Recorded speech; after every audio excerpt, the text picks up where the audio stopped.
Hello everyone. Sorry, there wasn't a transition for that. Or I didn't do it right. That's not how I meant to do it. Okay, let me, before I get started, let me get this on. I will turn on some of the sounds here. We'll do it like this. We'll turn the music off. We're gonna play. Let's see if that's loud. I think that's fine, right? I think that's good. All right. Hello everyone. Welcome, welcome. I hope you guys are doing good. You guys will maybe notice, I'm not sure, but you guys might notice that there is fireworks going off in the back, of course. I guess some people didn't get the memo, so they've been going off for the last 30 minutes or so. People have been going nuts. But yeah, so you guys might hear them in the mic, I'm not sure. I'm gonna have to turn on the music for me. It's too loud. If it's too loud or too quiet for you guys, let me know. But welcome. I hope you guys are having a good day. I couldn't decide on what to do, so we're gonna do random stuff. I'm probably gonna do some achievements and stuff, and we're gonna talk about lore. I am about to release a video. I will have to. I might have to like re-record the background footage for that video, but I'm about to release a video talking about season 4 or season 6. I'm sorry, season 6 and the expansion coming up. So that is almost done, that video. Like I said, I'm not quite happy with the background footage, and I've been fidgeting.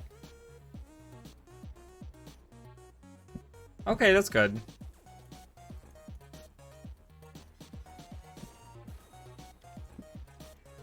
Okay, and I'm getting a notification here.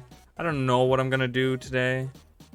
I don't know. I have no idea. I have all this stuff. All this random stuff. I have so many of those in my bank. I've been working my legendary. As you guys, I posted on Twitter about it, but I finally got my back piece. This was like, I don't know how many years in the making to get this guy. To get this back piece finally. I love him. Are you kidding me? He's so cool. He's like, hey you.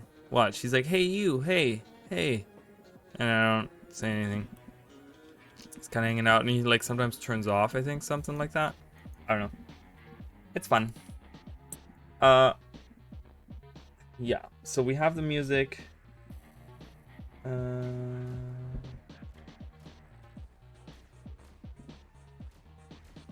When did this happen? Oh.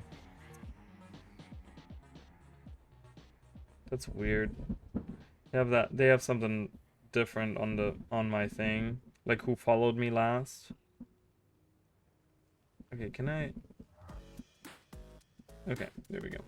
All right, so I'll do some achievements or something. How about that? We'll do some achievements. We'll talk about everything going on. I guess today someone got the Harvest Temple CM. Snow Crows got it finally. I don't know. It's so weird. Like, you know, the Guild Wars 2 community is so weird, and it's something that I like. You know, I think I sometimes like I understand how it works, and then like this last week was such a roller coaster for this community, right? It was such a roller coaster of emotions and things going on. It was so funny because, right, everyone was like freaking out over this balance patch, right? Everyone was like, oh my god, worst balance patch, is gonna ruin Guild Wars 2. But then at the same time, the balance patch comes out. Hey chicken, how are you? And you know, the balance patch comes out, and you know, there's still like just so many memes happening with balance patch and blah, blah, blah, all these things, right? And then everyone starts focusing like this. The rest of the week has just been like everyone focusing and helping each other out, trying to beat this like this challenge mode for the Harvest Temple, right? And it's just like I felt like the community came together, and it was just like so peaceful and happy.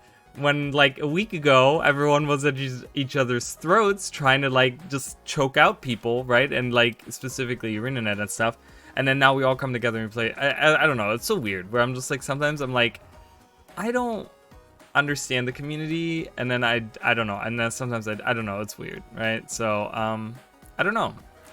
It's just fun.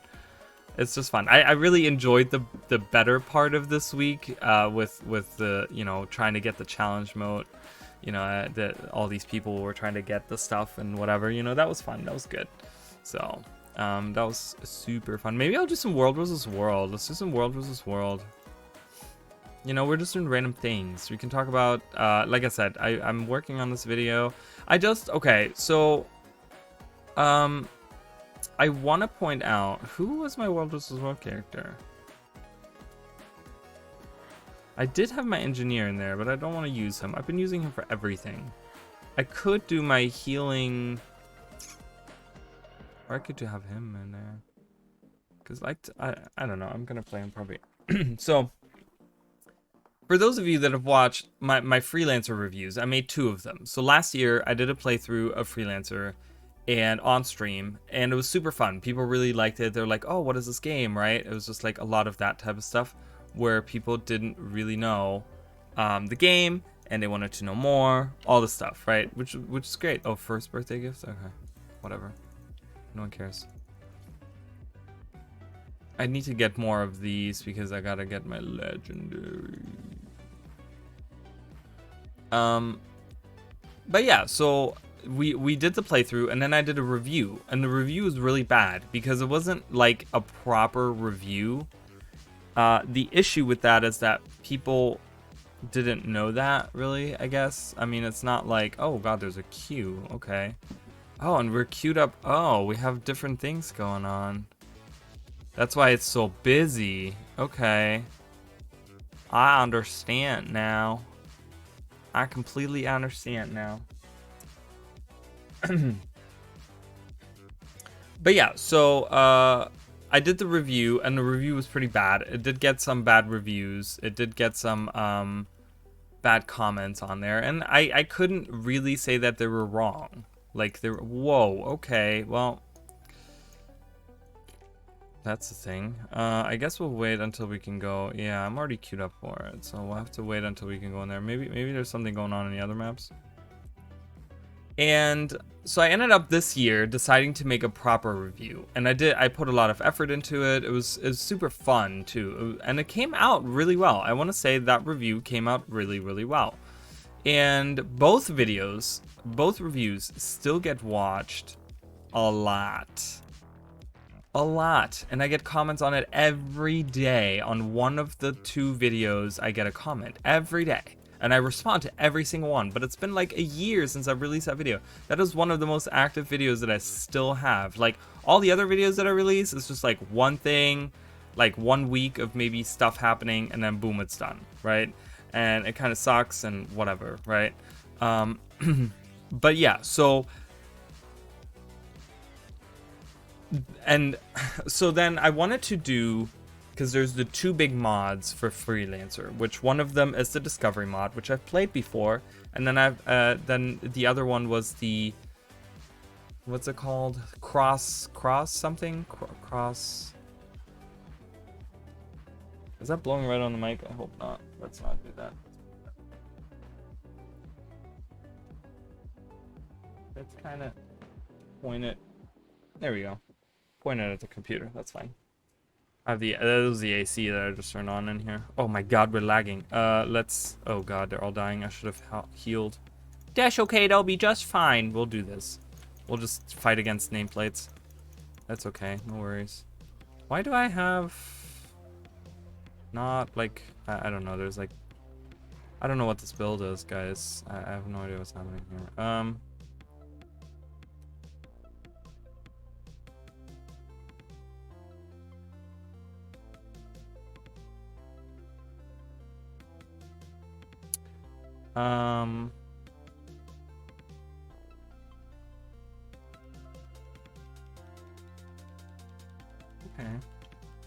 Okay. I don't know. I need to figure out. Hey, Emily, how are you? Welcome. But yeah, so the plan was to make a review of the cross mod, whatever it's called. I can't even remember what it's called now. It's gonna drive me nuts. Let me look at it real quick. What's it called? Oh my god, it just literally, oh, Crossfire, that's what it was. Jesus Christ. I was like, what is it called? So Crossfire mod, which is so slow, and like the beginning of it was really good. The story was really good. It was supposed to be a continuation of the story and stuff, and they did a really nice job in their own respect. Like there's a lot of really good stuff in it. But holy crap, does it get really dumb, okay? And you know, I hate to say it like that, but it really does, because they put a huge amount of effort into the first few things in that mod, and then it just becomes like, ugh. There's literally like every mission but later, and like once you're like through a couple of things, the missions are just literally flying in space in a straight line for 20 minutes. And I'm not even kidding. It's literally on the clock 20 minutes with nothing to see and nothing to do. And I'm like, and then you get to the point and they're like, oh, okay, we found what we were looking for. You got to go all the way back. And then you have to fly 20 minutes through space back into, and it's just like, this is it. This is the mod. So it was really good in the beginning. There was like a lot of epic battles and stuff in the first, like, I want to say like first 5-6 missions or so that you did. But then, like, by the time you get to like the 10th mission, it just becomes very like, oh, just go through this system, go through like 3 different systems, which the new systems they added are like humongous. So it takes you so long to get through it and get to one point, and then they teleport you back to like some other point, right? So anyways, I wanted to do a review of that, and I've been trying to play through it. Honestly, I've been trying to play through it. I don't have time to sit there though for like an hour and do one mission that does nothing. Like, it literally gives you nothing. And I'm just like, huh, okay. So I'm probably going to do a review without having played through it completely, because I already got the feel for it, and it's a great idea, and I'm going to have to like look at the, like, you know, little things you can get later on and stuff. So you know, the concept is great, but it's just, it kind of fails a little bit. So that, and then there's the discovery mod, which, like I said, I have played before, and it's more like an online mod. It's definitely just a thing, and I do want to do a review of that as well.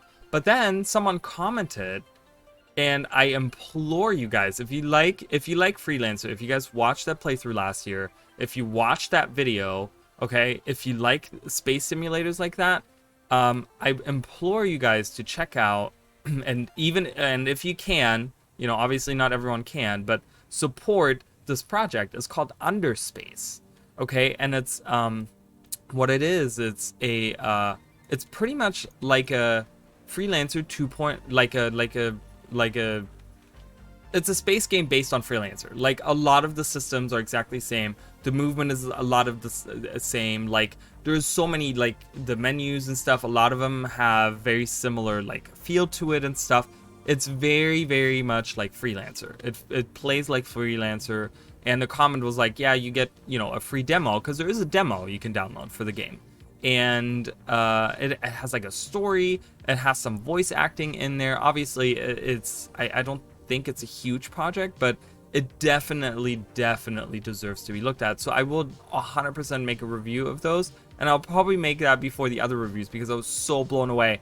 Someone had posted it, and I tried it out today. I went on the website, I tried it out, and I was like, this is amazing. I was like, how have I never heard of this?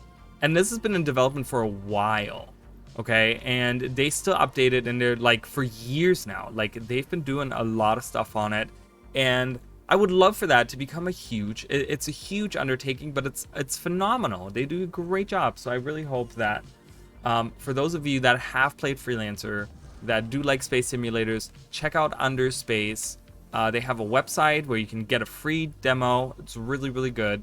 And, you know, support them if you can, right? And then get the word out there, right? Because if you can't, you know, do any, like, donate money or whatever, right? It's like maybe your friends can, or, you know, family members or whatever, right? I don't know. We all know rich people. Every poor person knows at least one rich person. So, just, yeah, I mean, it's so worth it, and I really want them to get the attention that they deserve. So yeah, so I will be making a review of that game, just so you guys understand and know or whatever. But yeah, I have so many things. So many things. It's just been like pushing it back, and then this I did work on this one video that I'm releasing. I'm gonna be releasing it probably. I don't know if I'm releasing it tonight or tomorrow, and then we'll talk about it tomorrow. Which is gonna be season 4 and expansion, or I keep saying that. It's expansion 6. Oh wow, expansion. No, it's season 6, expansion 4. My God, my brain is melting right in front of my eyes. And it's just a little discussion of like what we could perhaps see, what we perhaps could be doing, that sort of stuff. You know, nothing too crazy.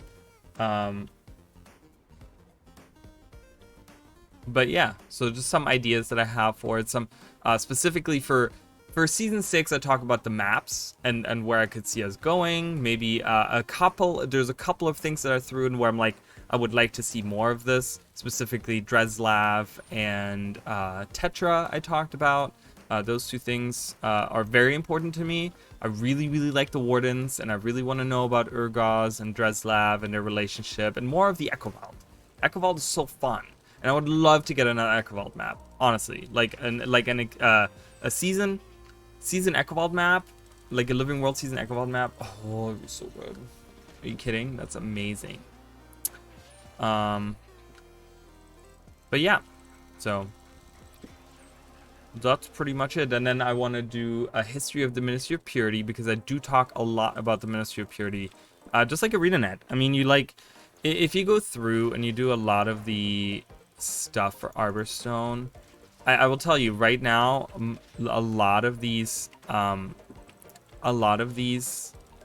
achievements, they deal with the Ministry of Purity. Like what they did in the past, what they recently have done, what their plans were, and all the stuff. And I'm pretty sure that there is hints at like them still being like the leader and stuff. There's a lot of cool hints if you can read between the lines, and kind of, you know, maybe I'm reading too much between the lines, but you guys know me, I like to theorize on stuff, you know. So, but yeah, we'll have to see how that goes.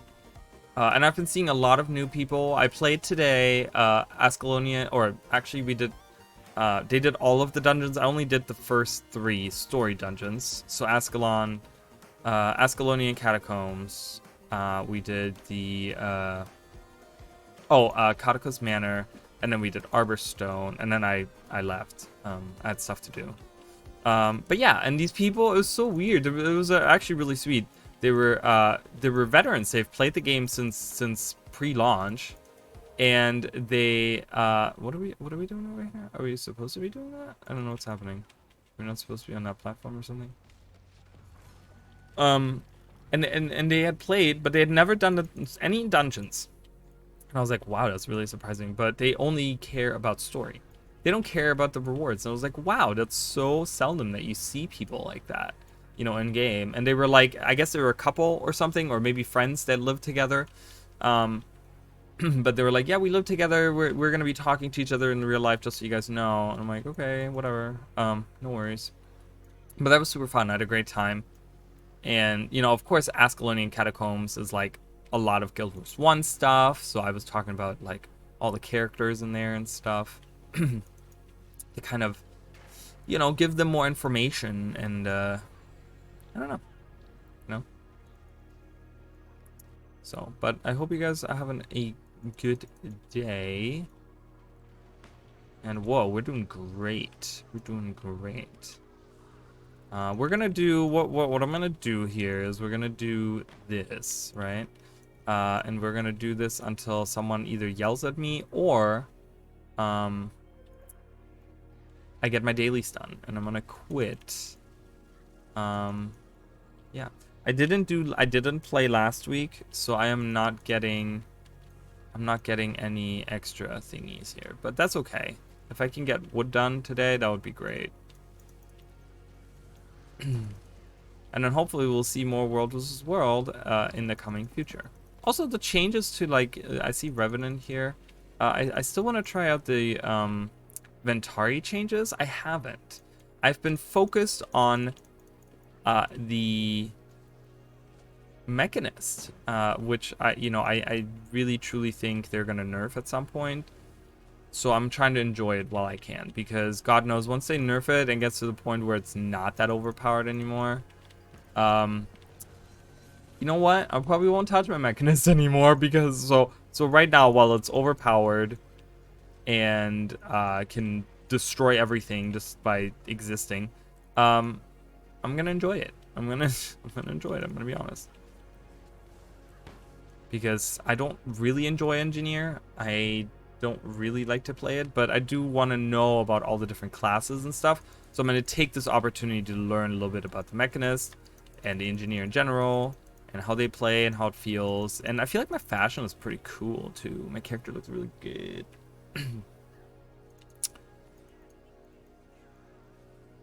No, stop it. There's so much happening. Like, I don't even know what's going on anymore. I'm just trying to survive in this big open world. Ah!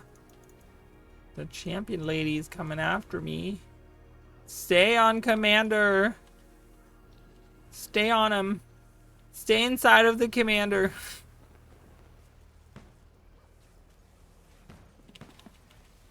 I found this really cool. There's a like a picture gallery online that you can find of like all the Guild Wars 2 memes. Oh my god, it's so good. There's like hundreds of pictures on there, and I'm like, yes, I've been wanting that for a long time. And there it is. Great, I'm dead. All right, are we gonna continue fighting? Or are we gonna lose? I don't know.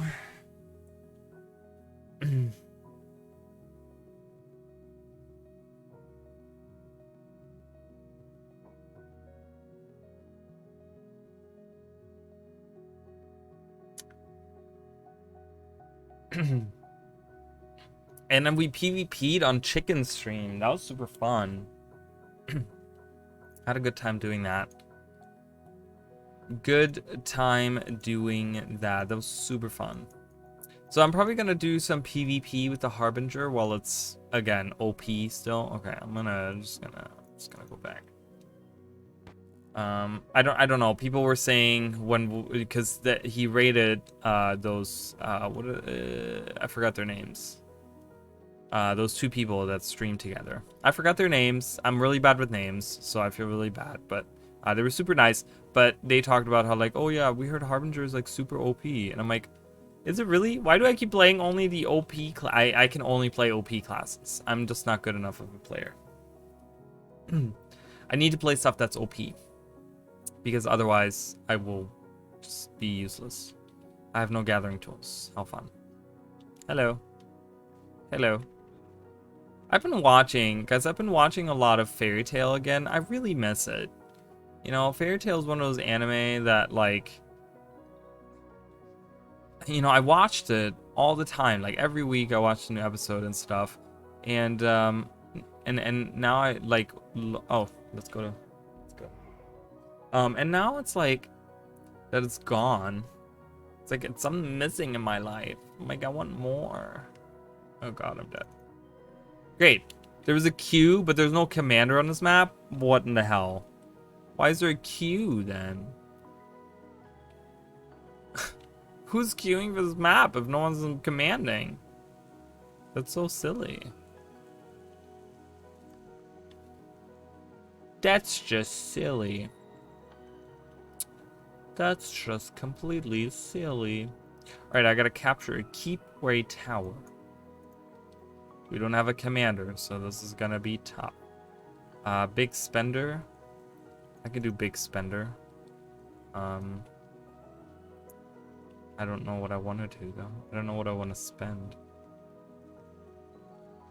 I mean, it doesn't matter. How many do I need to spend? I think like 50 or something. I'll get some of these. That's it. That's all I needed. Just 2 of those. That's okay. I'll keep them in my inventory. Get some rewards here.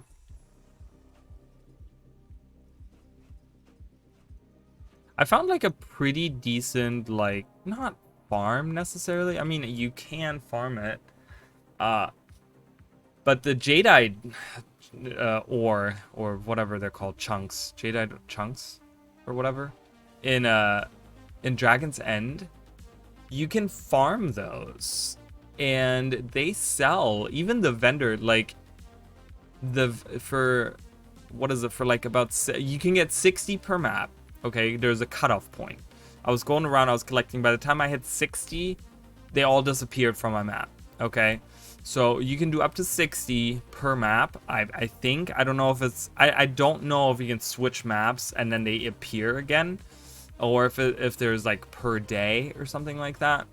But for 60 of them, you can get 1.5 gold. And getting 60 of them takes about 10 minutes. If you have mounts and if you have like unlimited tools, you can get 60 really easy. And you can just like sell it if you don't need it, right? I used to get the I get the delivery, right, from the thing that you can buy for gems, the little post thing that sends you, they send you stuff every day or whatever. And I had that for the longest time on there as Dragon's End. Like if you don't need fish, I just changed it to fish because I need fish for my legendaries and I don't like fishing. If you're a fan of fishing but you want to get good materials, get that. Put in the Dragon's End materials and you get chunks of the jadeite shards or whatever they're called, or whatever. And they will give you, they will send them to you every day and you don't have to do anything.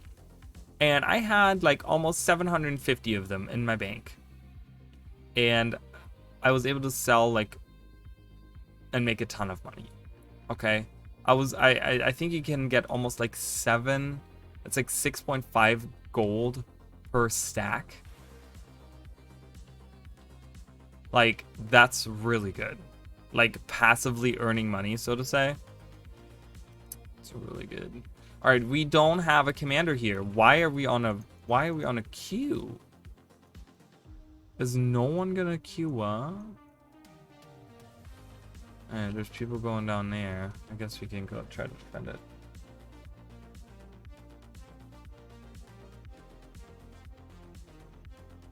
At Cloven and Galanta. Yeah, okay. Well, they just took Galanta clearing. So Cloven Gully is now placing good food. Hope we don't place bad food. We're gonna grab something to drink. Ripsy daisy.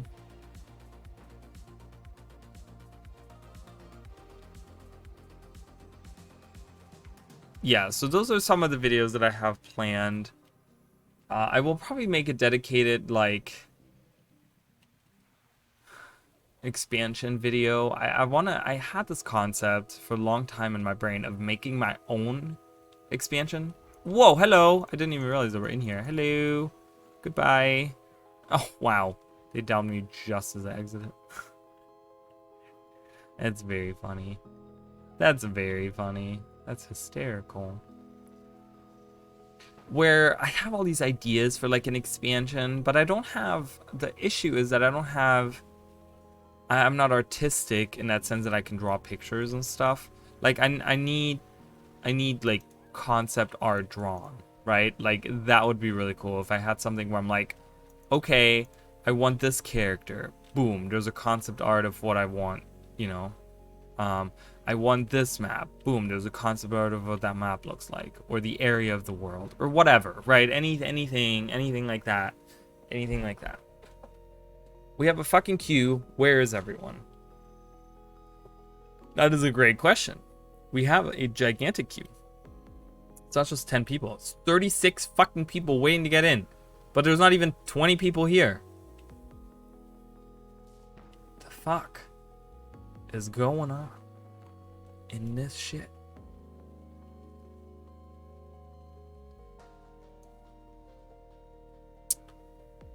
Oh my goodness. I haven't looked. We can't. I mean, let's look some more of the changes. I do want to look at, because I'm done with World as well. This is stupid. Someone else can have my spot. Fuck it.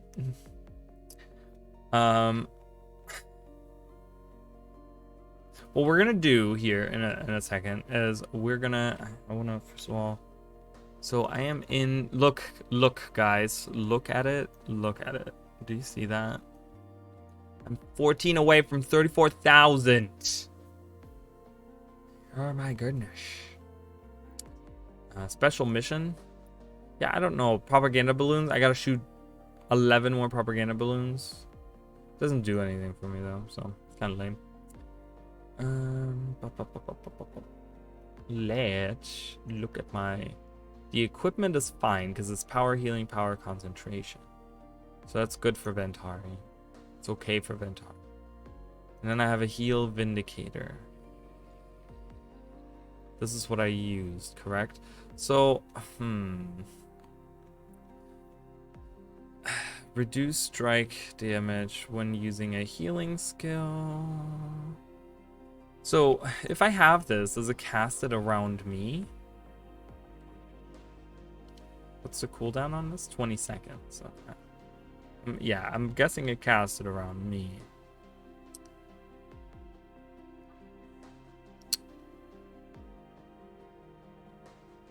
Using an elite skill.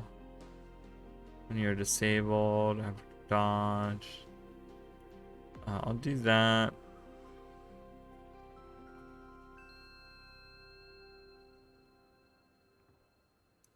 Reach upkeep skill. So this is something where I talked about, like, this has a duration on it, which is weird. So I think they meant to not have this as an upkeep skill.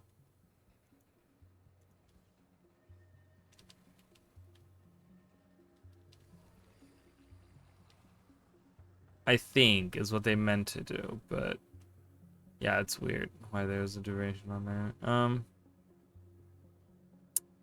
None of these really, like, this is if I hit under 50%, I get a Rite of this Great Dwarf thing. Might be the best one. I mean, this is like full healing, right? This is like full healing. Full healing power! So, what I would like to talk about, and I want to get people's input in this, and maybe questions. Like I said before, I do want to do, and I have my wrong notepad again. I found the other notepad that I looked for the other day, but I left it downstairs. So I'm going to be using the wrong one. That's okay. That'll be just fine. So I kind of want to take everyone's ideas and or questions onto regional lore. Let's talk about specifically Ascalon. Like, what are, in everyone's opinion, I forgot how to spell Ascalon for a second. And yes, I do like to write on paper. I do take notes on the computer, but I like writing on paper. It keeps my brain more active than typing. Typing is just like something weird to me. Chartangs are not important. I know you like them, and I do appreciate that you liked my video on them. But they're not important. I do want to talk about what is important for the lore. For each region. What's important in Ascalon? What's important in blah, blah, blah. So we'll talk about those things. I think, of course, honestly, is the relationship of the Char versus the humans, right? How it all started. Because the Char were here originally. So that is like a very important thing. Right, the humans stole Ascalon from the Char after they arrived here. Get away from me! I hate when they do that. Go away. Creeps me out. The kingdoms, yeah. So Rin, well, there was only one kingdom. It was Ascalon, but they had different capitals. The first capital that we know of, anyways, was Draskir, which Draskir was somewhere over here. I could be really wrong. It's somewhere north of the, like, because there's this part in the wall that goes kind of like skewed like this, and then it goes over, and it's somewhere north of that. It's where Sirmia is, which is part of Ascalon, and I want to say, wasn't this Sirmia? Wasn't this where Kiln was? This is Kiln's rest. This was the ghost, you see. So I think somewhere around here was Draskir. So that was the first capital. Humans are pussies. How'd they steal it? I don't know. I think what it is that that because what happened is they arrived on Tyria with the gods and Or, and they populated Or, right? And then they spread out, and they created all the different, like the two other countries, so the kingdoms, right, or whatever, the Kryta and Ascalon, and I'm guessing what happened is they took the Char by surprise because Char didn't know what humans were, and all of a sudden humans are here on the planet, right? And they're just like, whoa, it's like aliens invading Earth, right? It's just like, whoa, that's fucking crazy. And I think I think they just took them by surprise, I think is what it is. I like my scythe. I'm gonna have my scythe shown. Bloop. Yeah. So Char and human relations, I think that's important, right? Which is gonna be war and treaty. The treaty will be at the end. Yeah, so we talk about Draskir, and we'll talk about Ascalon City. So first the capital was Draskir.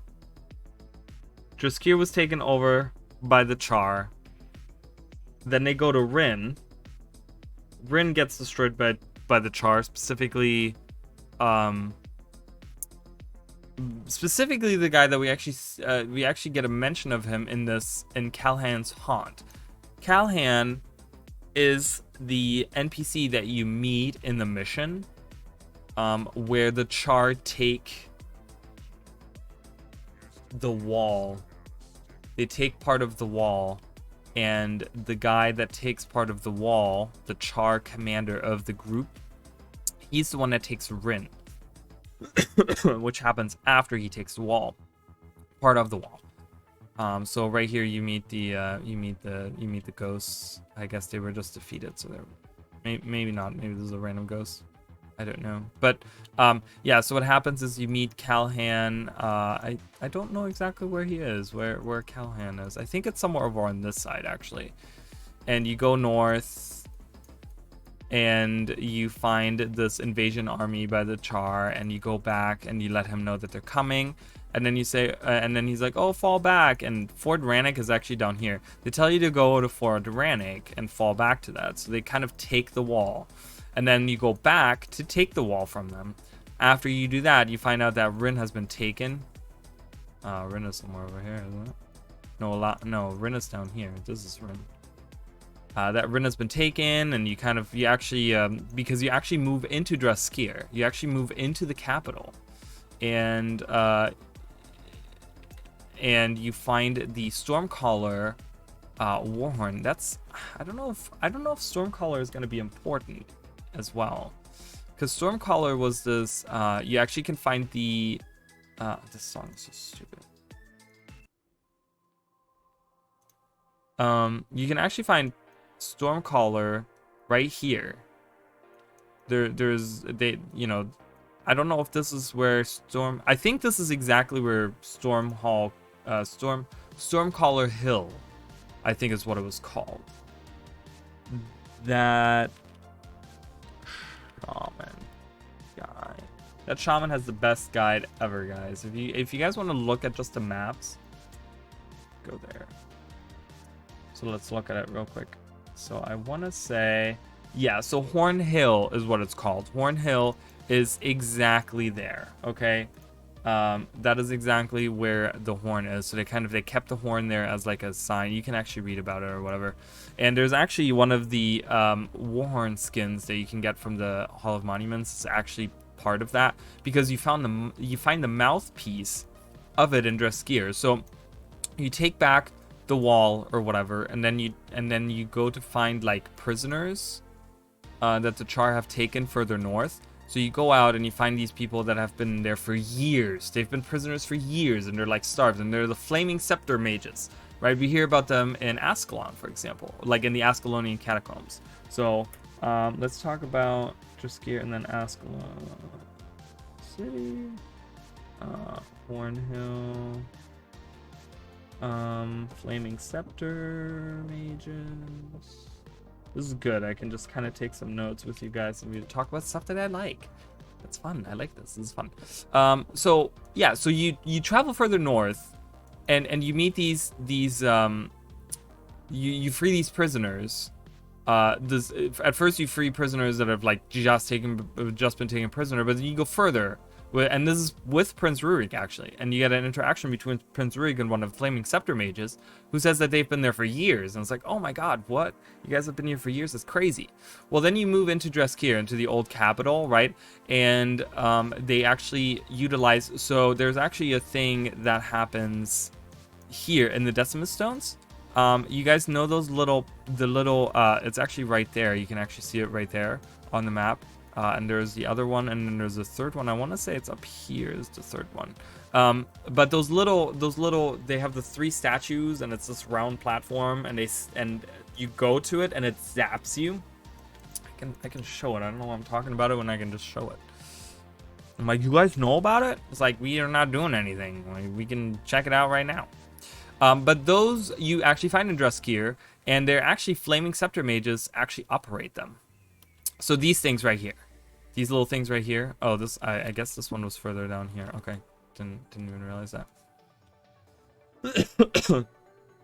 Oh, there's 4 of them. That's what it is. Okay, so these things right there, these, yeah. So they're like these these things that they have created that they can use to channel like electric power or whatever. Like, and they zap you, right? They zap you when you get close, and yeah, and you find 3 of them in Dreskir, where they use them, and you have to defend them from the Char because you have to open this portal. They're like, we don't have a way to escape Dreskir because the Char are everywhere and they're closing in on us, right? And we don't have like any way to escape the Char. So they're like, well, what are we gonna do? And they're like, well, there's a portal here to Nolani Academy. And you guys will know that Nolani Academy is actually mentioned multiple times because we have the hatchery now. It's town of Nolan. And then we have the Nolan hatchery over here as well. And the Nolani Academy ruins, which that's actually a place in the town. And they have ghosts that come out and they run out constantly and they fight or whatever. But yeah, so you're in Dreskir and you have those Decimus stones, like those little things, right, from the Decimus stones there. And you have to defend them, and then they open the gate, and then they're like, oh, there's a portal, but there's also the mouthpiece to Stormcaller, which Stormcaller has the power to, guess what, call storms. So it can call a like a rainstorm. Now, the invading forces of the Char that were actually invading Ascalon at the time were mainly the Flame Legion. The Flame Legion that you later on then fight in the Blood Legion homelands. But yeah, so they're mostly the ones. So what they're doing is they're using braziers to power themselves. So what happens is you go through the portal and you take the mouthpiece with you, and you actually teleport over to Nolani Academy, which is north of Rin. So then you go, because for whatever reason, and we don't know at this point, Nolani Academy is being attacked by the Char from the south. And you go out, and there's actually 2 different ways to do the mission. You can either go through the mountains, which would go like literally straight through what this is. These would all be mountains and stuff. Or you can go straight out the front door and fight the giant army of them if you wanted to. But you go south to find out what's going on, and you find out that the capital of Rin has been attacked. And they have all these braziers that are put up everywhere, right? And Burnfur, I think was his name. Something Burnfur was the Char that was the leader or whatever. He was the flaming guy, right? And he, like, you know, he's responsible for all the attacks or whatever, pretty much, on Ascalon at this point. Like, he's the commanding. Obviously, even getting rid of him, it just means more Char commanders are coming down. But yeah, so you fight him. So you go to Stormcaller Hill, or Horn Hill or whatever, and you use the mouthpiece. You attach it to the actual like big piece, the one that's like right there that you can see in the Black Citadel as well. And you attach it and you use it, and it calls rain down. It starts raining and it puts out all of their braziers, weakening them. But it's not enough, because you're not actually, the Char aren't just, even the Flame Shamans aren't just about magic. So you have to. So Rurik then is like, no, I don't care. We're going in and we're fighting, right? So we help them. We go in, we kill all of them, and we rescue more Flaming Scepter mages. And this is when the big part in the story happens, where obviously we got to talk about Prince Rurik and Sohathan and Magdair and King Adalbern, right? Sohathan was Rurik's, and then Adalbern had Magdair. And I don't know how to spell Magdair, so that's okay. No worries. But yeah, and this is where they have the confrontation, right, in Rin, where I want to say it's like there's a staircase like right here, I want to say, and they're like, actually the king comes down the stairs. He has this like these like royal guards are with him or whatever, and then like Rurik approaches him, and they have this interaction where Rurik is kind of like, what the fuck are you doing? Like, you had them take Rin. Like, what the fuck's going on? It's like, we can't defeat them. Like, we have to flee. We have to flee to Kryta. Well, this is the thing about King Adalbern, and that a lot of people don't understand, especially if you have only played Guild Wars 1, you won't know really the issue with King Adalbern. And I feel like they don't really touch on that enough, right? The thing with King Adalbern is that not only, like, he did go crazy after his son died, right? Like, that is a part that they don't really talk about, but that is a huge important part. But the other one is that he wasn't a royal, like, he wasn't of royal blood. The one that was of royal blood, that was supposed to be the king of Ascalon, is actually our Duke Baradin. Duke Baradin was supposed to be the crown prince of Ascalon after his father passed away. But what happened is the people decided that after the Guild Wars, which was war between like all the different nations had all these guilds that fought each other or whatever, and after that fight, after the Guild Wars, when the Guild Wars abruptly stopped because the Char were in, I want to say, like, there's some kind of connection, I feel like, where the Char started attacking all the different nations, and they even attacked Or. They went as far as like going all the way from the Blazeridge Mountains all the way around along the Scavenger's Causeway and started them attacking them. I don't think they attacked them from the water. So they went all the way through the desert to attack Or, even. And we do get a glimpse of that in Season 4. You can actually find that in Jahai Bluffs. There is that little part right here, Displaced Towers. You actually get the interaction of that as well, which that is the first time we've ever seen it. But I think that's right around the time of the end of the Guild Wars. I don't know if that is exactly the reason why the Guild Wars ended or what, but that is right around the time of the end of the Guild Wars. And Rurik was pronounced king because he was a hero of these Guild Wars. But the issue with that is that he's now king of Ascalon, but he hates Kryta because he fought Kryta his whole life and he hates them. So when his son is like, hey, yo, do you want to come with me across the mountains and we can go to Kryta and maybe seek some help here? King Adalbern's like, fuck you, you're not my son anymore. You're not the crown prince anymore. You're done. You can go across the mountains and you're exiled and you're done. Like, I don't want to see you ever again. Obviously, he didn't mean that, right? He's just being a fucking douchebag. And, oh, look, now they're back. Now you can kind of see. So that's what they looked like. They had like this energy thing. And when you got close, they would zap you. So yeah, I got a little bit of damage. I think what's the damage? What's it called? Obelisk hits you for 119 shock. Using shock. But yeah, so and that's when kind of the story continues. You go across the mountains. It's really cool. I really love going. You actually specifically go to Yak's Bend, which is up here, and we'll talk about that at some point as well. blah blah blah. And and we won't further talk about that. But then later on, when Rurik dies and Adalbern is very upset, right? Adalbern is upset that his son is dead because he always thought, yes, he exiled his son, but he always hoped his son would come back at some point and just be like, hey, Dad, I'm sorry, I was being such an idiot. Like, take me back, right? But then his son dies. So, Jeskir is destroyed, Rin is destroyed, Ascalon City becomes becomes the new capital, right? And they fortify it as much as they can. At the same time, when this is happening, the vanguard that is situated in the Eye of the North, which is under the control of Gwen Thackeray and Kieran Thackeray,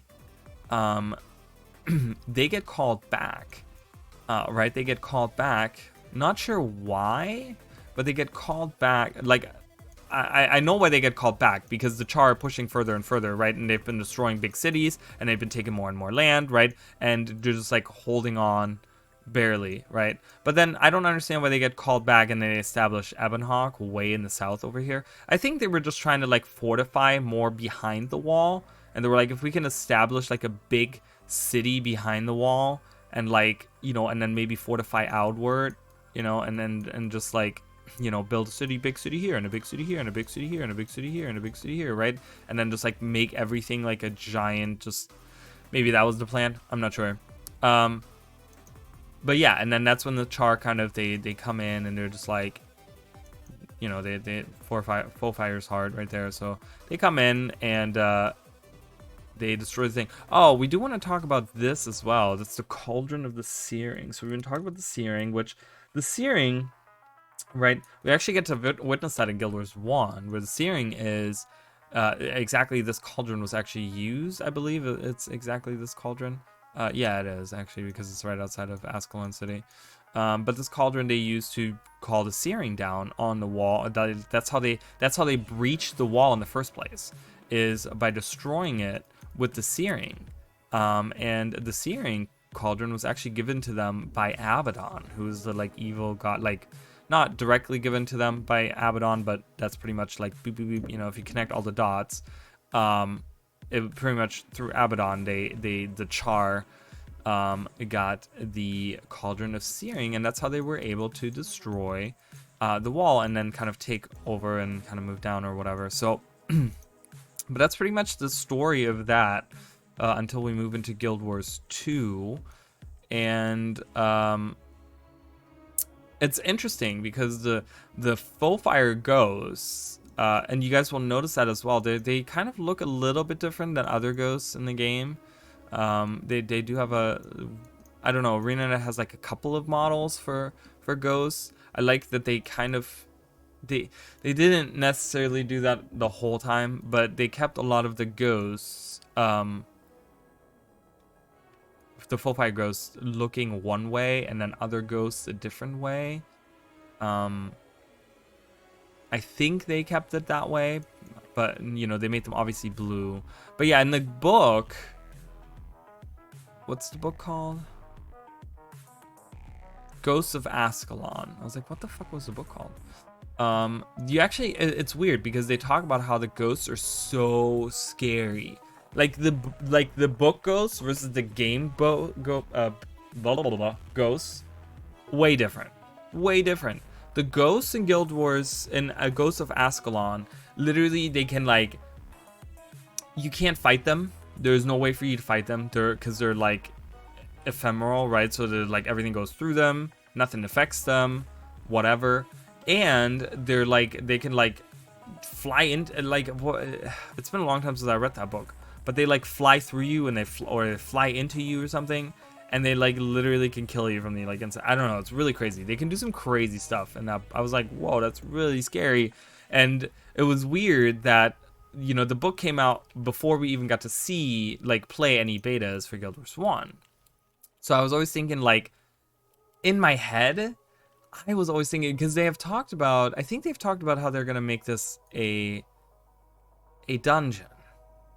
There is a map. There's a map. There was a map. Was there a map in the book? I think there was a map in the book, in one of the books. or something that kind of highlighted where all the cities were, right? There was like Lion's Arch here, Black Citadel here, Pale Tree here, Radasum here, like, you know, Holbrack over here. Like, they highlight all that stuff, and they highlight where all the dungeons are. And they say, like, here's a dungeon here, there's a dungeon here, there's a dungeon here. There's actually one additional dungeon, which they call the Bloodstone Fen dungeon, I want to say, is on that map, which is obviously a really old map, because we don't get to go there until, like, years and years later. But yeah, the interesting part about that is that I always thought it would be an endgame area. Like, I understood that the Char, you know, were a playable race. Like, I got that. But the way that they made the Ascalonian Ghosts sound, I was like, whoa, they're going to be, like, endgame material, right? These are going to be the Risen. Like, this is what, you know, I thought this is going to be the endgame, right? And they completely didn't even do that, right? So it's like we have Risen for the, you know, base endgame, so to say. But yeah, that was really interesting. And then of course, you know, you have all the Ascalonian ghosts that are in the actual dungeon that are references to characters in Guild Wars 1. They're all trainers, by the way. Master Ranger Nente is the ranger trainer specifically for pets. Then you have Rorlena and Vassar, which Rorlena is a elementalist trainer, and then you have Vassar, who is a mesmer trainer, and then you have Kasha, who looked way different, first of all, way different, and she is a trainer she was called Kasha Blackblood in Guild Wars 1, and she was a trainer for Necros, of course. So they're all trainers and stuff, so that's pretty cool. And then we have the Citadel of Flame, and then up here we have the, this was the old Cathedral of Flames. So two different things, neither of which are, I always confuse those. So we'll talk about the Searing, we'll talk about the Foe Fire,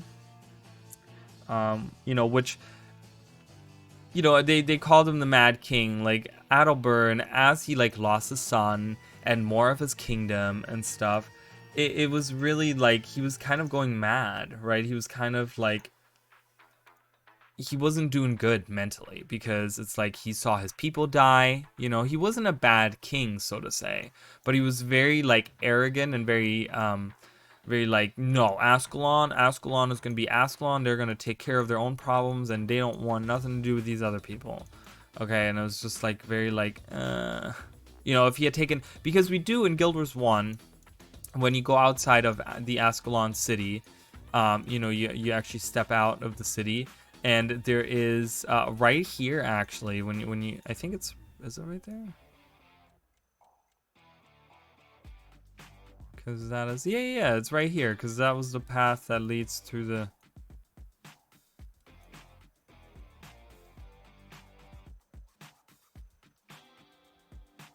I don't know, I'm confused. Maybe I'm not sure. But yeah, so right over here anyways, or somewhere over here, there's a little caravan that arrives from Kryta. Interestingly enough, they offer help to Ascalon, and they're like, hey, we're here to help, you know, against the Char. Because what happened, at the same time as the Char are attacking, right, and we're fighting against them, blah, blah, blah, all this stuff over here with the White Mantle is happening, right? The White Mantle appears, right? They you know, the Demetra, right? Holy Demetra, like, the whole conflict here happens, where the Mersat all of a sudden come, and they kind of, they're these invisible gods to the White Mantle, and the White Mantle rises to power, and they actually fight off the Char. So they fight off the Char, they're okay, Kryta's okay, you know, they're safe. So they decide to actually send help to Ascalon to help them out. But the weird part is that it's actually a White Mantle ambassador that they're sending. And it's weird because they actually, like, it's I feel like it's part of the ruse of, in the beginning, they show you that the White Mantle is actually good, right? And there's, like, a part where you actually join them in Guild Wars 1. So that's part of the ruse, because they show you this White Mantle, because they had very, very flamboyant clothing. Some of them, specifically the spellcasters, had very flamboyant clothing, and you can actually, like, immediately, like, you're like, whoa, that's a weird outfit. And then when you see it later with the white mantle, you're like, oh, they're white mantle. Okay, got it. And yeah, so that's kind of right. They kind of send relief, and King Adalbern just kind of is like, nah, whatever, send him away. Actually, it's Titus who's one of the like generals or whatever, but he's just like, no, we don't want help from Kryta, go away, right? So I think the ambassador's just like, can I at least drop off the food with you guys and then just go back home? And we're like, yeah, sure, and then he leaves. So that's kind of the thing there. What was something popped into my head earlier when we were doing the Demetra thing? There's something I was like, oh, I want to remember talking about that. But yeah, so that's important.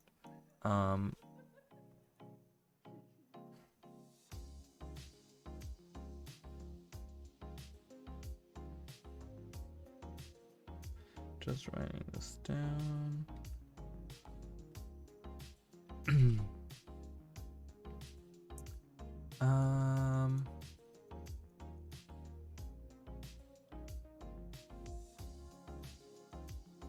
And then obviously you fight the Titans at some point as well. There's something I want. It's driving me nuts that I can't remember what it was that I wanted to talk about. I don't know. It's gonna drive me nuts. But that's okay. So that's pretty much some of the Ascalonian stuff. There's obviously more. Oh, I remember now. So there's also that whole story of the Viewing Hill, which is the place where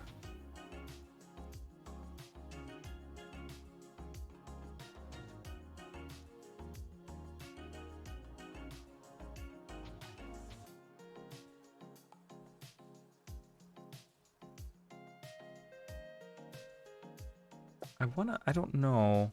Viewing Hill. I don't want to confuse certain things.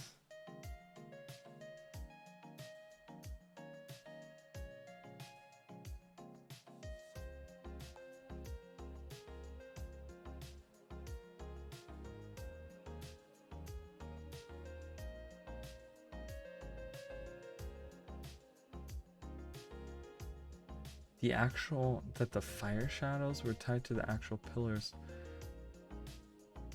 What? I don't know what they're talking about. It has interesting. So the Viewing Hill point of interest right here has a trivia on it, which I do know about that. So Althea.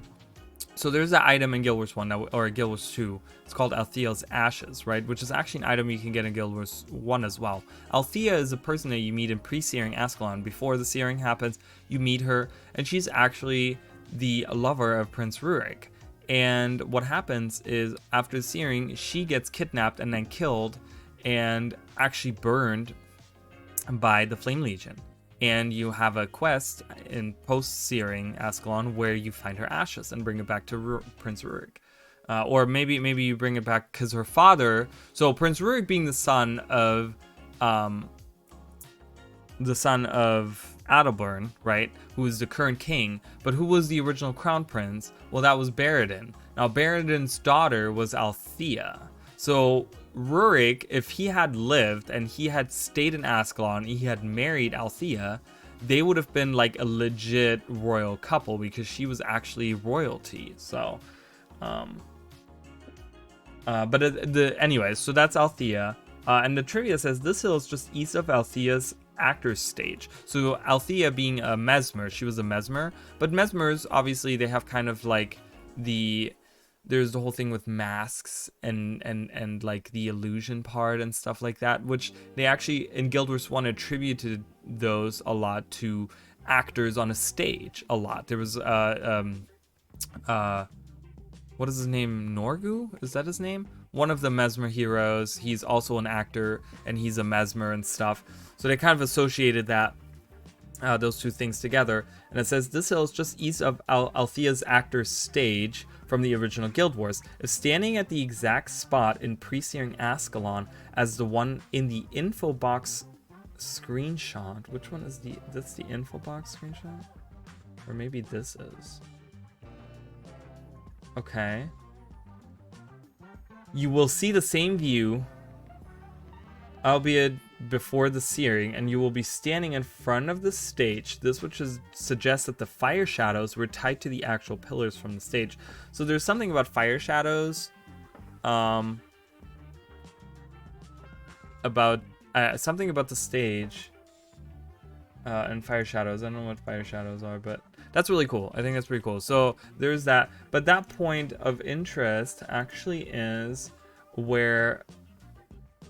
Okay, so I was wrong. Yes. So this small hill overlooks the ruins. When Ascalon City fell to the Char, Fry Fireburn, and his warband, Fry Fireburn? Known as the Fire Shadows.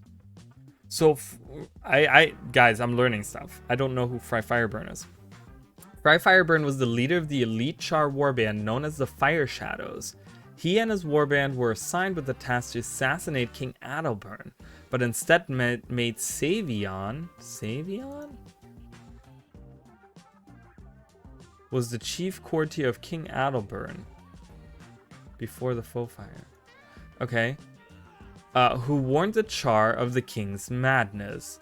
In Fry's attempt to warn the Flame Legion's Imperator, the Fire Shadows were punished for the failure by being tied to posts on the viewing hill, just outside Ascalon City, giving them clear view of the city. From there, Fry and his warband witnessed the faux fire and lived to tell the other Char what happened. It is said that after the faux fire, Fry and the rest of the Fire Shadows' fur was turned white due to the horror they saw. Ooh, that's really cool. I didn't know that. And I don't know who Savion is. So Savion was the chief courtier of King Adalbern in Ascalon. This is really fun, guys. I'm having a good time with this. Before the faux fire, he tried to stop the king from casting the faux fire with its fatal consequences. After his death, he lingered on as an unaffected ghost among the faux fire ghosts in Adalbern's service, while plotting to have his revenge on the Sorcerer King. However, he ultimately ended up helping Dougal Keen's guild in retrieving the Claw of the Con-Ur from Adalbern at the cost of his ghostly existence on Tyria. I don't remember him from the book, so he was in the book, guys. Okay, cool. That's interesting. I had forgotten about him. I mean, obviously, probably if I read it, I'd be like, oh yeah, I remember him now. But yeah, so Fry Fireburn, they were part of... they were trying to assassinate the king, and then Savion was like, don't do it, the king is mad, he's freaking crazy. And they tried to go back and warn the Flame Legion, but the Flame Legion Imperator was like, you guys suck, so we're gonna just put you right out on the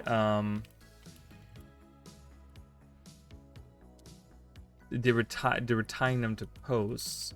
So I'm guessing that's the post that they're talking about on there, because they said this would suggest that the Fire Shadows were tied to the actual pillars from the stage. Oh, because there's pillars on the stage. And yeah, so I guess they were literally tied to the stage that was there. Huh. Really cool. So we learned something new. And their fur turned white because of the horrors they saw.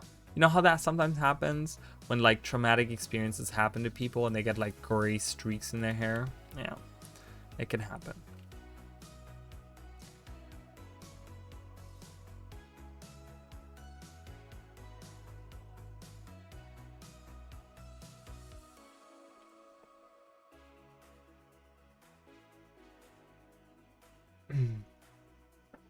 But yeah, so ooh, we have Badazar's champion. Badazar's champion. Let's fight. Heal. I'm gonna out heal all the damage. I don't even care.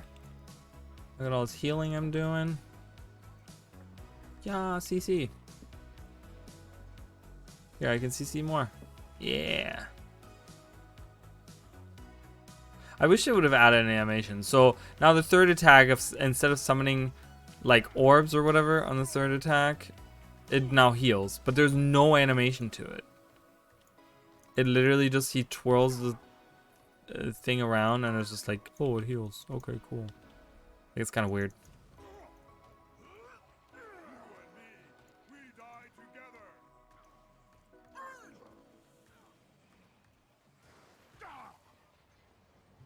And CC. Yeah. And dodge. Bam.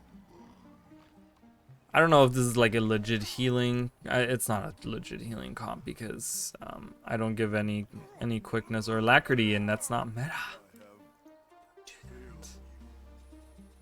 But yeah, pre-seeing Ascalon is very beautiful. I will be doing some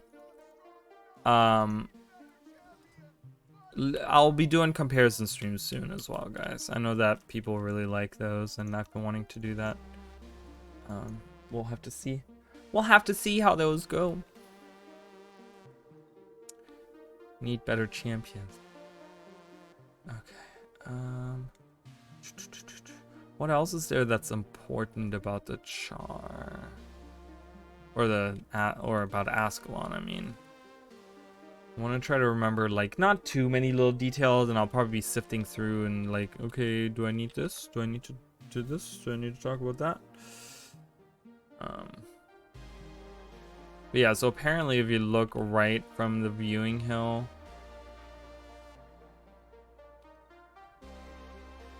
if you look like from right here, that is apparently right where the pillars were of the stage.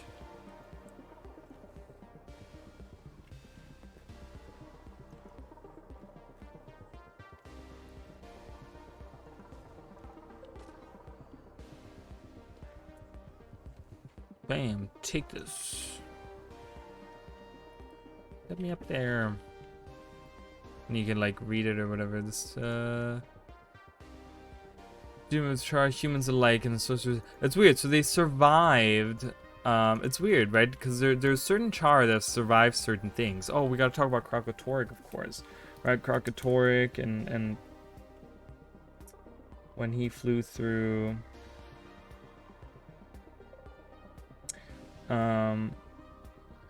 because what's her face? Almora Soulkeeper. She survived when Kralkatorrik flew over. And then these Chars survived when the Full Fire happened. So that's kind of weird, right? That they're constantly like Char that are surviving certain things. Like, is it for a specific reason, or like why didn't they die? Why didn't they die in the Full Fire? Like, was Adalbern's spell like only the really evil ones die? I wish I would have made a meta here, because they have this room down here and stuff.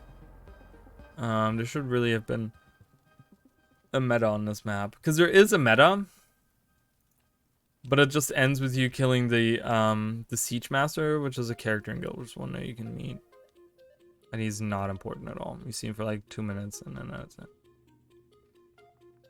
Never hear from him ever again. So, but you know, it is what it is. All right, I'll be right back. Gotta get something to drink. Be right back. I didn't fix this, guys. Do you guys see that? I didn't fix it. Hold on, let me change that. Oh no, that's wrong. Here we go. I'll just stretch it. And I thought I had a be right back thing on there. That's fine. I'll be right back.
Wow. Someone did that meta really quickly. I was gone for like 2 minutes and all of the events are done. That was crazy fast. Okay.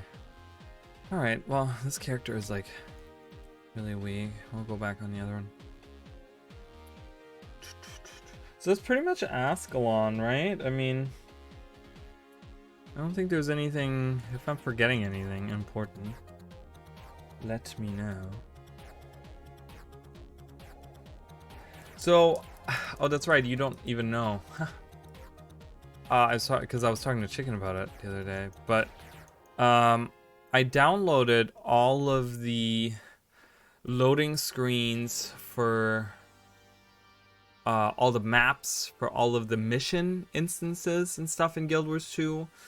Like all of them. And then even the journal, it's weird because there's like, for the missions, they have like a concept art, and then they have a concept art for like the missions themselves, like in the story, like when you go on through like the journal, you know, like they all right up there, they have all these, and like all of these, and they're so pretty. There's some really good ones in there. Like I looked through all of them and I'm like, man, I am so sad that, like, look at this. It's so cool, right? Like, I mean, I love these so much, and obviously I don't have a lot unlocked on here, but dude, this one's really cool. Like, it's so good, right? That's one of my favorite. That's one of my favorite artworks of all time, because it's one of my favorite patches too. But that artwork is so good. And the other one that I really like also, again, well, that's not the one, but there's another artwork, the last instance where Catechus is standing in front of the fireplace, and there's like these fiery hands coming out. Oh, so cool, man. But there's really good. There's really good art. So I went through and downloaded all of them. I have over 400 now? Is that what I said? That sounds insane.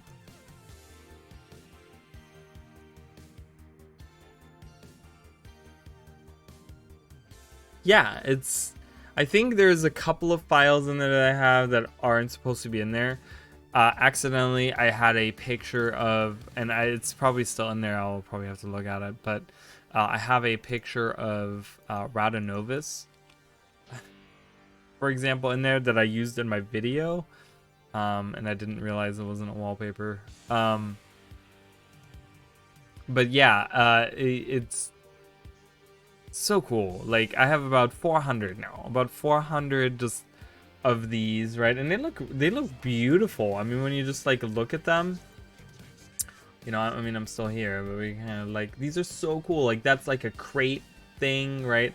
And they do such a good job. Like, I gotta say that they really do like a really good job. Oh,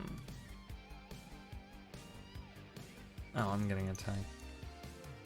And it kind of swaps, and it's like, I don't know. So I was like, I'm gonna use these as a background, and just have those there. You know, and obviously I can always swap it to something different for other games. Takes me like 2 minutes to like do something else, but I think for Guild Wars 2 streams I'll have that, or for like any Guild Wars streams I'll just have those like playing in the background. But yeah, so we're talking about Ascalon. That's pretty much the most important part for Ascalon.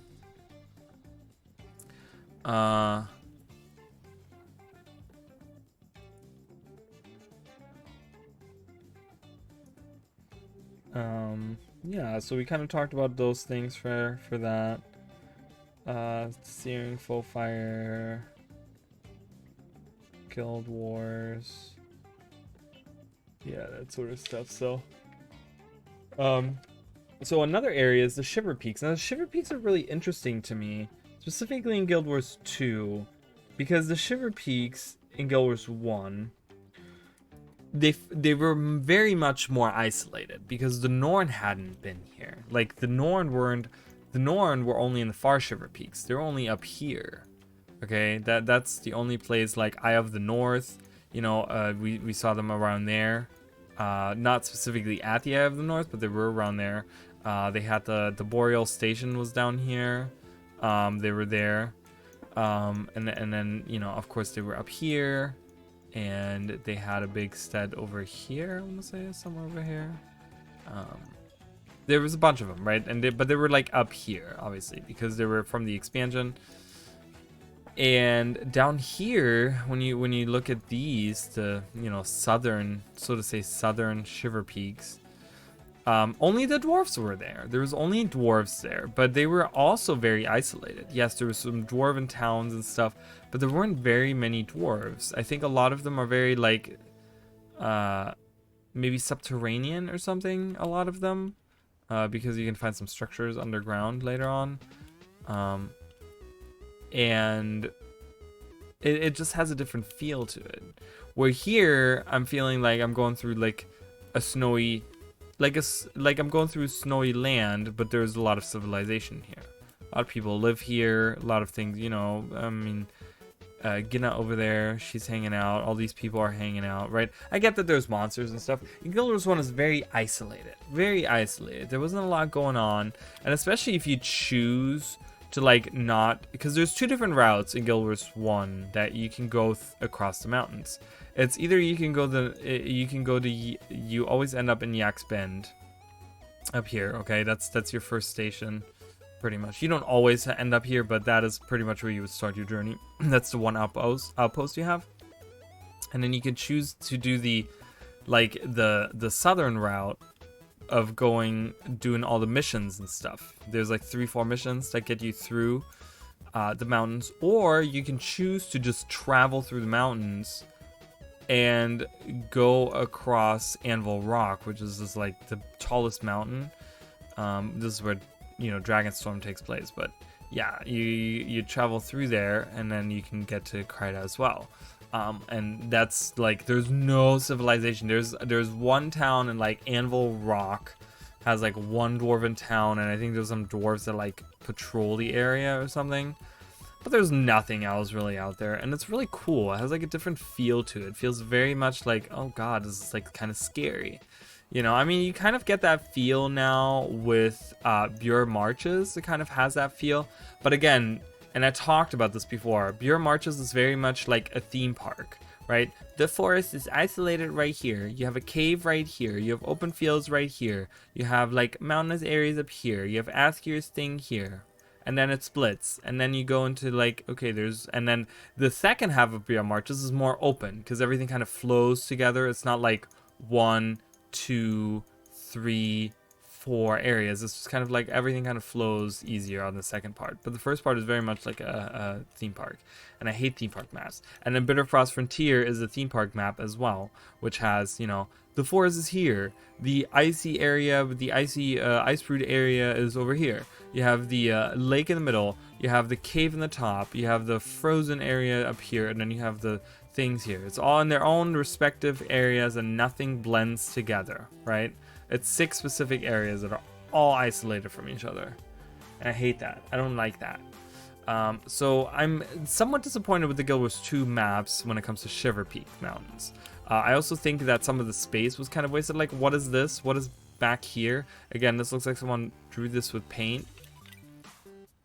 Some of the edges, I will tell you, some of the edges, when you actually look at the edges and corners of some of the maps, you know, you can find these hilarious, like, you know, this looks like an artist drew it. This looks like my fucking 4-year-old drew this, you know? I don't have a 4-year-old, but if I did, that's what it would look like. It's funny. They do a good job. The artists do a great job, but I just think sometimes they overlook certain things where they're like, that's part of the map. People can see that. You know, you get that really jarring one in the Grove right here. The Grove has it really bad. It's like someone was playing around in paint with the water there. And then you have this like corner area. I don't know if anything actually happens here. And you have the imps that are here. There's another area like that in the Caledon Forest, where there's that corner on the far tip of that, right over here. When you go out here, right, you have that little fight against the thing up here, and you go down, and you can go you know, and you have the swampy area with the trolls and stuff that come out. But if you go to the left, there's a little cave in here that has like shadow imps, I want to say. Kind of feels like that too, like this area here. But yeah, it's not, sometimes they don't use all of the space. I wish they would have used all of the space, because this part right here is pretty big. Like if you look at all of this, it's pretty big, right? They could have done something with it, but there's nothing here. You know, so there could have been something put there. So this area wasn't used, but this area is really pretty because you have those trees and you have the frozen river and stuff, and it goes into the thing, and you have the guy that's looking to fish. There's a fishing guy down there. He's like, oh, I want to fish. Blah blah blah, whatever. But lore-wise, there isn't really, besides the dwarves, right? We have the dwarves, we have the Norn that are moving down, right? We have the spirits of the wild. So we have dwarves, Norn, spirits of the wild.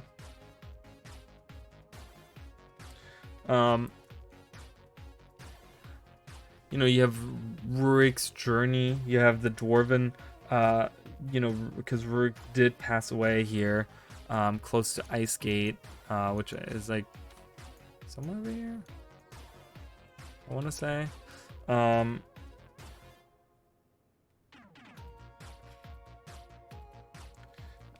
The civil war between the dwarves. So the dwarves, and again, I don't know if in Guild Wars 2 they explain it good enough. I feel like for people who didn't play Guild Wars 1, some of it might not make sense. So because we do fight with some dwarves in Guild Wars 2, and we also fight against some dwarves in Guild Wars 2. Now, there was 2 factions of dwarves in Guild Wars 1. One was the Daldrimor dwarves, which were the good guys, and then you had the stone... what are they called?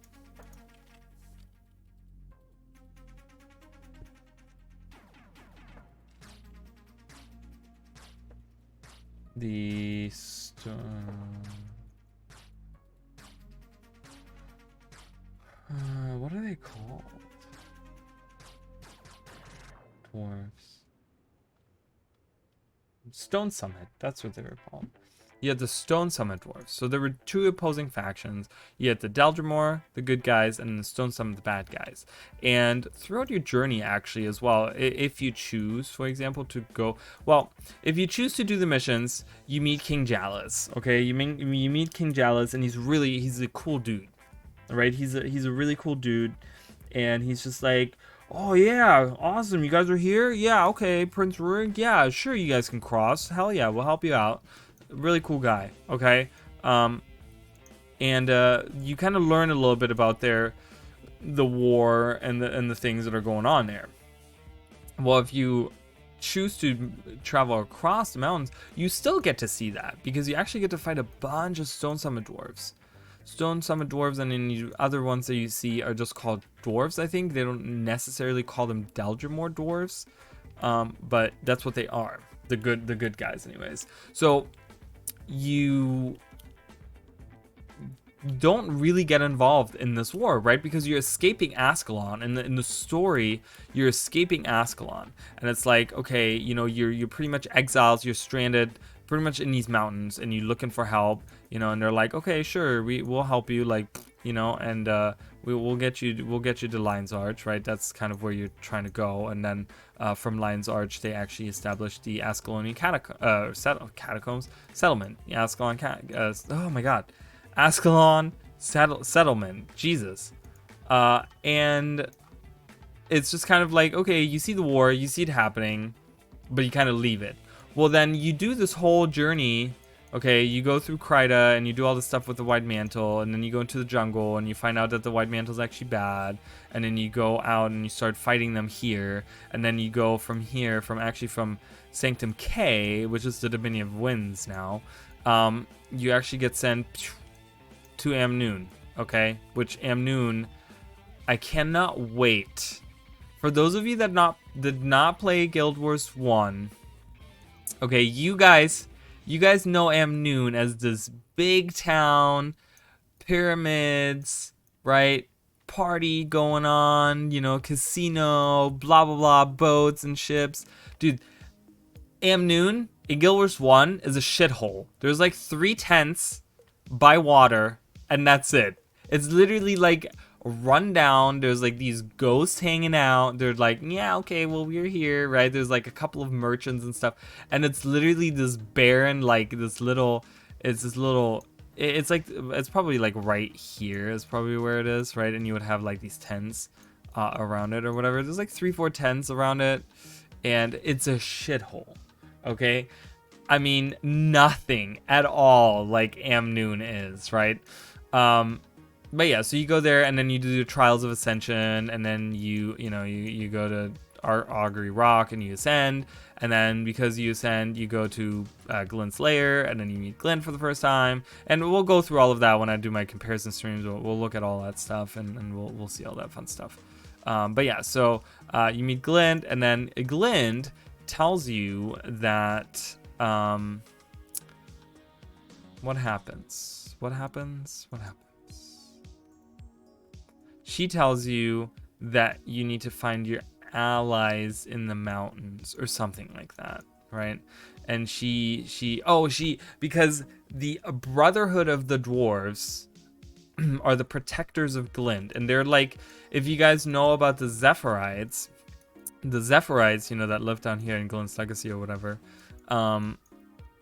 they are the descendants, so to say, of these dwarves, right? They kind of took over as the Brotherhood. There was a group of dwarves out here in Drachnos Forge, which is right down here, mind you guys, this is all icy. All of this is like snowy mountains, all of this. Like, literally, the mountains end like over here, and then you have the swamp over here. It's called Sparkfly Swamp, I want to say, is the map, and that's pretty much where Sparkfly Fen is. But and then you don't actually, there's no map above that, so you don't actually get to see that part. But yeah, it like ends over there or whatever. And I think it might actually go to like up here and not go as far down.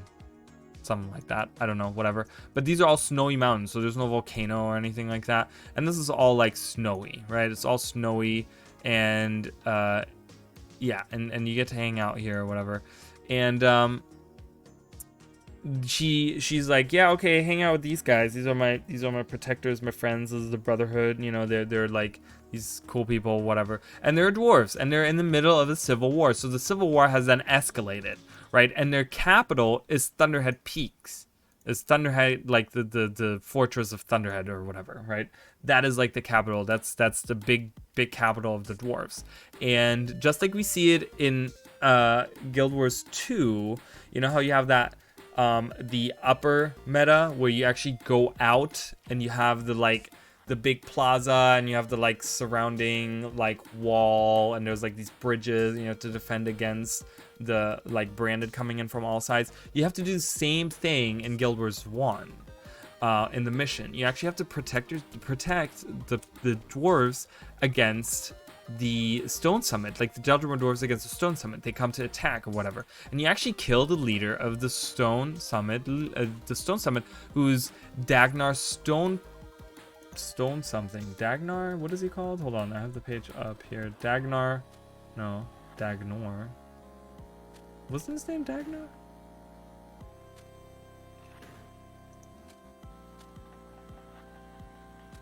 Stonepade. Yeah, okay. I don't know why that wasn't popping up. Dagnar Stonepade. He's actually mentioned. I don't know where he's mentioned. He's mentioned somewhere in the story. They mentioned Dagnar Stonepade. You actually kill him right here in Thunderhead Peaks, and he's the cousin of Jalus Ironhammer, King Jalus. You know, the one that you channel as the Revenant or whatever. Like, he's the cousin of this guy, and he's the original leader of the Stone Summit. And you kill him, and you pretty much end the Civil War with that. That's the end of the Civil War, because you kill him, and the Stone Summit, they surrender. They surrender to the Deldrimor dwarfs, and they kind of become one again. Okay, so you kind of, that is what you kind of, you get involved. Like at first you don't get involved with it, but then by the time it escalates and it goes all the way down here, like all the, you know, I don't know where the conflict takes place, you know, I don't know how that really works, but by the time Thunderhead gets attacked, you're kind of there to help Jalis or whatever, right? And yeah, and that's pretty much all we see of the Shiver Peak Mountains, because from the Shiver Peak Mountains, you then move with some of the dwarves actually to the Defile Island chain. Not there. I think you... Is it there? No, it's there. Correct? It's this island that you move to?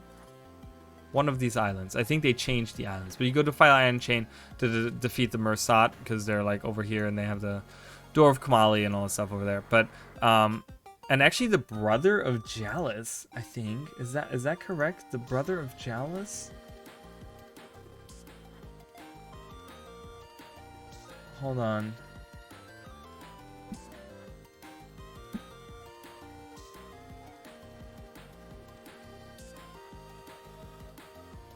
He's 127 by the way. King Jalis is 127 years old, so they live longer than normal people. Normal humans. Oh, Breknar. Breknar was his brother. So he was born in Grubel's Gulch. Now Grubel's Gulch, that's so funny. I haven't heard that name in so long.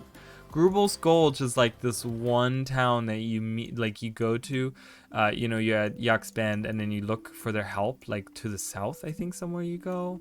And there is the mission stars. There's a little outpost and then the mission stars, and you kind of go inward into the mountains further. And you meet the dwarves in, oh, maybe it's on the map here. Maybe that shaman has Grubel's Gulch on here.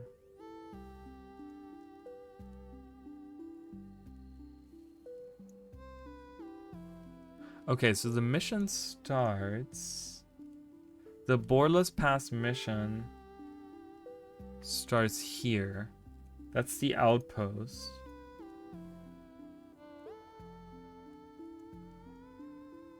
Crocs Hollow?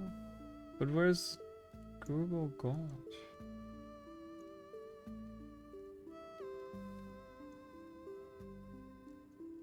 I don't know.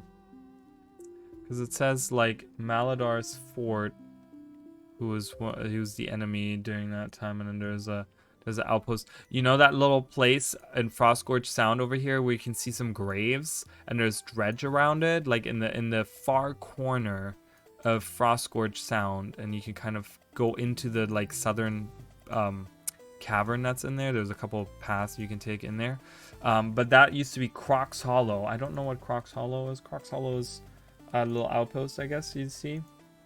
Yeah, it's a little outpost.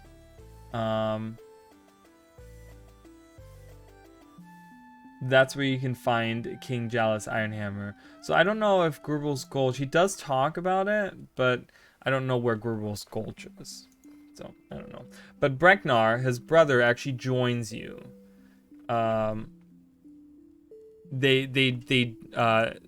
There's a gate up in these mountains, and I actually did, when Thunderhead Peaks first came out, I actually looked for that gate because I knew about that gate, right, being in the mountains, and, well, from Guild Wars 1, right, and I was like, oh my god, it's Thunderhead Peaks, and there is it's weird, because the mission in Thunderhead Peaks in Guild Wars 1 means you stand inside of the fortress and you just defend against these enemies that show up until Dagnar finally shows up and you kill him.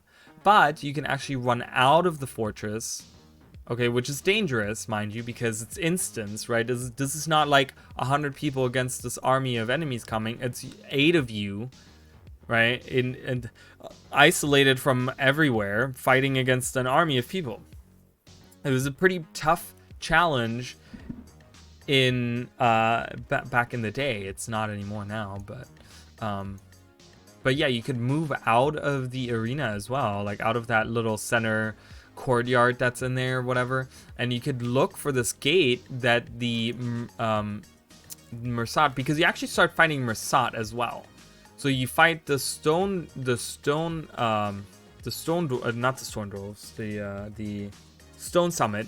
You fight the Stone Summit and you feed Dagnar, and then all of a sudden they're like, oh, Mersada here, and they're like, what? Mersada here? Yeah, so the Mersats start attacking, you defeat them, and you find out that there's a gate in the mountains, and you use that in the cutscene. You go through that gate, but you can actually, if you go out, you can actually find that gate as well. And when that map was first released, I was just like, the first thing I did, literally guys, the first thing I did, I was like, oh my god, like once I realized that the meta was taking place in that courtyard, I was like, you have got to be shitting me right now. I'm like, I'm looking for that gate. I went there's nothing there. The gate isn't there anymore, which is sad, you know. I was just like, oh, maybe there's some remnants to the gate, but I didn't find it. But you take that gate and it actually takes you over here. And Breknar, the brother of Jalas, actually comes with you, and he sacrifices himself. He actually lures away these Mersat, and he dies.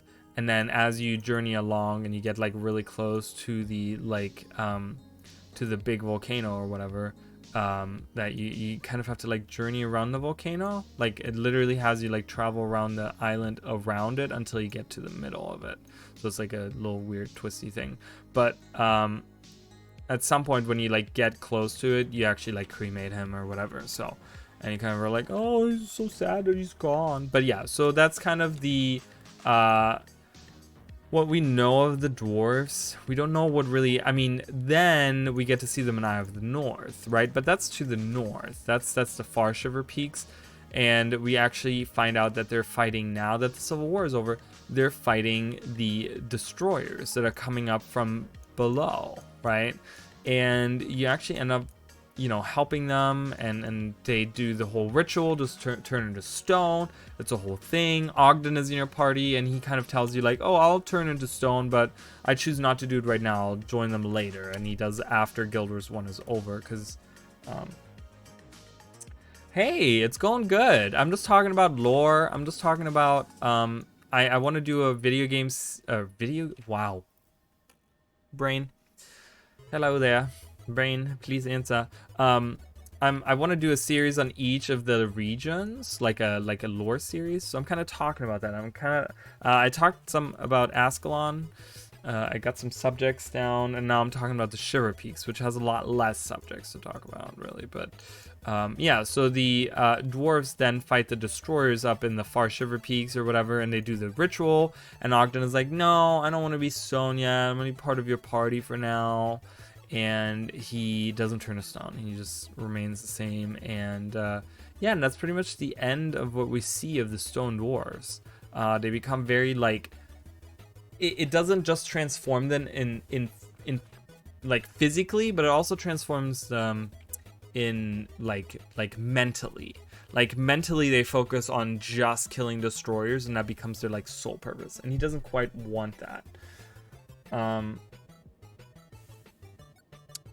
So that's kind of all we know of the stone dwarves. Of course, we do see a lot more than we thought we would see, because all of a sudden, because we were told that they were wiped out by the destroyers, that they were gone, but then we actually get to see them in the Dragon Response missions and stuff. But I feel like that again is another fault of the Icebreed Saga, which Icebreed Saga was horrible pretty much for so many different reasons, you know.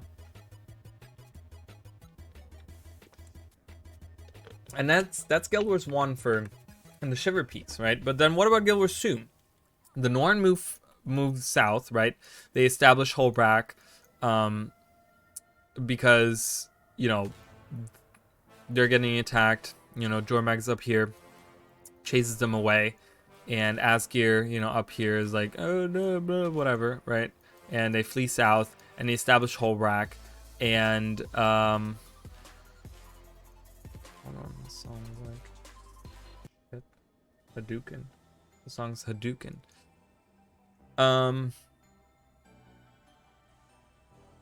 Yeah, so the Norn, we've heard, interestingly enough, the four Spears of the Wild, 3 of them get mentioned in Guild Wars 1. A Snow Leopard is not a thing. I don't know why that was all of a sudden an inclusion for ArenaNet to, like, you know, we see Raven, we see Bear, we see Wolf. but we don't see snow leopard in Guild Wars 1. And then all of a sudden snow leopard is a thing, and those are the great spirits, right? And then obviously we have the other little spirits over here, you know, and many more. I mean, there's others as well, right?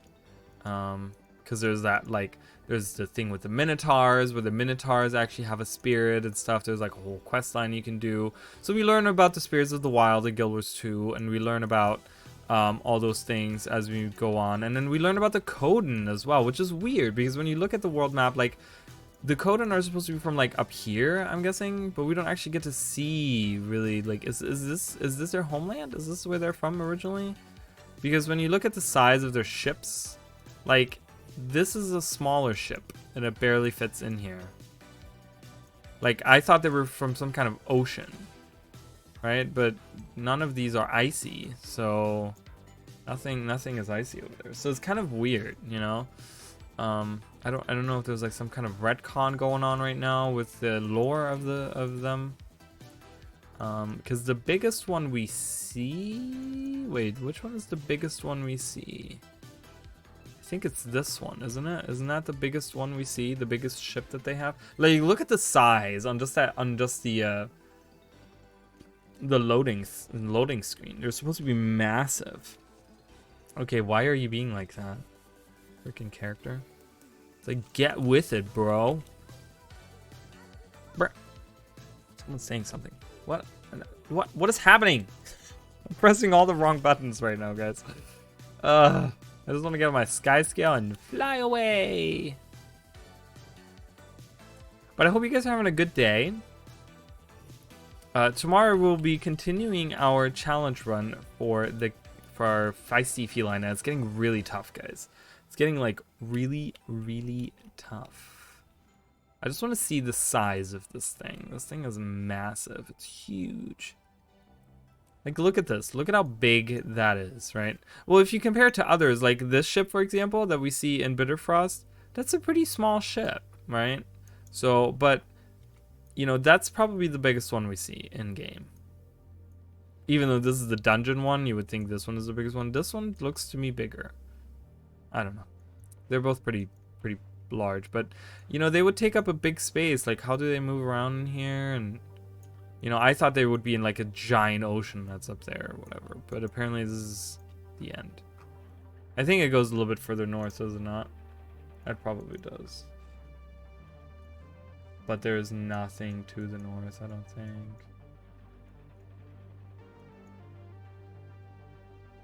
Okay, I won't load up my screen. Too much going on right now. But yeah, so we get the Coden. So let's talk about the Coden as well. Spirits of the Wild. I'm taking notes here. Spirits of the Wild. Coden. We also have Asgear we should talk about. Of course, I love the Owl Spirit, right? And I'm sad that it's like completely destroyed now. That was like a whole thing that they kind of missed out on, I feel like. But yeah, so it's weird that we get like 3 major, and then I guess in some point between Guild Wars 1 and Guild Wars 2, they take on Snow Leopard as one of the large, the main spirits, I guess, or whatever, right? So that's really cool. And then they have the Tooth there. And yeah, and then we move further into like Jormag territory, right? It's like Jormag and Bram even, and we also have the I guess we could talk about the Molten Alliance as well. But yeah, so that's pretty much it for the Shiver Peaks. I mean, there's not really... Because even the Civil War, even the Char Civil War, so to say, takes place like, you know, close to the mountains, but we don't get actual lore in the mountains. Yes, do we get to see some more of the other spirits, right? There's this 3 adventures you can do. I think there's one here, and then there's one up here, and then one over here. And you know, but we learn about those over here as well. So, it'd be cool to see more of the Shiver Peaks. I would like to get a map of the Shiver Peak Mountains, or just some kind of mountain map, In the new video that I have releasing, guys, I kind of talk about, you know, Turtle Highlands. Maybe we get a map there. And there's actually specifically mentions of Purus being in the mountains of Xingji Island. So I have a feeling we might be going there as well. And we will have to look at that. And I would like to have the Codan be actually like expanded upon. Bitterfrost Frontier did some of it, but did we ever see Coda's Flame when we went like up here, right? And they have the Codan. Like, there's nothing about Coda's Flame. There's nothing that has to do with the Bitterfrost mastery that we learn. They could have done something with it here. You know, give more people, incentivize them to buy your old shit, right? Have something there that deals with the stuff that's in the older releases, but they didn't do anything with that, which is kind of sad. I would like to learn more about Coda and that type of stuff. Like, we've learned so much in Guild Wars 2 about how deities are real, right? And in the real world, we could make up, you know, whatever, right? We could have Dudu Head be the new god, right? And we're like, okay, Dudu Head is real, like Dudu whatever, right? But in Guild Wars 1, we have actual evidence of the gods existing, right? We see them, we interact with them. Same with the Spirits of the Wild, right? It's like, oh, Owl, you know, does you know, is Owl actually like still alive? Boom, we see Owl, right? We interact with her.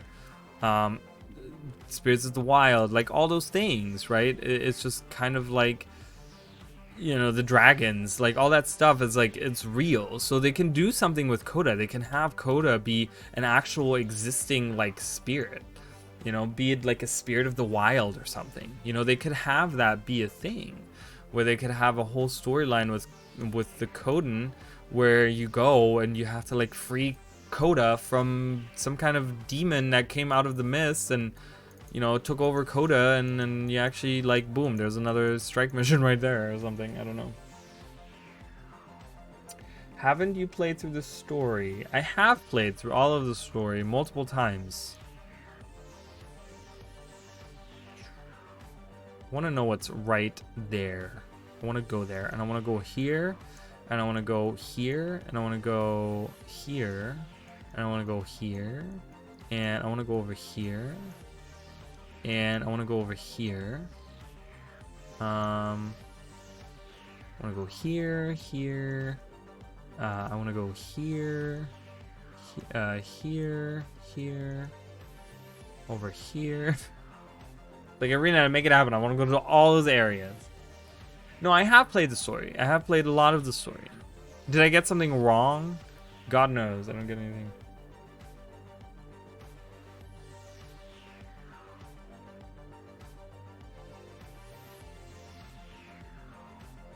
The Six and Balthazar going nuts? Why were they talking about going nuts? No one was going nuts, right? Was anyone going nuts?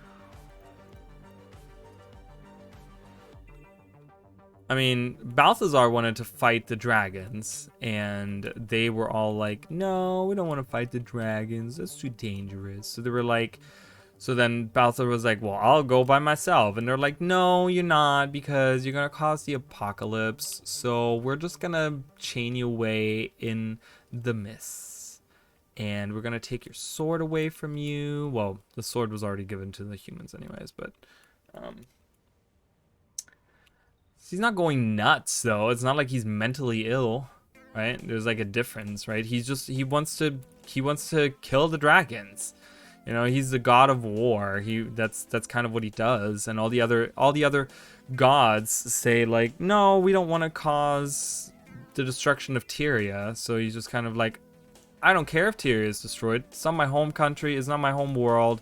I don't care about the humans, really. I don't care about anyone. I just want war with these dragons. I wouldn't say that he's necessarily going nuts. I mean, he's going a little wild. He's ending the. I mean, you know, in his mind, you know, he's a super being. He can just move between the mists. He can just say, I'm gonna go to the Fissure of Woe, which is like his home turf, right? He can just say, I'm gonna move through the mists. Even if Tyria gets erased, I'll just move through the mists and I go to a different world. I don't care, you know, whatever. You know, we don't know what that really means if the dragons get like,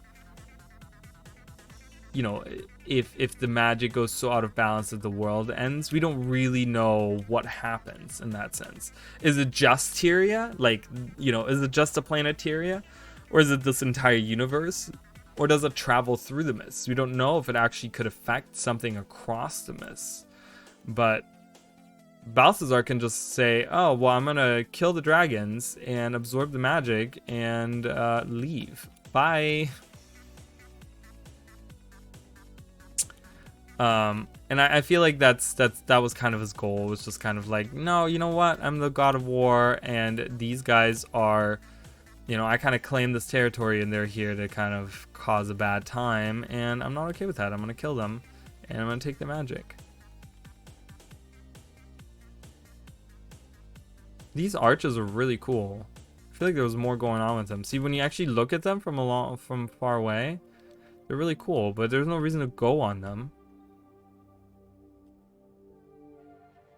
See, that's why I want another, like, a proper... There's a lot of... Again, we talk about spaces that are unused. I want to say that Bitterfrost Frontier is probably the most unused spaces. When you look at all of these outside spaces here, guys, specifically that, doesn't get used. None of it.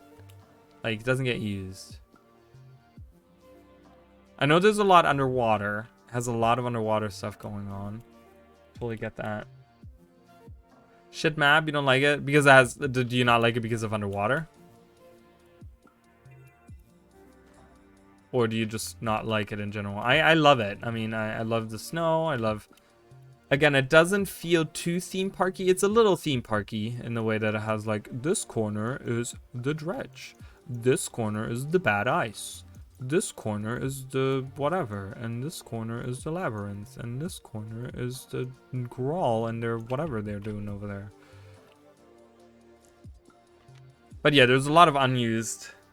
Like, look at this. I mean, you can go through here and you can see how much unused space there is in the map. Which to me is probably a sign of crunch, I want to say. They probably were like, okay, we don't really know what to put here. Like, these ice worms, they probably haven't been killed in years. Like, these ice worms have been alive, the same models here. Like, whoa. Doesn't that look weird? That looks like a door, doesn't it? It looks like I can go through there. I can't fly, actually, there. Oh, there's one thing to get. There's a plant that grows. It's raspberries, guys. At the end of the world, you can get raspberries. I like this map. I like the underwater. The underwater is very pretty. There's a lot of cool stuff happening. You can get a juvenile ice drake here, but again, like I said, look at this specific corner here. There's no reason for you to come here, like, ever. Okay, but they have this here.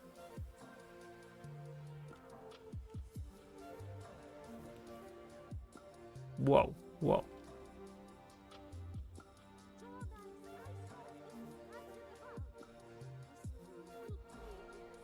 Yeah, so I mean, it's kind of a waste of space, but the underwater is really pretty. When you look at the underwater here, they put a lot of love into the underwater. Like, there's so much to see. Like the seahorses, right? They're here. We talked about those many, many times. The world has balance. Dragons. Let's love the balance.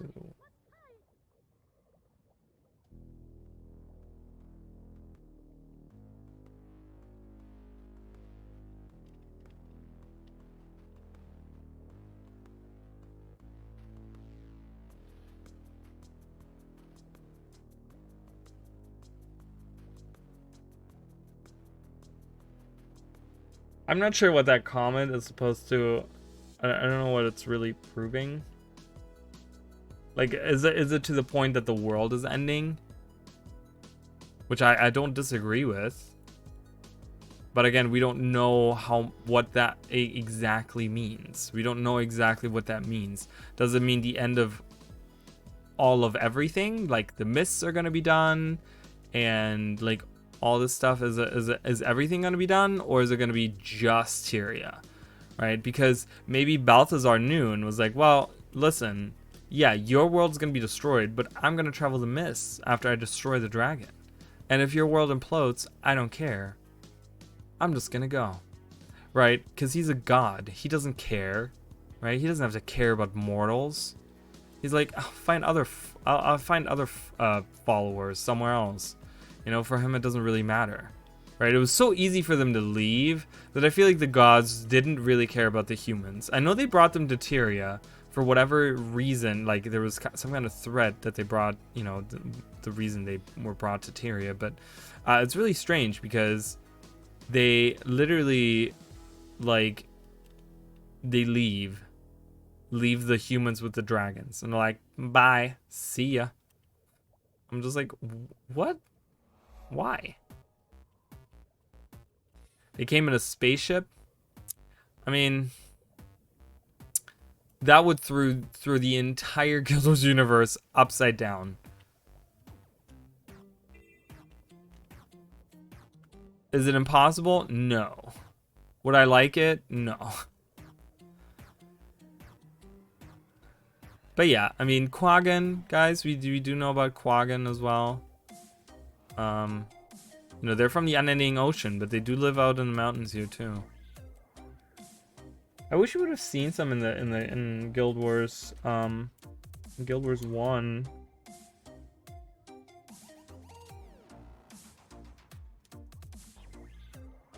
And then we have the trench here. It's very nice. It's very cool. See, when you just look at the, like, how everything looks, I mean, this is so pretty, isn't this? This is beautiful.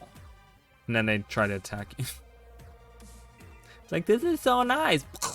Dead. Like, even down here, you go down into the thing, right? And there's candy corn right there. Yeah, look at this. It's so beautiful.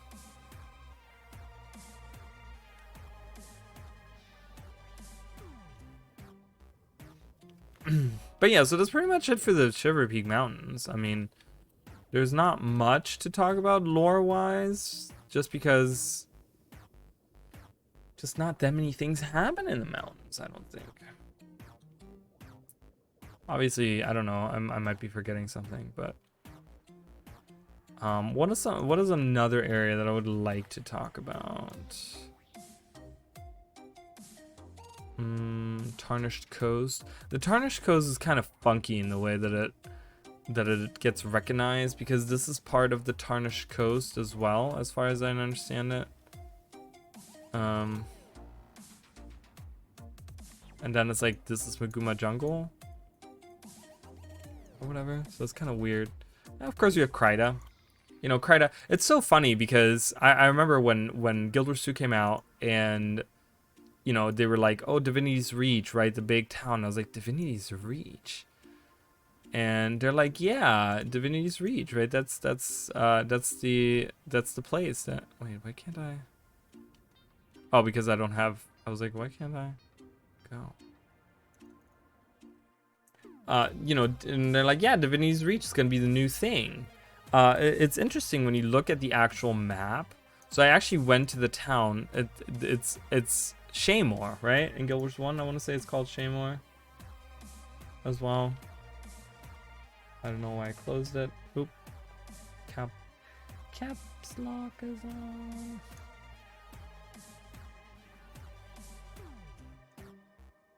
Yeah.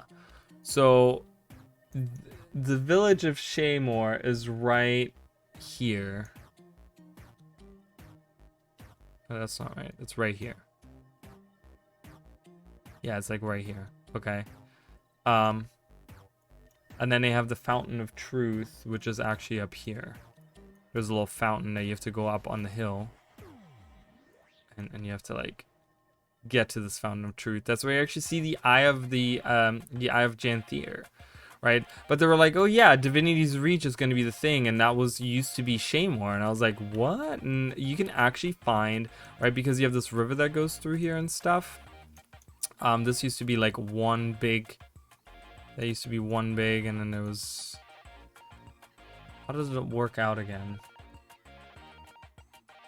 Loamhurst.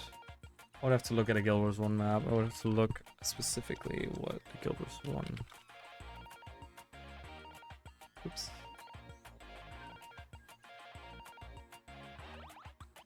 Hmm. That it? That it. That's it. I was like, I gotta find a map. Oh my god. Okay, that opened. Okay. Sorry guys, gotta find a map. Has me scroll through all of the maps. This is the one that I have been looking at a lot. Well, this one doesn't have any names. This is stupid. Why would you make a map with no names?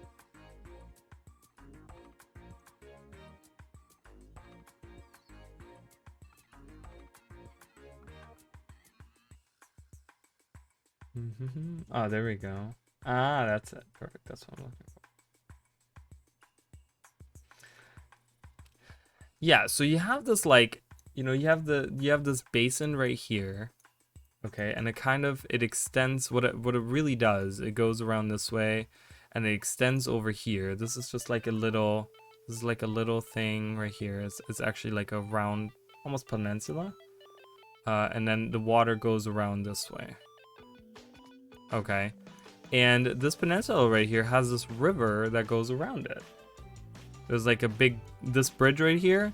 There's a bridge in Guild Wars 1 that's that exact, like not exact bridge. It looks obviously way different, but I think it's supposed to be exactly that bridge.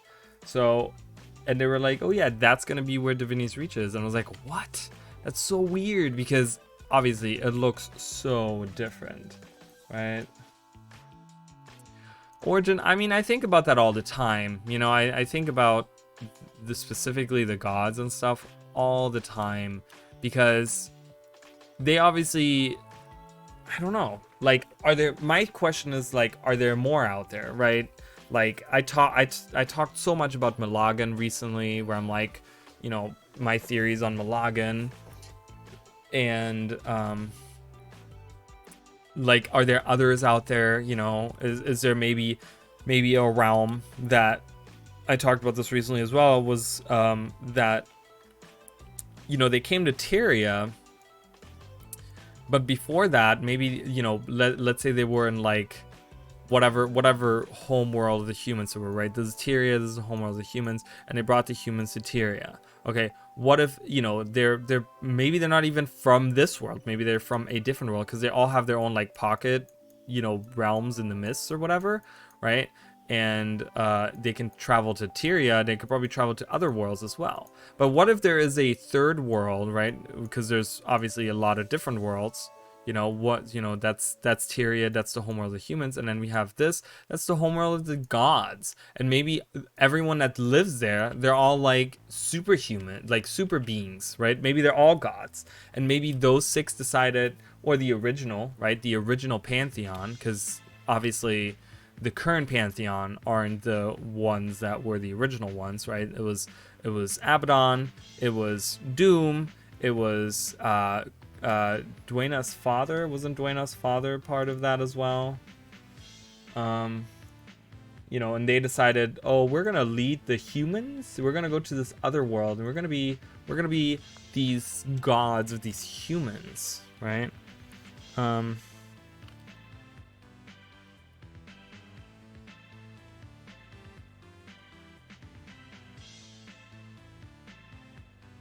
And it's great because for those of you that are interested in the gods, I did make a history video on the gods. It's been a while now. It's been probably a year since I made that video, but it's on my YouTube channel if you guys want to check it out. And I kind of talk about all of the history of the human gods. And yeah, and they started off. I mean, the original that came to Tyria were Dwayna, Balthazar, Melandru, Lissa, Abaddon, and Doom. And Melandru is the oldest of the gods. But there was also... because there was other gods, right? There was other...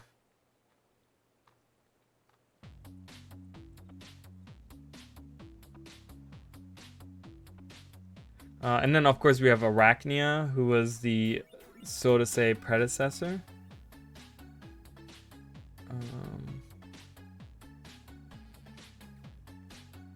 And then there's Mingus, who's the half-brother of Balthazar.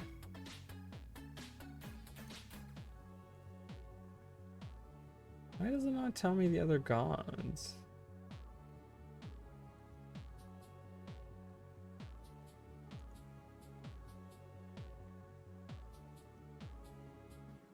Aside from the 6, so Dwayna, Balthazar, Melandru, Lissa, Grenth, and Cormier, right?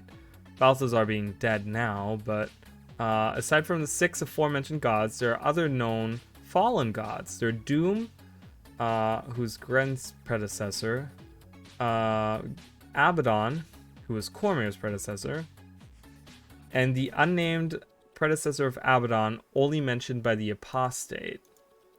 So the Apostate was a Marganite in Guild Wars 1, and he talks about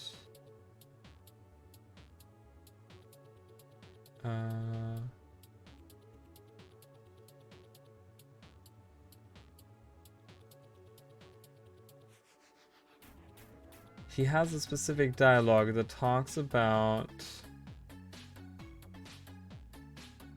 give me the writings,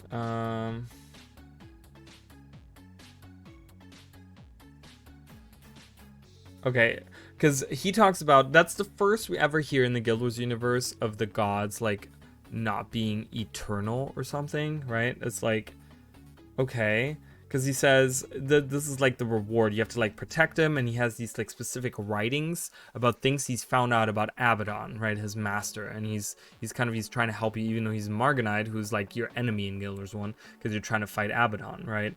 But at the end he says, thank you for protecting me and for your help. I shall now fulfill my end of the bargain. You may have wondered why I was being chased so vehemently by Abaddon's hunters, and I believe it as simple as this. I do not believe Abaddon to be an eternal god. There were other gods before him, before he was imprisoned here, and I believe that while the power he uses cannot be destroyed, he may be supplanted as he supplanted his predecessor. Use this knowledge for your benefit. So obviously it's like the gods seem to be on like a cycle kind of thing, almost like, I guess, like the dragons in a way, but you know, they've really dumbed it down in Guild Wars 2, where it's all about just like the transfer of magic, which is almost like the transfer of energy, right? It's just like the more magic you have, the more powerful you are. So that's how Cormier became a goddess, because she just absorbed the magic of Abaddon, right? And she kind of took that into her, and she was like, okay, boom, now I'm the goddess, right? And there's that funny video as well that, you know, that really old, like, this is why no one likes you, Cormier, or whatever it's called. It's really, really funny. It's really funny. It's very true. The reason it is so funny is because it's so blunt about being spot on that it's just hilarious. But it's about the Nightfall campaign in Guild Wars 1, which is just like hysterical the way they present it. But and it talks about the human gods there, right? It talks about the like Cormier taking that power of Abaddon and becoming a goddess, right? And that probably has happened before, right? It's happened with, you know, Grenth was born as a half god, right? He was Malcor's son, Malcor's and Dwayna's son, right? And that's only hinted at, but I think there's more than enough hints for that to be true. So Malcor's and Dwayna's son, Grenth, actually goes to Doom and is like, hey Doom, I don't like you being the god of death, and he kills him and takes his power. And you know, how many times has that happened before? We don't know if it's happened before, but it might have. I think there's mentions of Dwayna's father. I keep on mentioning that, but it's like driving me nuts, because I think there is Dwayna's father. Dwayna.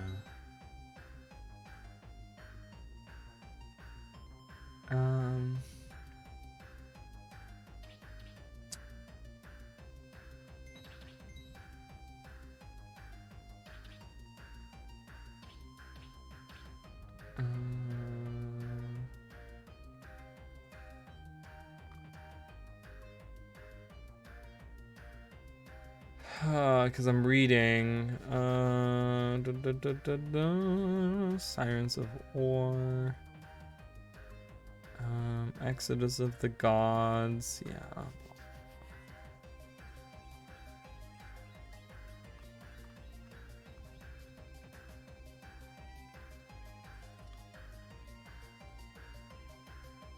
Okay, so there was a really cool. So before Guild Wars 2 was planned, there was Guild Wars. So they had Guild Wars Prophecies, the first one.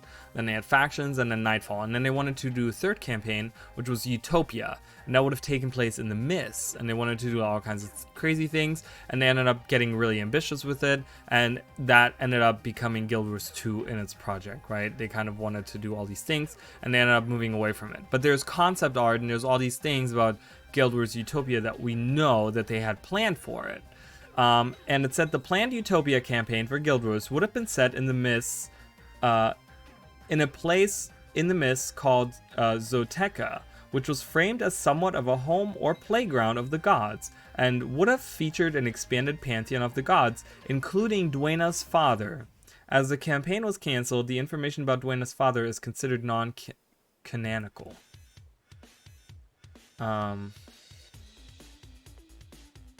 So there is, like, you know, if you want to take that as canon, there's mentions of Dwayna's father, and there's an expanded pantheon, probably parents of others, right, and other super beings, and I think that's why, like, something going into the Mists or something, like, I feel like, you know, where are we gonna take this story, right? What are we gonna do with the story next? Yes, obviously there's a shit ton of stuff on the world map that we can still go to. You know, I pointed them all out, all the things I want to go to, right? It's like there's an island over here that you guys can't see. You know, all these things. I mean, I think we're gonna get to see more of Kantha in season 6, but what about the next expansion, right? Or we could be going to the Mist, like going to like some kind of place in the Mist that's like a far corner of the Mists that's like not accessible through, like, you know, World versus World or PvP or anything like that, right? It's just like a far corner of the Mists that's like on the edge of like all these other worlds, and there could be like a whole thing of that, right? There could be a whole thing where we learn about where the gods are from, where the humans are from, you know, and maybe learn more about, like, you know, I was talking about those stars in the sky. Where are they right now? It is nighttime, yeah. Right there. Right, like, why are those there? Like, I don't know. You know, there's a whole thing with the sky, night sky, still that we don't know. We don't really know what the stars are and stuff. So, there's a lot of interesting ways that Arena can take this story. You know, there's a lot of interesting ways that ArenaNet can take the story of Guild Wars 2. Zoteka. I don't know, is that how you pronounce it? Because it's spelled Zoteka. That's how I pronounce it. I don't know if that's how you pronounce it. That's how it's spelled, though.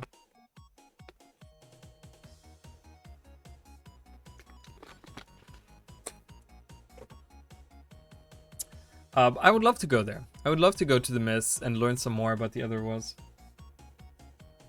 Yeah, I don't know. I just figured maybe someone knew better how to pronounce it, because I have no idea. I just knew yeah. Yeah, I don't know. I don't know if that's how it's pronounced. I don't think there's like a way. You know, obviously there was a lot of stuff about Utopia that was like Mesoamerica, like that type of stuff. Like it was like Incan and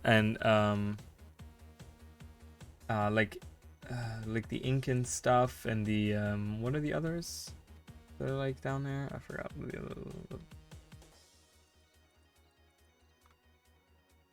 You know, it was influenced by that, but like old South America stuff, you know, like those olden age things. I would really like that. I would really like that. I've talked about like seeing other spirits of the wild, you know. I would like to see like tiger and monkey and snake and whatever, you know, like grasshopper or some shit. I don't know. I don't care. Whatever. Give me something really cool, you know.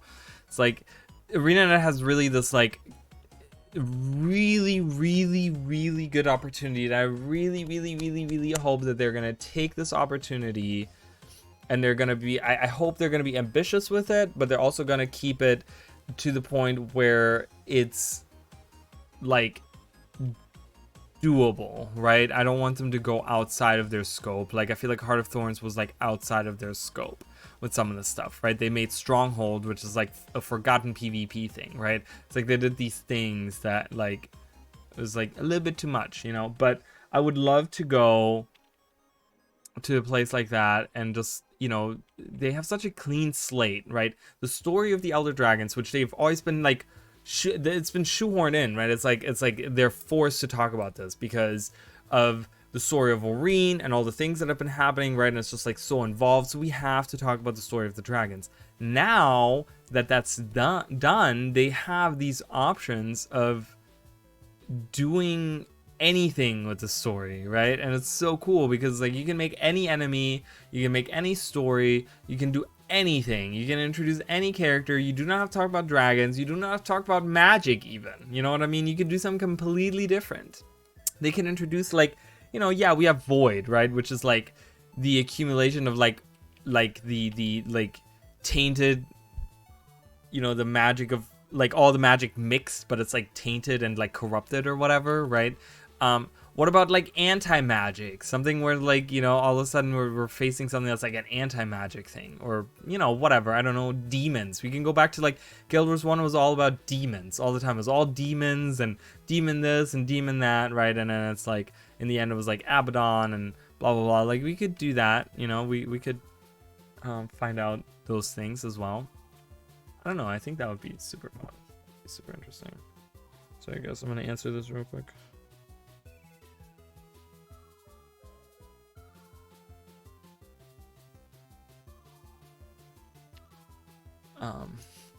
What are we talking about?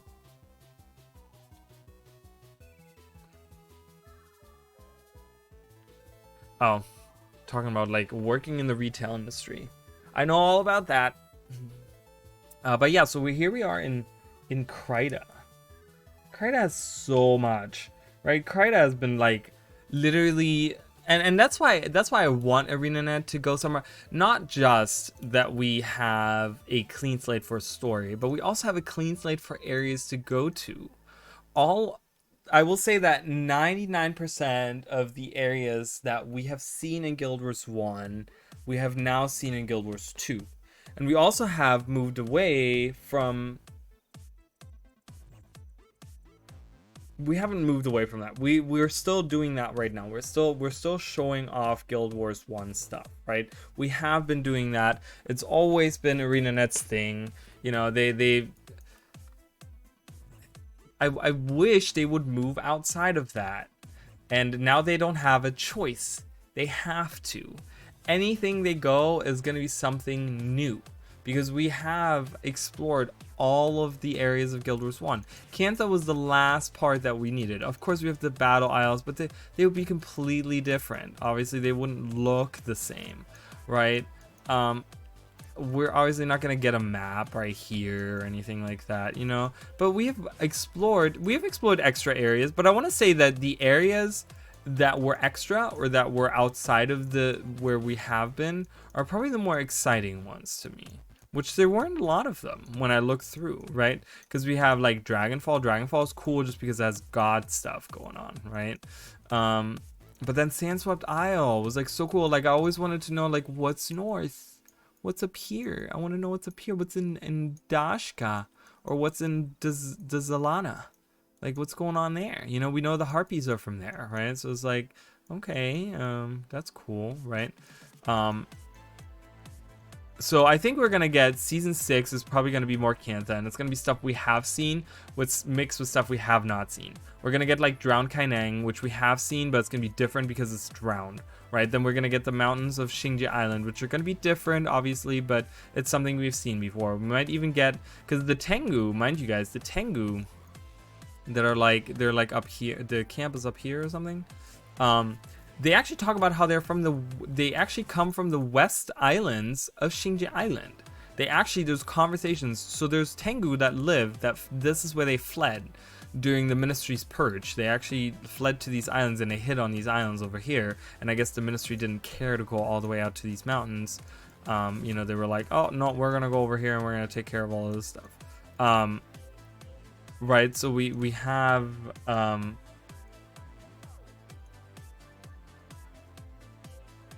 we have that that as well, right? So it's probably going to be a map here that we get to see. Probably Kieran Peak. I mean, I don't know why they would give it a new name and then not have a map there. Like, why even tease it like that? You know what I mean? Like, to me, that doesn't make sense. If you're going to tease it like that and make it so detailed and show us Minister Wona's estate, because they didn't need to do that. It's been 250 years. Minister Wona's estate in the middle of the mountains, with him being dead and the Tengu probably haven't taken over, it looks nothing like it. But on the map right here, it looks just like it did in Guild Wars 1. So it's like, there's probably a reason for that, right? Then they have Mount Jinkai right here, which is just so dead right middle center right there. So it's kind of a weird tease, like, oh, there's a big mountain there. Like, the waypoint is right south of that, and I'm always like, can I go here? Because you go through the thing here, and then it teleports you here. And it's like, but I want to go here. Cavalon kind of looks a little bit detailed as well, right? So, are we gonna go to Cavalon, guys? You know, I mean, destroyed Cavalon would be fun to go to. And then like, I think we're gonna get another mountain area here. Like, why give this again? Why give this a name if you're not gonna actually use it? Oh, the playlist is done. I'm just gonna restart the playlist. All the other playlists are dumb.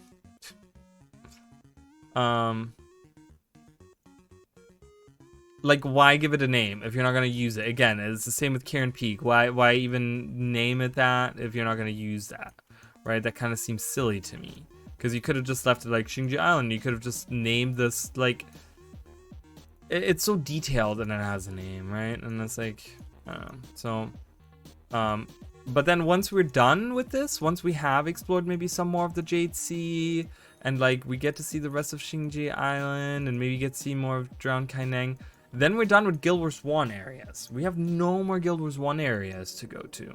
Like, we could have a map, you know, I mean, not really. You can't really have a map down here. Down here, the whole swamp area we didn't get to see. You know, we're probably not really good to go there. There's like a whole marsh, swampy area down here. But yeah, like I said, 90% of the areas in Guild Wars 1 are going to be explored. And that gives Arena this really, really clean slate, story-wise, map-wise, for expansion 4 to really go like, bam, we're going to do something really new, and we're going to do something really crazy, and we're going to do all the stuff, and we're not going to talk about dragons, and you guys aren't going to have to worry about it, you know? And I will say that maybe, and, you know, I feel like that train has left the station a long time ago, but maybe we're going to get to see another playable race. You know, maybe the Tengu at this point in the Domain of Winds are going to be like, hey, listen, yeah, now that the dragons are dead and the destroyers are gone and all this stuff, right, maybe we need to open up our borders, right? Could still happen, and then we could have a playable, or at least go to the Dominion of Winds, maybe if they're not playable. I just implore ArenaNet, if you're not going to make Tengu playable, at least give me a combat tonic that's a Tengu, so I can at least kind of play a Tengu, you know? But the cool thing about Tengu in Guild Wars 1 was that the swords, they held them backwards, right? They held them like pointed down or whatever. That was always really cool. I just love that. I was like, yeah. So, not that that would really work with the way that you slash in this game, but still, wanted to point that out. And then, of course, we have like things like the tower, right? We have the wizard's tower that's over here. It's like, what's happening there? Are we ever gonna find out what's happening there? You know, there's so many mysteries still. I want to go here. If anywhere, if I could ask for any specific area, Isles of Janthier. And I think a lot of people that are into the lore would be asking for the same thing. I think a lot of people that like the lore would say, hey, I would love to see the Isles of Janthier and what's going on there. And like I said, you could say that the Seers are still alive. You could say the Mersat are still alive, because they could just like retcon, not necessarily retcon it, but say like, oh, the Mersat are still alive, but there was a faction that didn't want to hide in the mists or shroud themselves or whatever, from the eyes of the people, and those are the ones who fought. And now you in the Isles of Janthier, you now meet them, right? Like, I would like to see the Seers, right? The Seers were so mysterious because we learned nothing about them in Guild Wars 1, like nothing. Okay, and like I said before, I would really like to see a story that involves maybe some Seers that are left on the Isles of Janthier, and maybe they could have a whole situation like the Char and the humans had with Ascalon, where like the Isles of Janthier were originally Seer territory, okay, and like, guys, they could have this whole thing, right? So imagine this was Seer territory, and then during the last rising of the Elder Dragons or whatever, blah blah blah, the Mersat hid away, and all the other races kind of fought, and the Jotun in the middle of that kind of lost their way, ended up becoming these, like, they lost all their, so to say, like, magic and power and stuff, and they became these like brutes that are now in the mountains. But the Seers, they kind of like, retreated back to the Isles of Janthier, and the Mersat then were like, well, we want the Seers' powers or something, right? And that's what started the war, because the Mersat and the Seers were like, they were at war with each other. And the Mersat, as far as we know, won the war. Well, what if they didn't win the war? What if let's say the Seers and the Mersat were fighting up until the Civil War in Kryta, right? Where the White Mantle was fighting the Shining Blade. And that's when we eradicate all but one of the Mersat, as far as we know, right? So what if they were, at the same time as the Civil War is going on in Kryta, they're fighting up here. They're fighting the last of the Seers or whatever, and the Seers actually win because their forces are stretched between, being up here and being up here. The Mersat forces, right? And they defeat the Mersat up here, and we defeat the Mersat up here. So yes, the Mersat are gone now, but the Seers take back the Isles of Janthier, and that's kind of like their territory again, right? And they then decide to not trust anyone else, and just kind of, they know about the Elder Dragons, and they're like, no, we're gonna hide away, like the Mersat have. We're gonna do what the Mersat did, hide away, and they're hiding away in the Isles of Janthier. And they now decide that the dragons are gone, so they can come back now. And they send an ambassador to Divinity's Reach to introduce themselves, or, make a treaty or something. And that's where the story could start, right? And then we travel to the Isles of Janthier as, Casimir is the new, she's the new ambassador, right? She did the whole thing in Cantha, right? Once the season is over, I'm sure the relations with Kryta are going to be okay, at least on good terms. I hope that they end on a good note and that we don't have a war with Cantha or something. So that she is free to, so then Queen Jenna will be like, okay, well, you're done here in Cantha, and, all the relations are fine, and our trading has started again, and all these treaties have been made, and all these things are happening, right? And commerce is working perfectly fine, and, the Black Lion Company kind of takes over, and they're just like, okay, well, we're the, like, main, guys for, like, commerce in the world, so we're gonna kind of take over this part, blah, blah, blah. And then Queen Jenna's like, wow, why don't you, as the ambassador, Casimir, go over to the Isles of Janthier and see what the Seers are all about? And that's kind of where Expansion 4 takes us then, right? And we could maybe get like an introductory map over here that kind of, brings us, it's the backside of Divinity's Reach that brings us into the Isles of Janthier.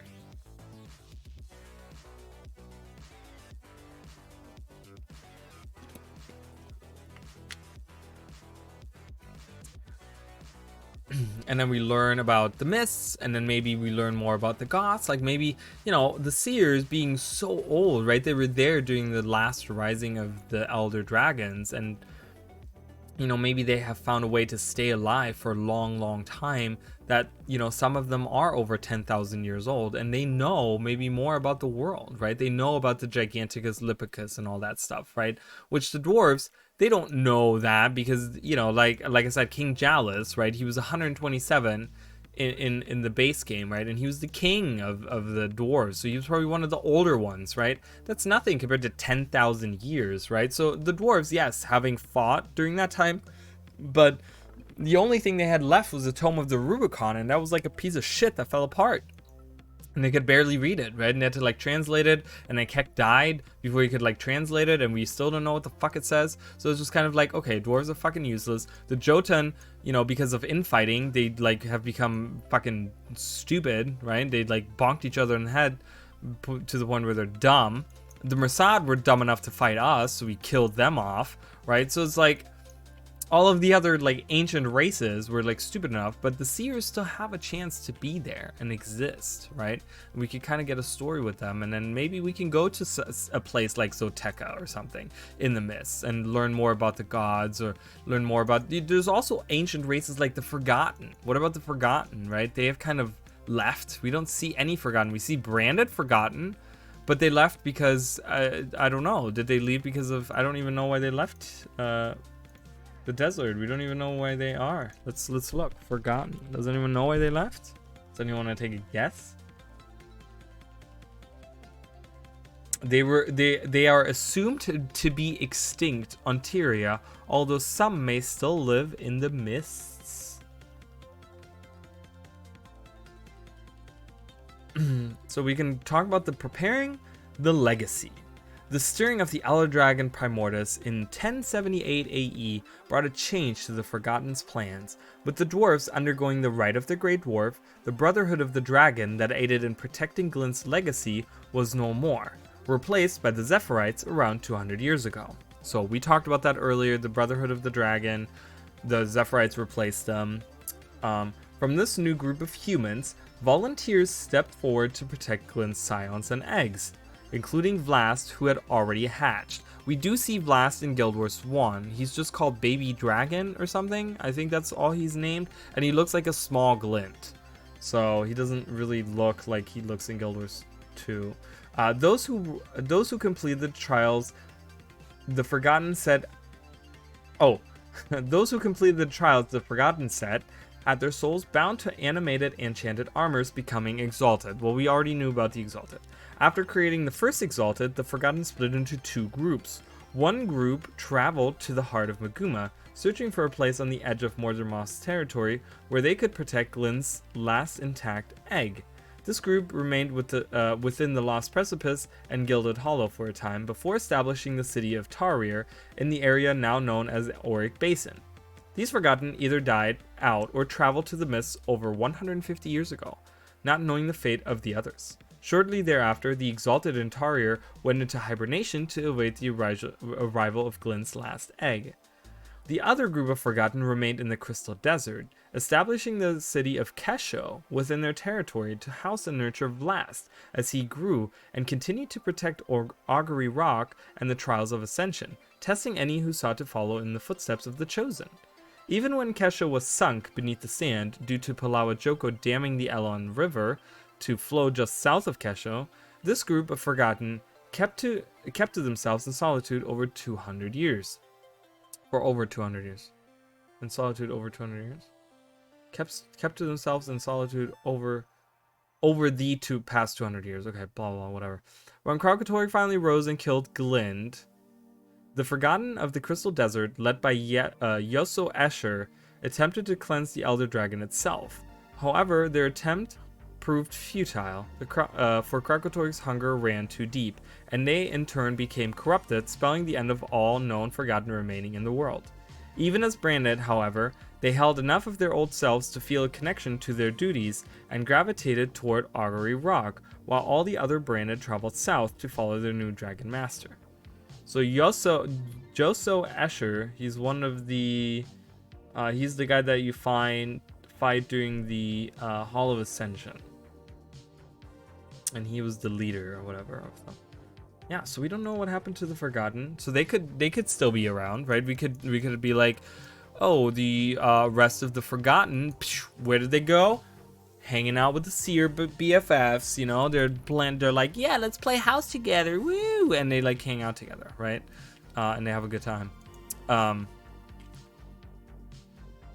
So there's a lot of different ways of things that are still established. I would like to get new things in the game. I would like to get new stories, new tribes, new ideas of cultures and civilizations. But the thing is, when we talk about culture and civilization, like, we know nothing about the Seers, right? We knew the Forgotten were all about like doing Glint's work and preserving, you know, the world and doing that type of stuff, right?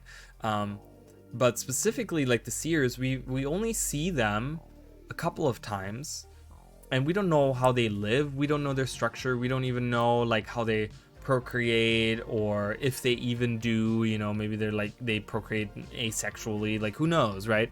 You don't know those things. And I completely agree with that. I would love to see something unique and foreign, because one thing that ArenaNet does is they lean a lot of the real world stuff, like on their fantasy world, on real world stuff. And you're exactly right. You know, they do a lot of stuff like, you know, when we talk about Char, you know, a lot of the Civil War has like similarities to like World War II and World War One and that type of stuff, right? And it's like, you know, I want them to step outside of that and kind of really embrace the like magical aspect. That's why I love the Sylvari, because they're so magical. There's nothing you can really do to connect Sylvari to real world stuff, because they're just a magical people, right? They're just magic, right? Pretty much. So it's like you can't really base any of their stuff on this, right? But then it's like the human structure, you know, obviously is like, it's a queen and she has a, you know, a council of ministers and all this stuff, right? It's like, and their structures are very like, you know, you like Divinity's Reach just by itself and the surrounding area, you could find that in the Middle Ages somewhere on Earth. Like, you could find almost, you know, obviously with the different districts and stuff, but, you know, I'm saying in that style of like a city, you could find that. But I would like to have something fantastical. And that's something that they robbed us of with Or, because Or was this magical place that was so unique and different, right? And you can kind of see, like, when you go through, you can see, like, they had these roads, right? There's a road here, and it splits up, and there's a little fountain right here and stuff. And it would be really cool to see what that used to look like, right, back in the day, like with the big over the arches and all those things. Like, that would be so cool to like see those things. And yeah, and I think specifically the races that you can do that with would be Seers. I don't know, I wouldn't be happy with Forgotten. If we get to see Forgotten, I'd be like, okay, kind of like not really excited about like just specifically the race. I mean, that doesn't say about anything else, right? But specifically Forgotten. I would love to see Largos. If we're gonna go underwater, I would love to learn about the Largos. Again, that is something that has to be magical, right? Because it's a group of like humanoids with wings that lives underwater, right? And they're so cool, right? And they're like, they probably live like the Gungans do, right? I talk about this all the time, where it's like their cities are probably like these bubble cities under the ocean or whatever. You know, that's so cool to me. That's really, really awesome. And it's a great like idea to really lean on something more fantastical, really embrace the fantasy of your game, where not a lot of them do that, right? The Asuran part of it, right? They do the like the magitech, right? They do like the futuristic tech. They kind of take that role, right, with their holograms and their golems and like that stuff, right? That's kind of their expertise there. And you know, the factions like the Inquest and stuff, that, you know, they do that type of stuff. And then you have the Char, which take a little bit of the steampunkish thing with a lot of like metalworking stuff, and, you know, like I said, like old-timey like real life war stuff kind of comes into play. You know, we talk about Char tanks. I have my Char tank video. You know, a lot of those things like that kind of, I feel like, leans back into, you know, real life World War stuff. Humans are just humans from the Middle Ages. There's nothing magical about the humans. There's nothing different. They're just, you know, literally humans from, you know, they could be from planet Earth. There's nothing crazy about them. So I want to hear about races that are like outside of that, you know, like the Norn, you know, they do have their cultures, their culture with the spirits of the wild, but I feel like it's kind of like, it's like it's like a very short one-way track, right? It's just like they have their moots and they're drinking and they're fighting and they're spirits of the wild, and the spirits of the wild are just like this pantheon of the spirits. Like of each of the animal, there's a spirit. I feel like it would be very hard to expand on that. Like, yes, you can introduce other spirits and stuff, but like I said, introduce me to like other Norn spirits, right? That would be interesting, but again, that goes towards the magical aspect, and that goes more towards, I feel like, Coden than it does with specifically Norn, I feel like. But yeah, there's you know, they've hinted at a connection between the two, and that would be really cool. That would be something that I would like to see. You know, a Coden expansion, kind of learning more about Coda, and like I said earlier, you know, like learn about you know, maybe Coda is the spirit of the wild, right? And it's the polar bear spirit of the wild, right? Who knows, right? Because that's what they are. They're polar bears, right? They're walking polar bears. So, you know, as the Norn become like the bear, which is like a brown bear, right? Like, are Coden like permanent polar bears? And their Coda is a polar bear spirit of the wild. So I guess there is stuff they can expand on with the spirits of the wild. But they would have to connect it with like other things, you know, and that would be really cool too. I would like to see that. But I would like to see like one thing that I think ArenaNet does is like they introduce new cultures and civilizations for expansions and then drop them, right? The Itzel and the Nuhak. I get that they're in the forest, in the jungle over here, but it's like, I like them. I think they were pretty cool, and there was like the whole like mastery with like learning their language and learning to talk to them and stuff. Like the Itzel specifically, I think they're really adorable and they're really cool, and you know, kind of expand on them a little bit. Like maybe they've moved on now that, you know, Mordremoth has been killed. Like they're free of the Mordrim, right? So it's like they get to, you know, spread out and do their thing, you know, whatever, right? Same with the Nuhak, right? Or the Omakhan, right? The Omakhan were introduced in Season 4, and then they were there during Season 4 the whole time, but we didn't really expand on them, right? We learned all the stuff of the Omakhan, which they're really cool, right? They're really, really cool. Char, like they're just such an opposite to what the Char are, and I think Arena did such a great job with them. But then it's like in Season 4, we kind of like, Season 4 in Icebreath Saga, we don't really learn that much more. They don't really expand on the Omakhan. They're just there as helpers, right? And you're like, oh cool, look, it's Omakhan, all right, whatever, right? And it's like we hear nothing of the Omakhan at that point. After that, you know, we know Rox joins them, cool, that's it, right? And Arena does that. They like introduce these like different races and different things, and then they don't do anything with them. And then I feel like it gets to the point where like every area in the world has their own isolated like cultures, which I suppose that's not a bad thing when you think about it like that. But I would also like to maybe see like one thing that was really cool, for example, was going to Drytop and finding the town of Prosperity, and everyone's like surprised and they're like, oh, there's a town out here. And they're like, oh yeah, we're miners, and we're isolated from the rest of Tyria. We're just kind of like these miners that live out there. And I remember the feeling of going to Drytop for the very first time in like, what, 2014 or 2013 or whatever it was that we went to Drytop for the first time, and just kind of being like, whoa, there's a town of people out here? That's so cool, right? It's just like, I don't know, that was like really amazing to me. And there were like all kinds of people that live there, you know. There's so many different, I don't know. I just think Arena has a lot of opportunity to do a lot of interesting things, and I hope they don't do something really weird where it's just like, I don't know, where they introduce like some kind of new race. Like, we have enough races, kind of go back to what you already have in your pool of races. Because if you guys look at the races, I feel like there's stuff that we haven't talked about. Like, what about different races in the world? Let's look at what some other races we have. We have Asura. So the 5 main: Asura, Char, Human, Norn, Sylvari. Then we have Centaurs, right? Centaurs kind of, they were supposed to have a Woodland Cascade maps for Icebreath Saga, as far as we knew. And in the trailer for Iceberg Saga, there was stuff with centaurs that never became a thing. We have Colossus. Now, remember, guys, the Cliffside Colossus in the Fractal has existed on Tyria. And they have said that the Cliffside Fractal is closer to the origin of the planet, of like, I guess when humans first arrived on Tyria or whatever. That's what it's based off of from way back when. But there is a quest you can do for a specific weapon. I think it's for Eclipse.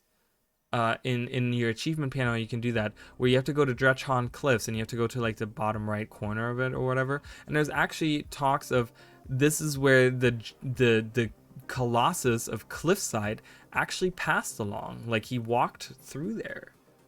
Like that's really cool, right? That's really, really cool.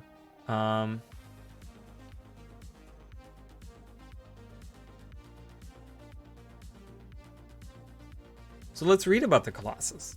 So it says the Colossus of Cliffside was captured by cultists resembling humans at some point in the early history of Tyria. Nothing is known about this being or the cultists that captured it, only that their leader, called the Archdiviner, wielded a dangerous hammer resembling Entropy, which is the hammer you can get in Guild Wars 1. Bacon? Sounds a weird Bacon claims that the Colossus once strode over Docio excavation ages ago, suggesting that its existence is known to the Dermot Priory. So that is exactly the quest that you have to do, where you actually have to go, and Bakken is the spirit in Brandalf's Steading that talks about that, and he says that that's where he passed over. So he passed over in that corner there, and that's really cool, right? And are we going to find out more about him? So there's some trivia. The symbols on the hammer, which also resemble old Canthan logograms, are the same as the ones seen on the seals binding the Colossus. The hammer was the key to breaking the seals and releasing him. The Colossus was inspired by ancient myths, such as the one of Prometheus. The Colossus was referred to internally as the Mountain Man. All right, we can see the Colossus. We have Choya. Choya, I don't know if they would be interesting enough to do something about. Jin, I feel like they've expanded on the Jins with a lot of like season Path of Fire and season 4 specifically had a lot of little quests that dealt with a lot of like Jin here, Jin here, Jin here. Like there's a whole story with whatever his name is that got like betrayed, and he, you know, his story starts actually in the Elon Riverlands or whatever. There's like a letter you can read. There's like a whole story to them. I don't want any more Char. Iceberg Saga was enough. Iceberg Saga for me was so much about the Char. It was all about the Char. It was the Civil War. We got all of the new Imperators, like literally almost all new Imperators. Like they all died, okay? 2 of them died out of 4. But, you know, this is kind of like, I kind of want to step away from the Char. I don't really want to hear about the Char right now. I want to hear about something new. I want to go somewhere, something interesting. Like what, you know, I don't know, what potentially could we talk about Char? Except for Omicron, but the Omicron are so different to what the Char are that, I don't know, I would like to hear about the Omicron and see more of them. Like maybe they started populating like somewhere over here, you know, maybe they started traveling over there and they're like, oh, we just want to explore and we're over here now. I definitely want the Largos. Hands down, the Largos is something that I would love to see. Like, I want to know what the Tetios houses are, right? The, like, Concordat and all that stuff. Like, I want to know what all that stuff is about. I want to know their, like, structure, like, how their houses look, how their cultures look, how their, like, civilizations look, like, what their children look like, you know, like, you know, are they, like, cute little people with, like, cute little wings? Like, imagine that. That'd be so weird. Isn't that cool? Like, little Largos? I would love that. It'd be adorable. Dragon. Well, we heard about that. Dredge. I don't know. Dwarf. Etten. Forgotten. Giants. Grawl. Great Giants. which is the Giganticus lipicus.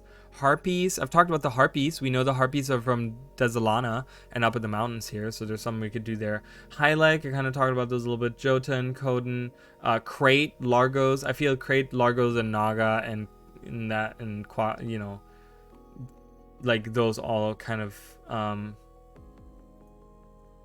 go together. I feel like. Mersad, Naga, Ogre, Quaggan, Seer, Skrit, Tengu, and Trolls. And then we have Dragon Minions, and then we have Wildlife. There's some really cool wildlife, and I love that Arena added all new models and stuff to like to End of Dragons and stuff. It was really cool. We also have other creatures. We have astral creatures, we have avatars, Aberrans, Awakened, Constructs, Demons, Echoes, Elementals, Exalted, Fallen, Flesh Reavers. Flesh Reavers are really interesting because they're actually like, they kind of, I feel like they're from the underworld, but maybe they're not. They could have like their own realm that they're from, like a demon realm where they're from. Forged, Ghost, Golem, Halloween creatures, Holograms, Imps, Jade Constructs, Jade Mechs, Minion, Nightmare, large shadow-like specters full of hostile emotions. What is considered a nightmare? Okay, so Shades, Abyssals, Shadow Beast, Shadow Monk, Shadow Mender, those things. Phantasms, spirits, spirits of the wild, steam creatures, snowman. There's also steam creatures, you know, there's that parallel universe where, you know, you can have that a certain storyline where they talk about, you know, your other self from the other universe, like, took over the world, and they come to, like, conquer yours or whatever. There's, like, a whole storyline to that. They could touch on that, you know? Twisted Watchwork, Vision, Wardens. So I've talked about the Wardens. I really think that the Wardens in... Is this happening right now? Leyline Anomaly. Did it just get killed or what's going on? No, it's moving. Go! I just got into the map when I got here. That's freaking wild. I never do this either, so... Oof. Almost didn't make it. I don't have all the waypoints. I'm gonna do this real quick, guys. Whee! Oh, God. Oh, God. Go, go, go, go, go. The Norn that traveled north. Are there specifically Norn that traveled north? Did they go back up into the Frosty Mountains? I mean, I wouldn't be surprised if they did, to be honest, but... I don't do a lot of damage, guys, on this, okay? This is like a... This is a Harrier's gear. This is some Harrier's gear I got going on here. Harrier's gear for the win. Alright, I just need everyone to finish this. For me. Trying my best. I'm trying to power everyone up. Alright, attack him! Go!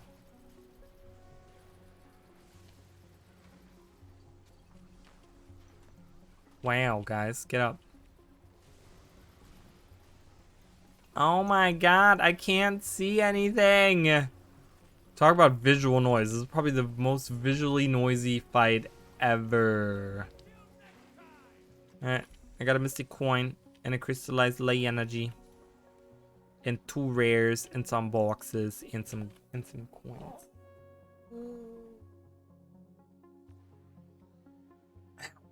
Shoulder just popped. Okay. And then, yeah, Warden. I mean, Warden, man. They better need to do...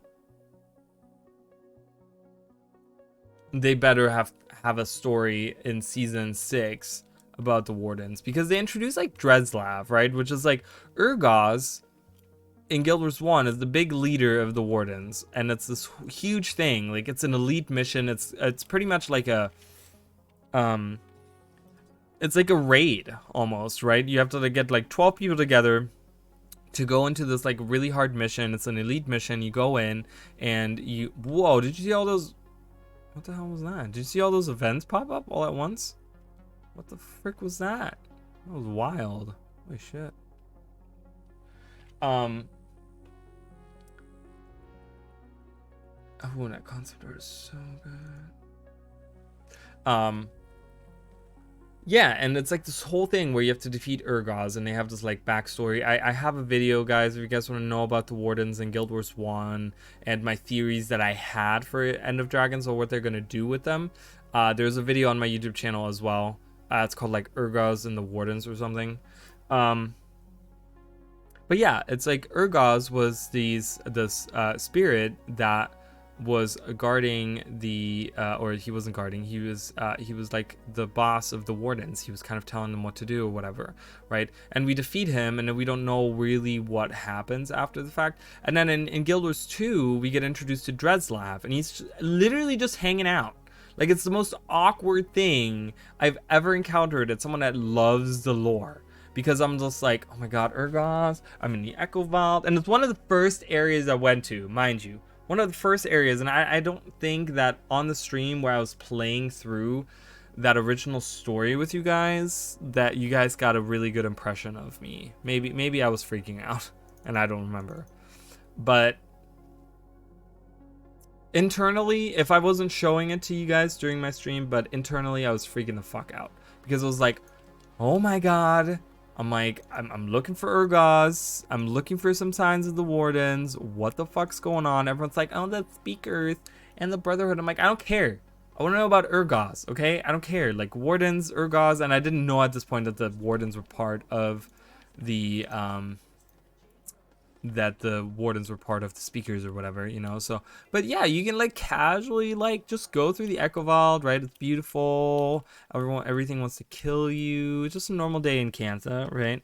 And you get to the point where all of a sudden you come into this like more openish area, which is right out here, right? All of a sudden it opens up and there's these plants around, and you're like, okay, what's going on here? And you go up there, and there's just this dude hanging out. He's literally just a dude hanging out.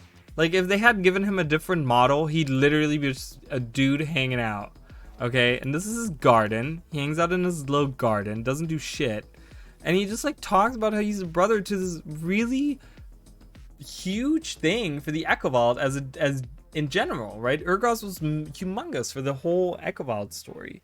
And the Echo Vault was so vast and so interesting in Guild Wars 1 as well that I really hope we get to see more of it in Guild Wars 2. If you guys are interested in seeing more of the Guild Wars 1 Echo Vault and you guys don't want to watch or play the game, there's a video, I have a video series where I explore all of the maps in Guild Wars 1 in Cantha on my channel on YouTube. You guys can watch that, and you know, the Echo Vault in Guild Wars 1, like I show all the different areas and stuff, and I kind of like look around, and there's so much to see and so many cool things, right? And so many things we don't see in Guild Wars 2, you know.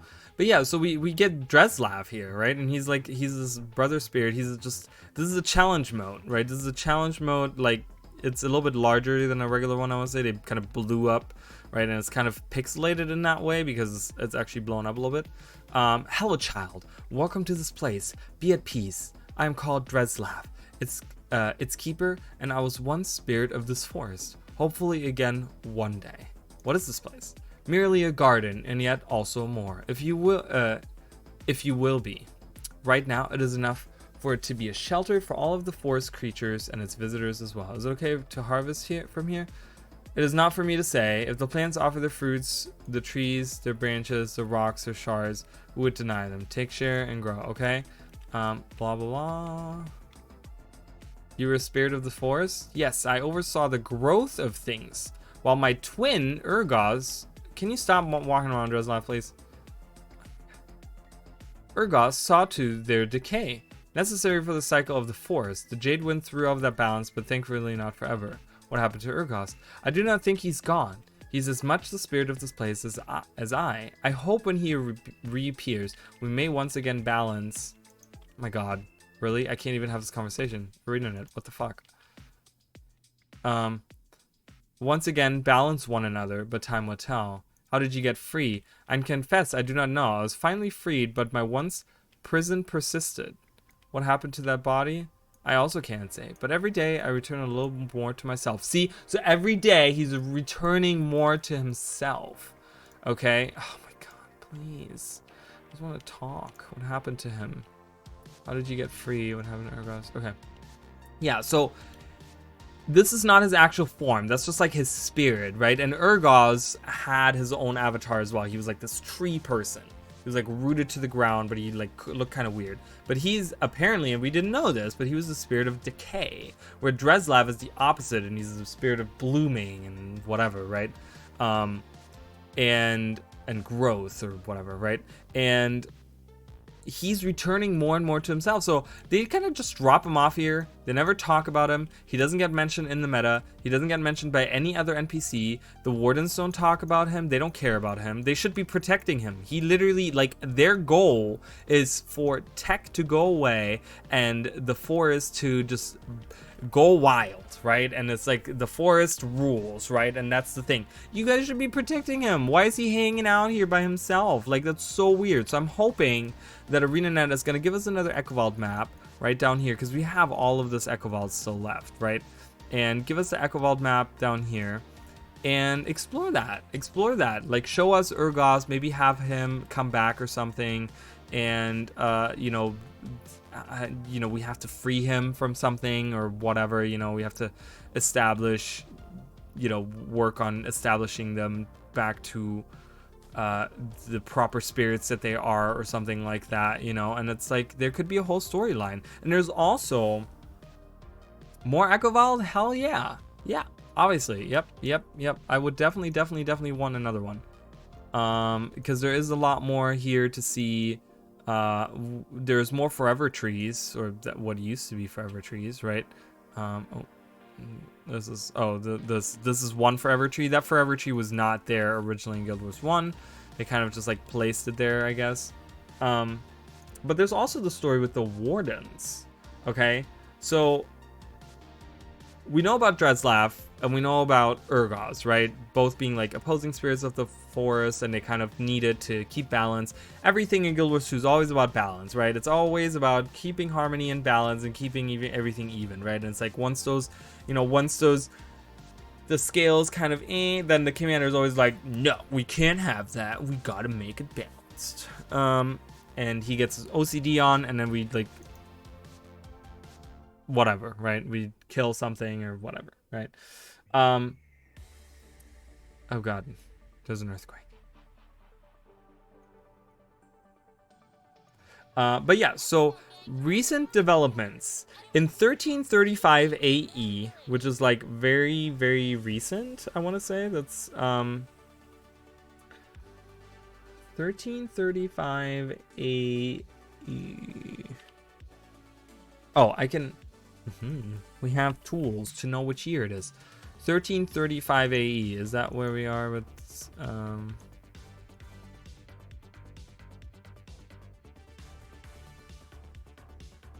yes. So the year that we go to Cantha, okay, in 1335 AE, you guys see it right there. That same year, led by the warden Tetra Earthcall, female wardens. So in Guild Wars 1, they were all male. All the wardens were male. They were all dudes. They all looked a little bit different. They were much smaller. They were like humanoids, right? They were like, well, the regular wardens are humanoids too, but they were like human sized, so to say. They were human sized humanoids. They had the horns and stuff. They had all that stuff, but there were no females, and there was always the thing that I remember on the wiki where they were like, no known female wardens have ever existed or whatever, and we don't know if they even exist, right? Because we didn't really understand the origin of the wardens anyway. We knew that Urgos was like controlling them, but was he making them, and blah blah blah, you know. We didn't really know those things, right? But it says female wardens began emerging in Echovault for the first time. They claimed that they had previously been guarding a location of great importance, hidden far from prying eyes, and that they had emerged because they felt called to protect humanity from the scourge of Jade Tech. To this end, Tetra offered her aid to the group of protesters and activists who would later become known as the Speakers. Tetra doesn't even tell her closest followers what the female wardens were doing, and they were doing something in the Echo Vault somewhere that, again, in Guild Wars 1 we get to see almost all of the Echo Vault. There's barely anything in Guild Wars 1 that we don't see of the Echo Vault. I'm gonna be honest with you guys. Let's oh, that Sean hasn't updated that.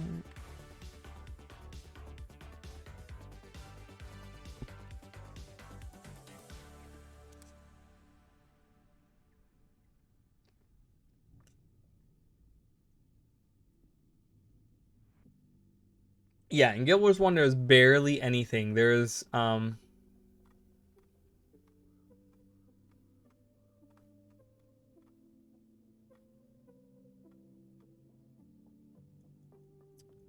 let's open up that same page again.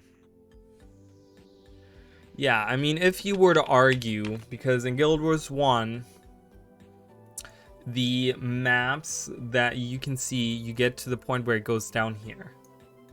Down here, you get to see literally all of this. You get to see all of this, okay? So there's a little bit over here that you don't get to see, which in Guild Wars 1, that area doesn't look as green. It looks more mountainous in that. But you get to go all the way, like, because this river right here, it actually flows further through here. I don't know where it ends. I think it ends in a lake up here is what it does.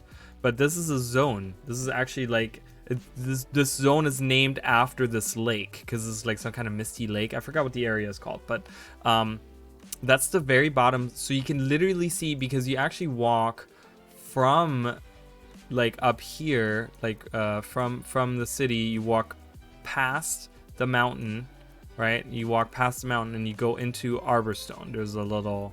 There's a story here, and you go into Arborstone. You go through Arborstone, and you end up in the this is the capital of the Luxons, House to Halser. That's where you end up. That's your outpost there, and then you kind of like, you can literally explore everywhere, right? And but yeah, you get to see all the way down here. So we don't get to see that in Guild Wars 2, and it would be nice to see that. Maybe even have this corner here and be like, this is where they were defending something, like this is a hidden shrine somewhere in the Echo Vault or something, and they were like an important location. The female wardens were defending an important location in the Echo Vault, and she doesn't even tell her closest followers what that was, right? So it's like, what? Right? That's really mysterious. And then we have the Dreslav thing, we have the Urgos thing, we have all those things, right? So that's kind of to me really interesting, and that's something that I can definitely see for the next season, to kind of wrap up that, because again, that's kind of part of the area that we're missing, right? We're missing the Jade Sea here. Like, actually all of this of the Jade Sea is what we're missing from Guild Wars 1. So, you know, if we're talking about like filling up the areas that we get to see in Guild Wars 1, right, we actually get to see some of the mountain as well. I think it's only like the top side or this side over here, I'm not sure.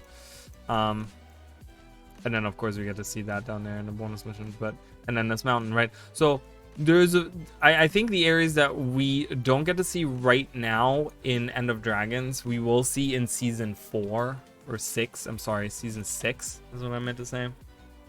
Keep on mixing that up.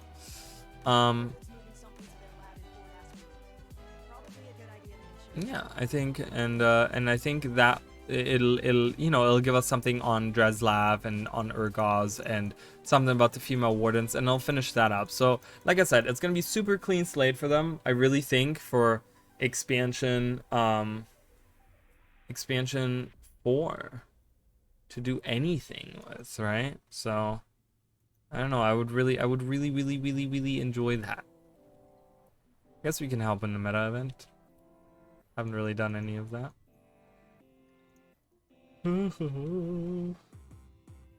So what is everyone's, so, you know, have me stop talking for a minute, but so what is everyone's favorite area they would like to explore? You can just have a location on the map. You can just have a name that's been mentioned. You can have, you know, a race that maybe has a hometown somewhere. You know, region of the map. Like, where would everyone like to go? Do we want to go further north and explore where the things are, where the Norn and the ooh, I can yeah, fucker.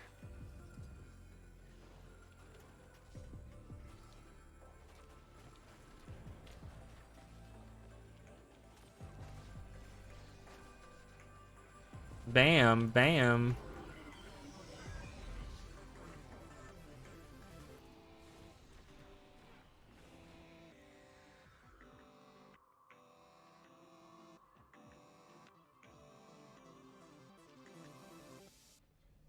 Delete all necros. Is Dragon Hunter really hard to fight in PvP? I don't PvP enough. Like I said, you kind of inspired me to do some PvP, so I'm gonna probably get my Harbinger. Like, I'm gonna learn Harbinger and get good with Harbinger, and then I'm gonna fight Delete all necros and be like, no, you're my enemy.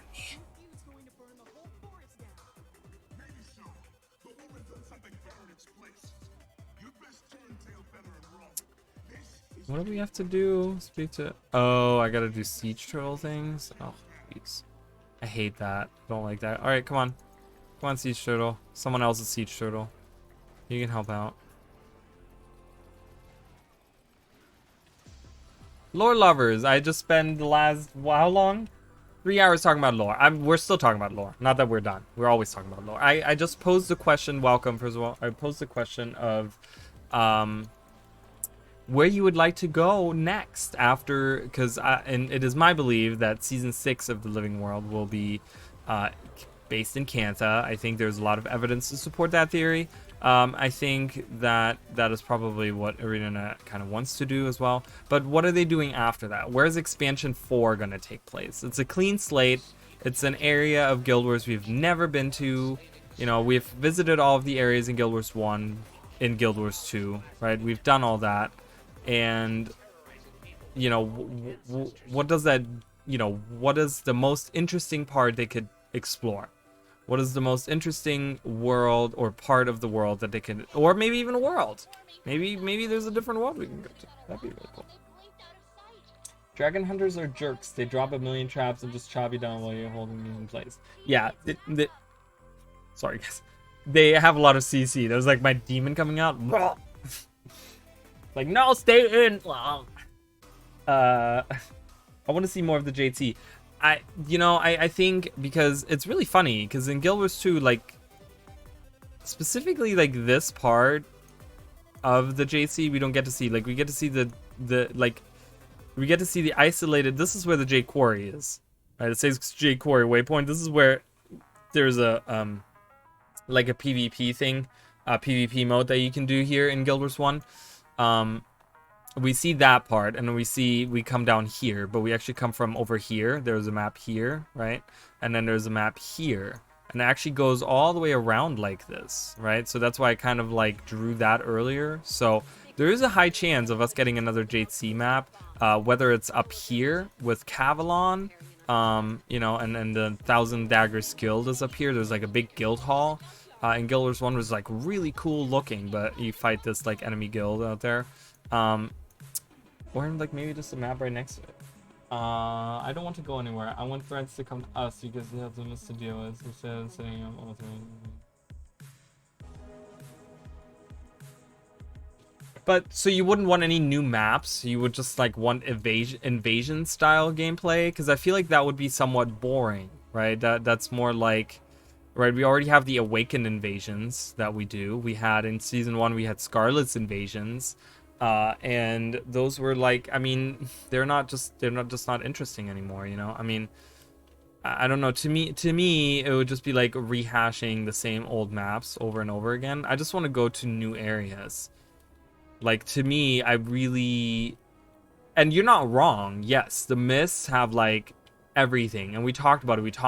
I mean, you know, you can watch the stream after the fact, but you know, the 3 hours that I spent. But there's the gods, right? We talked about the gods. Where could they be from? You know, they had you know, they're not not canonical, but we have mentions of Dwayna's father. You know, there's the god before Abaddon, which was Arachnia, has been hinted at before.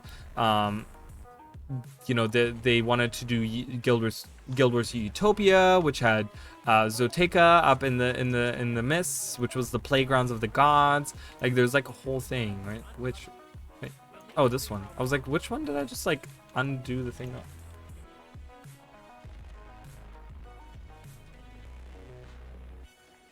So, and we earlier had a discussion. So I was talking about, and I should really be fighting, but that's okay. They'll be just fine with them. I'm not a great contributor right now when I'm talking anyways. But I had... Oh, I'm getting attacked. Hold on. Let's kill whatever is killing me. Survival of the fittest here, guys. Pew, pew, pew, pew, pew, pew. Go, mech. Guys, I'm so proud of my mech name, by the way. It's... Where is he? Where is actually a she. My mech is a she. It's Ilia Prime. Does anyone know why it's called Ilia Prime? I want someone to tell me why I named my mech Ilia Prime and be spot on without having to Google it. I don't know. I can't monitor if you're Googling it or not, but there's a reason why I named it Ilia Prime.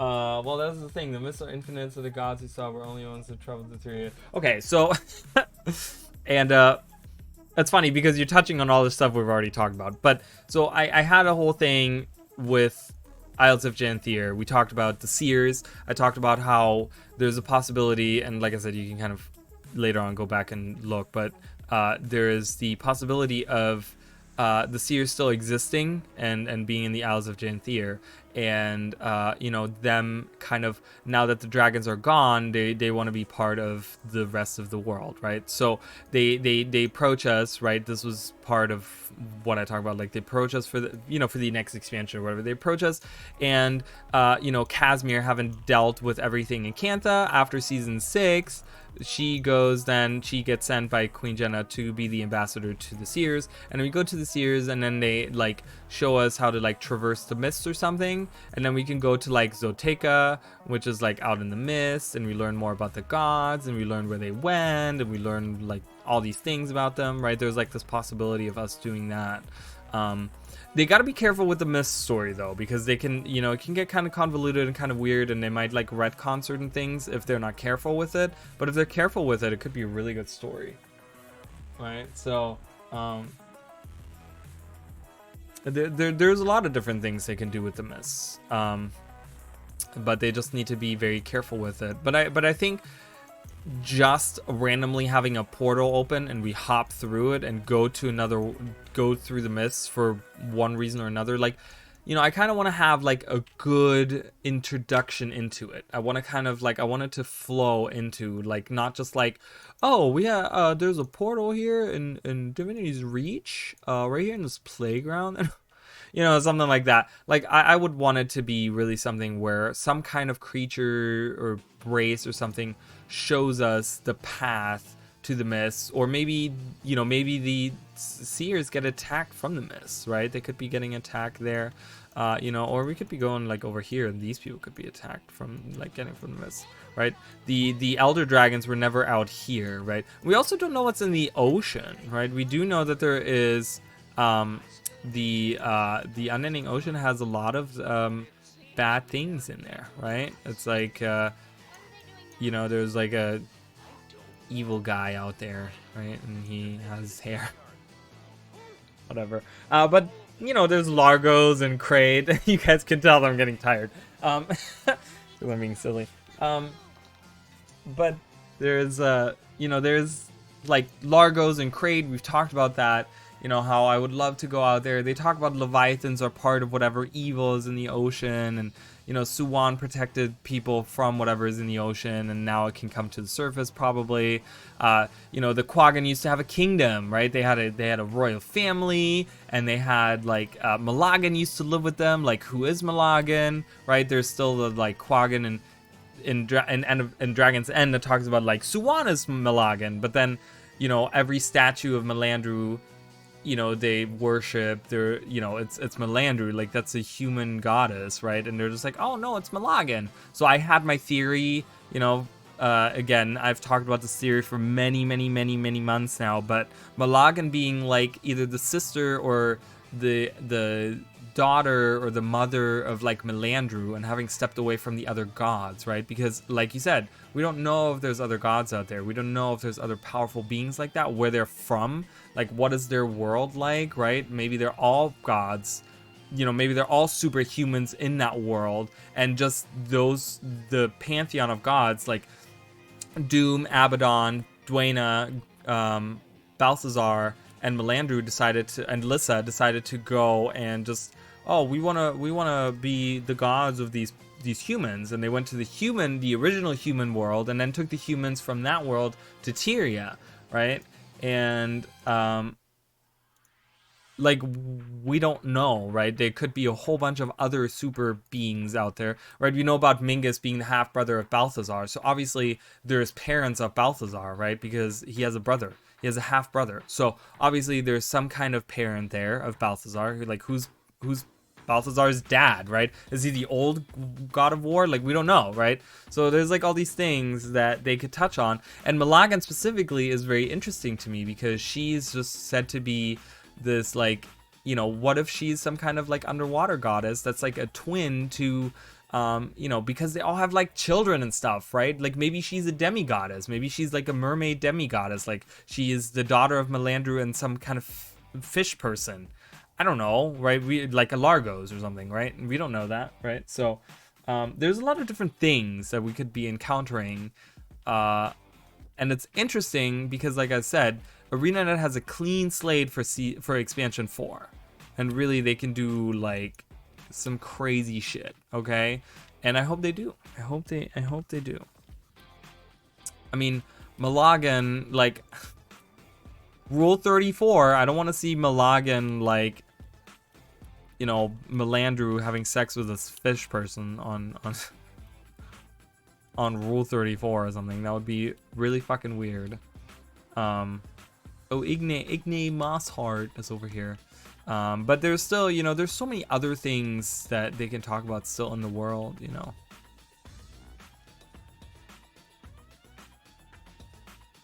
We're gonna get some really silly shit with Gorig being a detective. He's gonna embrace this whole detective shit, right? And he's gonna be like, he's gonna get like a monocle, maybe even. He's like, you know, and he gets like that weird hat that you know, Sherlock Holmes wears or whatever, right?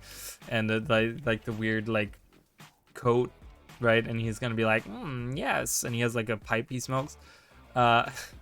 And like, yeah, we have to find out the secret. And it's like, Gorig, what happened to you? He's like, I'm just a detective. I don't know what you're talking about. You know, I could totally see that being a thing. Are you kidding? That'd be amazing. Of course, he's just become like comic relief. And I like that. I like that they are not Deus Ex Machina anymore. They're like comic relief. Much better suited. But like I've said before, I want them to, you know, that's okay for season 6. But step away from the people we have. Step away from introduce us to new people. Have everyone go into retirement. They're all sick and sad and old and just, you know, whatever. I don't want to deal with them anymore. I don't want to see them anymore. I love them. Don't get me wrong. I love my Dragon's Watch, okay? I love them all, okay? I wish they were my friends in real life. But they kind of like, enough. I want new people. You know what I mean? Like, take Yao, right? Like, let's take Yao with us, you know, whatever. Or even like, I don't know, June is kind of useless, I feel like. She's just an inventor or whatever. And she would become another Deus Ex Machina anyway, so. I think we have to take a step away from what we know, using the most, a lot of facts. And...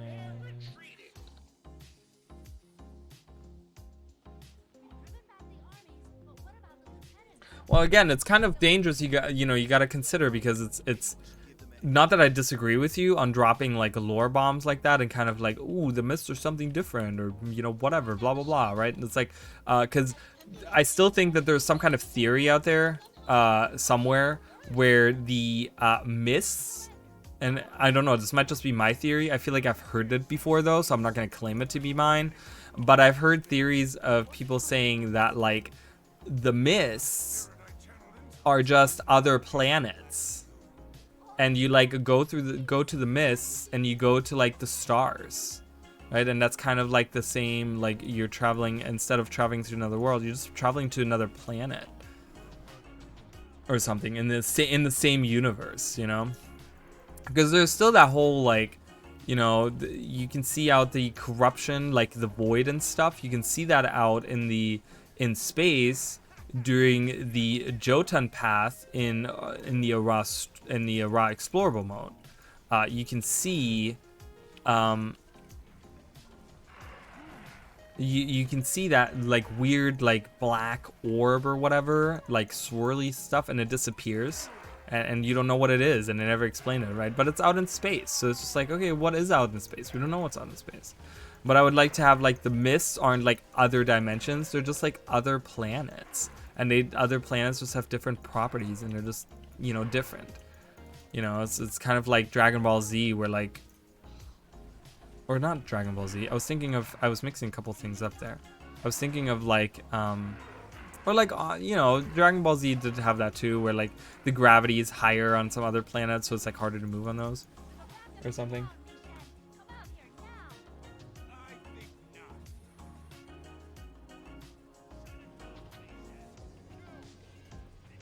A time skip, a time skip, a time skip would be interesting. Yeah.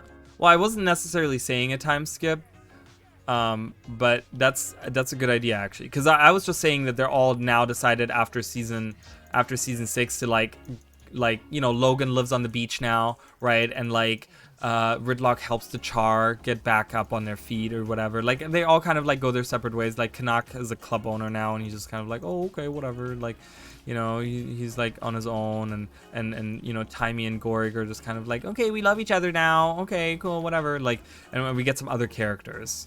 You know, we've dealt with Dragon's Watch for so long, and Dragon's Watch, really, there's no reason for Dragon's Watch to exist anymore, really. You know, the Crystal Bloom takes care of Oreen, so we don't really have a purpose that much anymore. It couldn't work? What if, why not, though?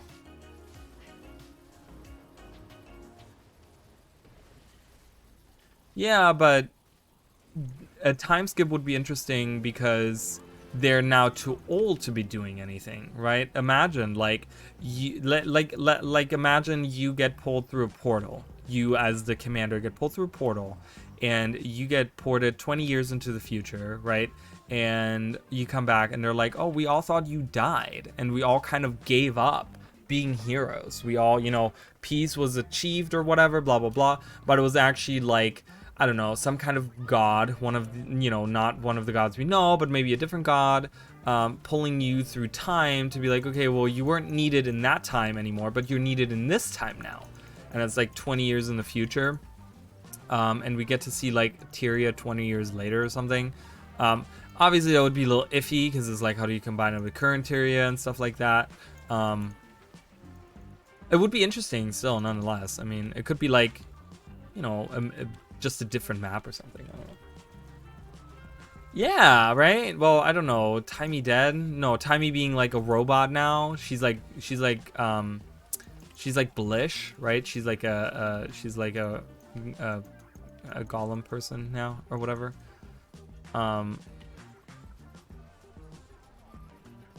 And yeah, and like, and Casimir and you know, and you just said it, Marjorie having a child, so they can't go on adventures anymore. I don't know, it just, that would be interesting too. I don't know if I'd be super a fan of that. I think we should just continue the story as is, because I like that it like kind of just flows one after the other, you know. I like that a little bit more, so they don't necessarily need to do that where they like do a time skip or something. But I think nonetheless, even if we don't do time skip, it still could have the whole story of a lot of the people kind of like the Char trying to get back together. So it's like Krisha and Ridlock are taking care of that, right? And maybe they're having another child or something. They're like, oh, we fucked up Ryland. Let's try to do another one. Hope we don't fuck that one up. You know, and yeah, I don't know. So.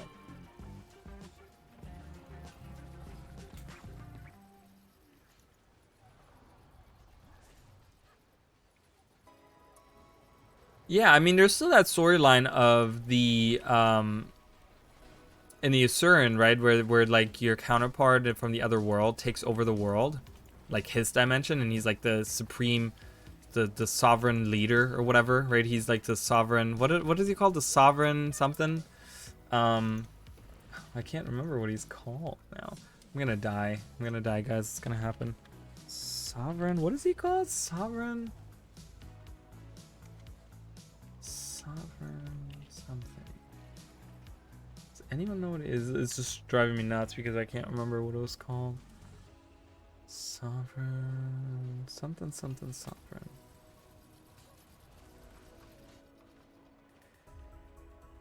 I know I'm dying. Everyone's probably cringing right now. It's fine. It's just fine, guys. You don't... Let me go. What's happening? I can't move. Why can't I move? Ah, get out of the way. I'm gonna hide back here for a minute. I'm just gonna scale the encounter. Give everyone a little bit of a difficulty boost there. I don't know what he's called.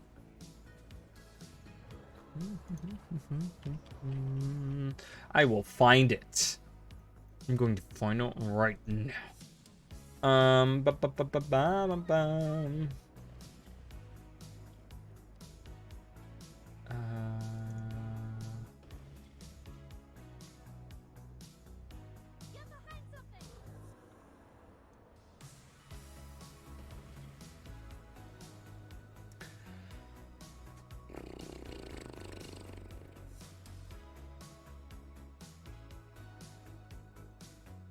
Collect the artifact.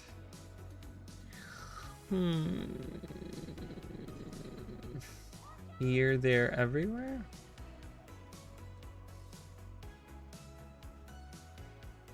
No, that's defeating Teo. Was it part 2? Oh, it's part 2. That's why I couldn't find it. I was like, what the frick? I can't find it. There we go. What is he called? What is he called?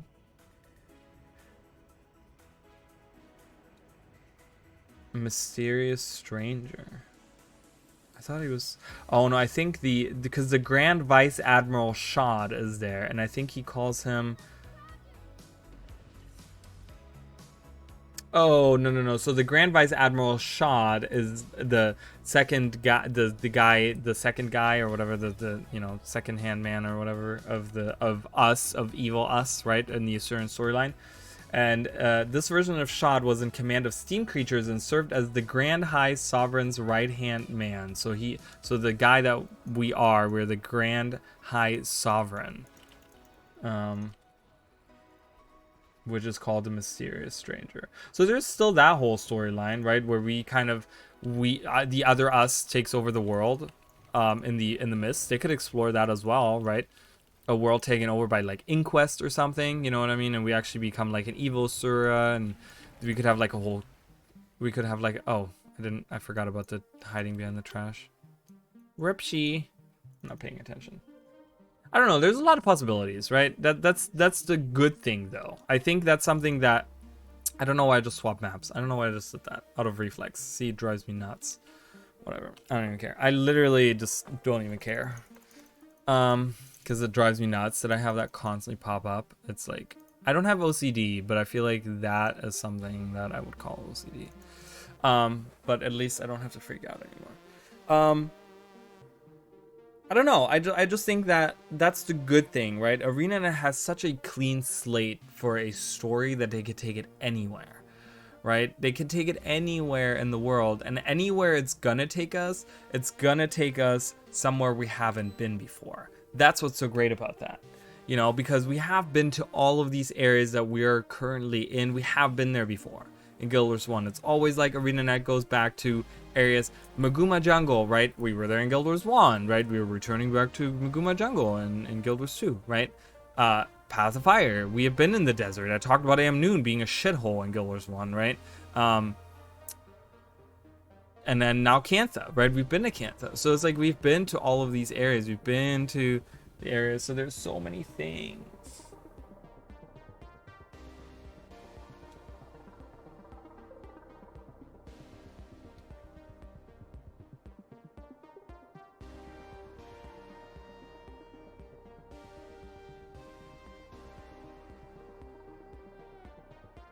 Yeah, I don't know. I don't know if I'm personally. I mean, I don't really disagree that they've been setting that up, but I think what it is, I think ArenaNet loves to use the mists as like a, not necessarily like a Deus Ex Machina, but like, you know, it's like, oh, it's the mists. Oh, it's the mists. You know, it's like, oh, something happened in the mists, right? Anything can happen in the mists. So if they need something specific to happen, it can happen in the mists, right? So they kind of use that as like a story, is like a story plot.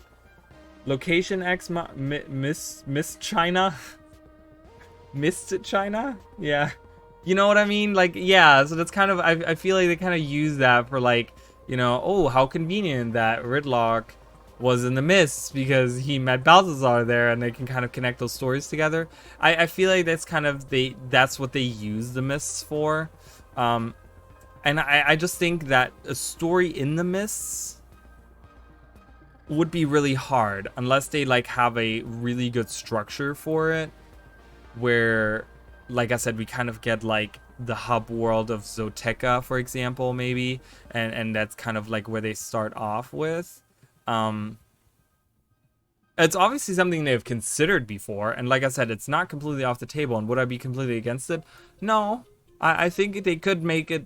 They could make it pretty good, but it's also kind of a little scary because I feel like they could really fuck it up. And like I said, there's so many things that I don't want them to retcon, because what if they, for example, start doing all of these things in the mist, affecting the real world, and then some people are going to be like, well, why didn't we do that sooner? You know what I mean? And it's just like, oh, yeah, I don't know, right? It's just like, there's a few things where I'm like, they got to be careful if they do that. Mystistery machine? It can be at times. It can be like, it's a little crutch, right? It's a writer's crutch at times where they're like, oh, we can lean on the mists a little bit for that, right? It's not a bad thing, because we do know that the humans were from somewhere in the mists, right? Somewhere else, like they traveled through the mist and they came from a different world, right? We know the gods have their own pocket realms in the mist. You know, there is all those things, right? We did see Midlander's realm. We did see the underworld, which is Grent's realm. We did see the Fissure of Woe, you know, the Burning Forest, which is, you know, Balthazar's realm and stuff. And we do know that there's other gods that have existed and stuff. So there is some kind of storyline they could do with it. But they just got to be careful with it. But I just feel like, I don't know, there's so much. They've expanded the world map so much. Like, we can't even see all of the world map in Guild Wars 2. Like, there's a huge island over here. There's a huge, guys, there's a massive map. If you guys haven't seen the map, there's an island over here. You guys can kind of see it a little bit. It goes much further up. There's like these dark mountains up there.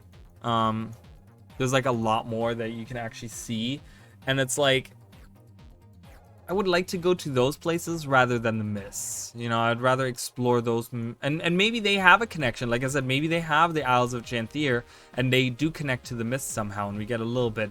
But I think the mists also for ArenaNet is such a cool thing when you think about the fractals. Because the fractals, and I feel like I would love for them to do more fractals, not necessarily for endgame content. Yes, would it be great for endgame content? Absolutely, absolutely. I think the fractals are great endgame content, and they should expand them to 200 and make a shit ton more. Make 200 fractals, have literally every single one be a different one. No, that would be insane. But that's kind of what I feel like the fractals are, right? The fractals are kind of, you look in the past and you look in the future and you look in your alternate reality and you look into all these things, right? That's the fractals to me. Like that's kind of the mists. That's what we step in PvE in the mists, right? Yes, we get other storylines, but we get a little bit about Palawa Joko and how he took over, right? And we know about the Char, the war with the Char, and we see some Crate underwater stuff. We don't really know what it's about, but we see that. We see a little bit in the mountains with the Svanir.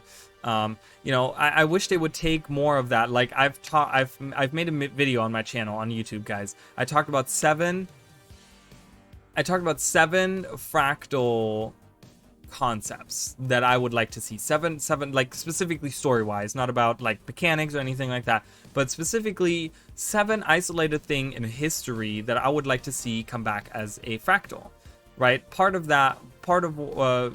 some of them were how Grenth became a god, right? How he defeated Doom and took over his power. Then I talked about Malik, for example, because they missed the opportunity with Malik. There's like a whole thing that I would like to see Malik come in the Fractals of the Mist. Like, I want them to use the Mist to fill in some of the stuff, but don't put it into the story. Put it, like, you know, isolate it. And I think the Fractals are perfect for that, right? We learned about the pirate, right, in Siren's Reef or whatever, right? I forgot his name, but we learned about his, you know, you have the whole jumping puzzle with him in the Sharkmoor Caverns and stuff. Like, that's what I would like to see for those. What was the point for Into the Mist? Use a big threat without that. They just used the Mist as a way up the stakes because we've already dealt with dragons before. But oh, don't let him eat the Mist, OMG. Sure, but since Guild Wars 1, a lot of the plots we have already seen are just rehashing of old stuff. Okay, I'm gonna need an explanation on that, because Guild Wars 1 was nothing about dragons, and Guild Wars 2 was all about dragons. I don't know if that you mean specifically like story elements, or like the story to me feels very, very, very different. So I'm not exactly sure what you mean by rehashing. Not that I disagree, I just don't quite understand it. Or conclusion to a lot of plots. Well, that is true. Conclusions to a lot of plots, I will agree, but it was needed. Like the Mersat thing with the white, specifically the White Mantle, was much needed. They really needed to do that. The Mists just don't seem to have its own plot. It's just to piggyback others.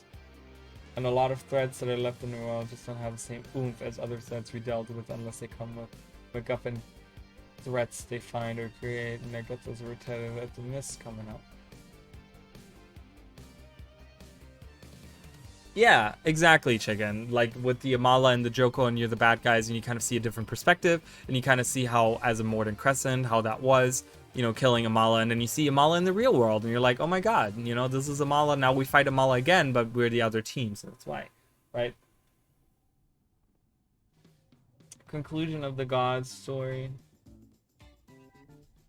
Well, the conclusion of the God story, the thing with the God story is like it hasn't been concluded. And that's what's so interesting, right?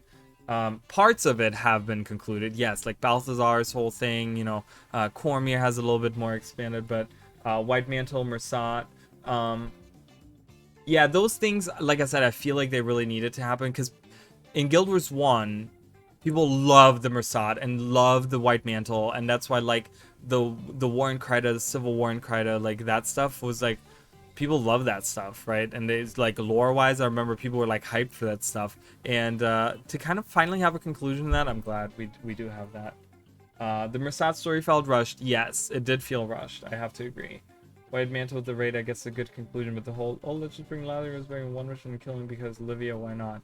Yeah, I know, I do agree that the White Mantle story, like, if you look at them in two different entities, the White Mantle story had a good conclusion, because you had the whole Head of the Snake release, which was all about killing off the leadership in the White Mantle, and then you had the raids, which dealt with, like, Sabbatha and, you know, the bandits and stuff, and then all these other, you know, all the other White Mantle that come in the later wings, you know, and that kind of story that deals with reviving, you know, Lazarus and stuff. But the Mersat story, yes, that did feel rushed, because that release, that very last episode, was just kind of like, okay, the Shining Blade has been expanded upon, but it's just like been wrapped up like a neat present, but it feels very like someone shook that present really hard and they're like, here you go, and you're like, thanks. Like, it's a wrapped up present, but it looks like shit, right?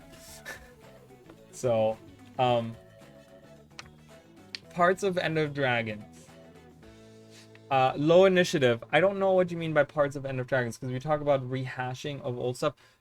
That's exactly well, I kind of know what you're talking about, because that's exactly what I'm talking about. Like, we're always going back to places that we have seen in Guild Wars 1, right? We've seen the Maguma Jungle, but we went to the Maguma Jungle, right? We've seen the Crystal Desert in Guild Wars 1, but we went there anyways, right? We have seen Kantha, but we went there anyways. We went into, I'm getting attacked. Well, aren't I like way far? Oh no, I guess I'm not. I guess I must have walked forward at some point. right? And then even like Ice Fruit Saga, like we've been up here, right? We've been to the north, right? And it's like more stuff that's up there. God, who's attacking me? Just gonna keep running forward, whatever.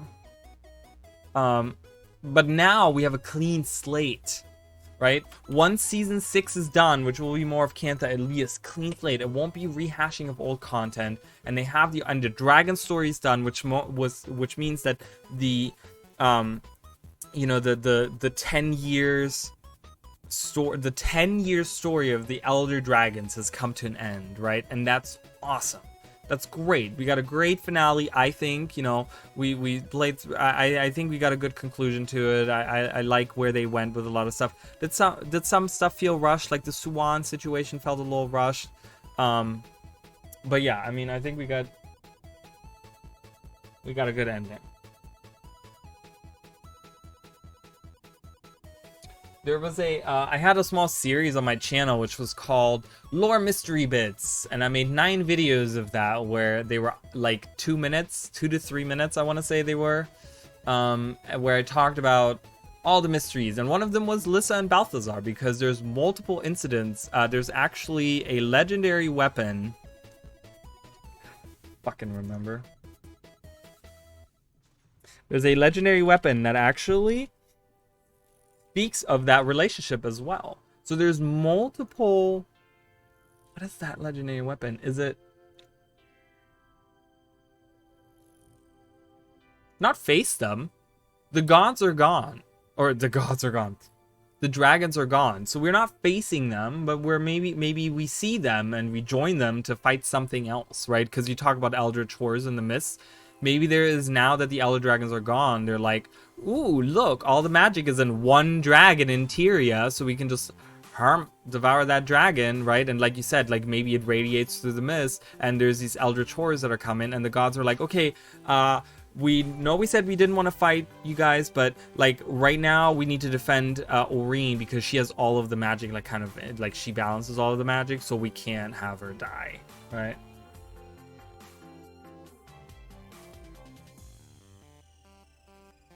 Well, I suppose that's true.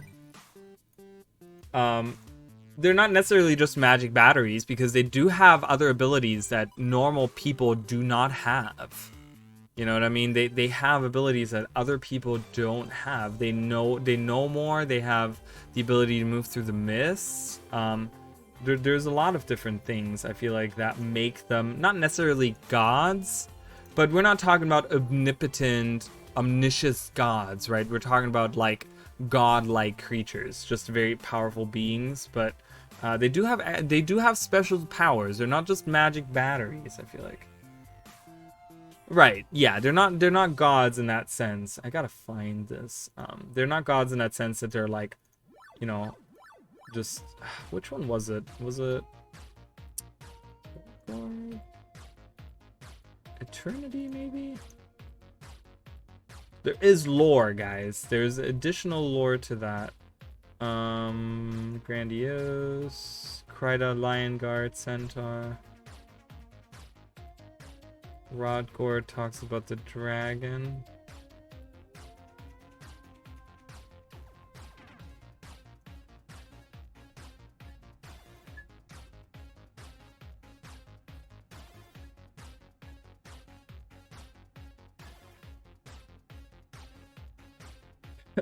Oops, sorry. Most of what we can see them do, others beings can do. Absorb and react, magic dragons can do that. Travel the mist and move around. Always. Yeah, every god has to be omnipotent or recommend. Yeah, but I feel like the ease of how they do those things as well, right? For us, it takes like technologies and all these people involved, right? It's like the you know, for the Aether Blades to move through there, it's like a whole group of people, and they have to study for like years at a time for the gods to come so natural, right? They have these natural born abilities that makes them just like, oh, okay, whatever, right? They can do all this stuff, right? So they're a little bit elevated, I feel like, above just regular magical beings. Like, I feel like, because you could say, for example, Palawa Joko is just a magical battery, but I feel like he wasn't as powerful. Like, he was trapped in the mist and he couldn't get out. But it was just like, I don't know. It was just like, you know, he couldn't float, for example, right? All the other gods kind of like float. But Palawa Joko is just a lich, and he can't do that. And he doesn't seem to, like, I don't know, go into the mist or anything like that. I don't know. So there's, like, I feel like different categories of the stuff. No, you know what it is? You know what it is? It's not a weapon. It's a either a back piece or a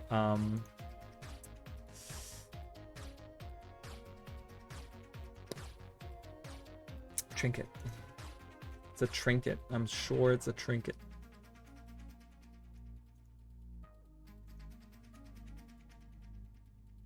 I think it's a trinket, guys. It's one of the trinkets.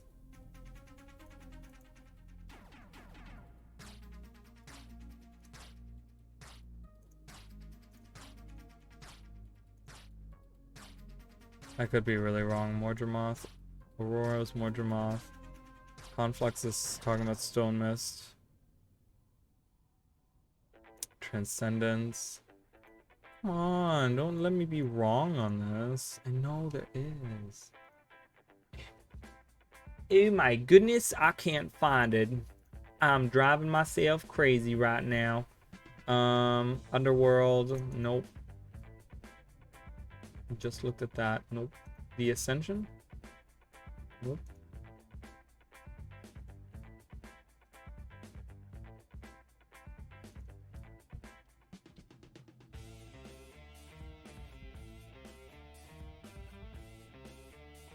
Give me some trivia, come on.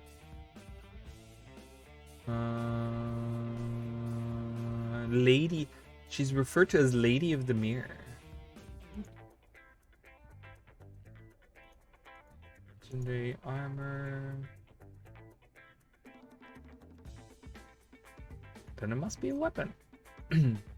maybe it's a generation 2 weapon, guys. Maybe it's a generation 2 weapon. I was looking at the 1, but I think it might be 2. Maybe it's Eureka. No, talking about obsidian shards.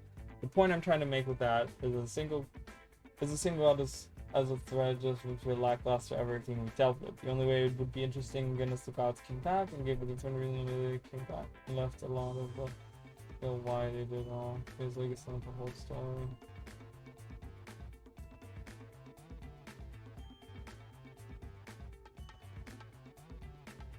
But that's why, you know, that's why I had that example of, you know, where you talked about the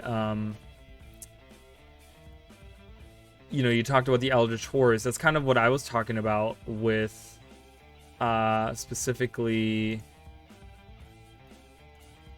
when I said that, when they're like, you know, we could have them all of a sudden pop up and be like, hey, we need you guys to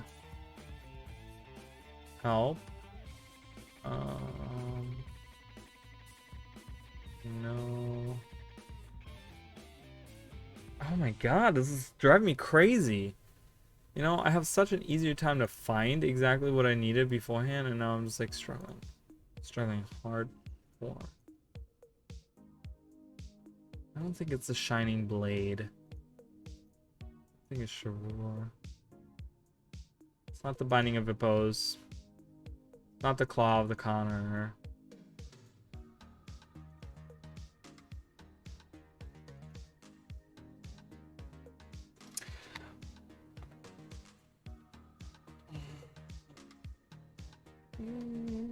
Yeah, I mean, they could do that, right? I still think when we're talking about Eldritch Horrors, though, they can do whatever is in the deep ocean, right? We have the deep ocean. Like, I want to know more about the deep ocean, guys. I really do. Like, what's like? They've hinted at that. We have the Largos. We haven't seen anything on that, right? We haven't really seen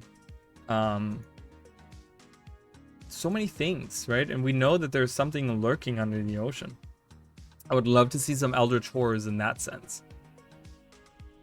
Sunrise, Twilight? Maybe it's Twilight. I'm gonna find it. I'm gonna go through every single one. Okay, this one talks about Dwayna, Grenth, Bold, the Minstrel.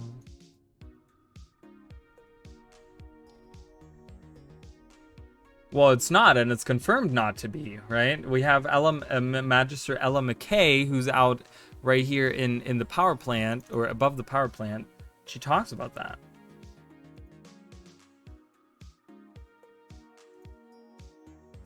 So, I mean, that's to me that's like ArenaNet hinting at like, yo, we're gonna do this fucking story that is taking place underwater, you know, because they could have just I don't know, they could have done something different with it if they didn't want to necessarily do the story of underwater.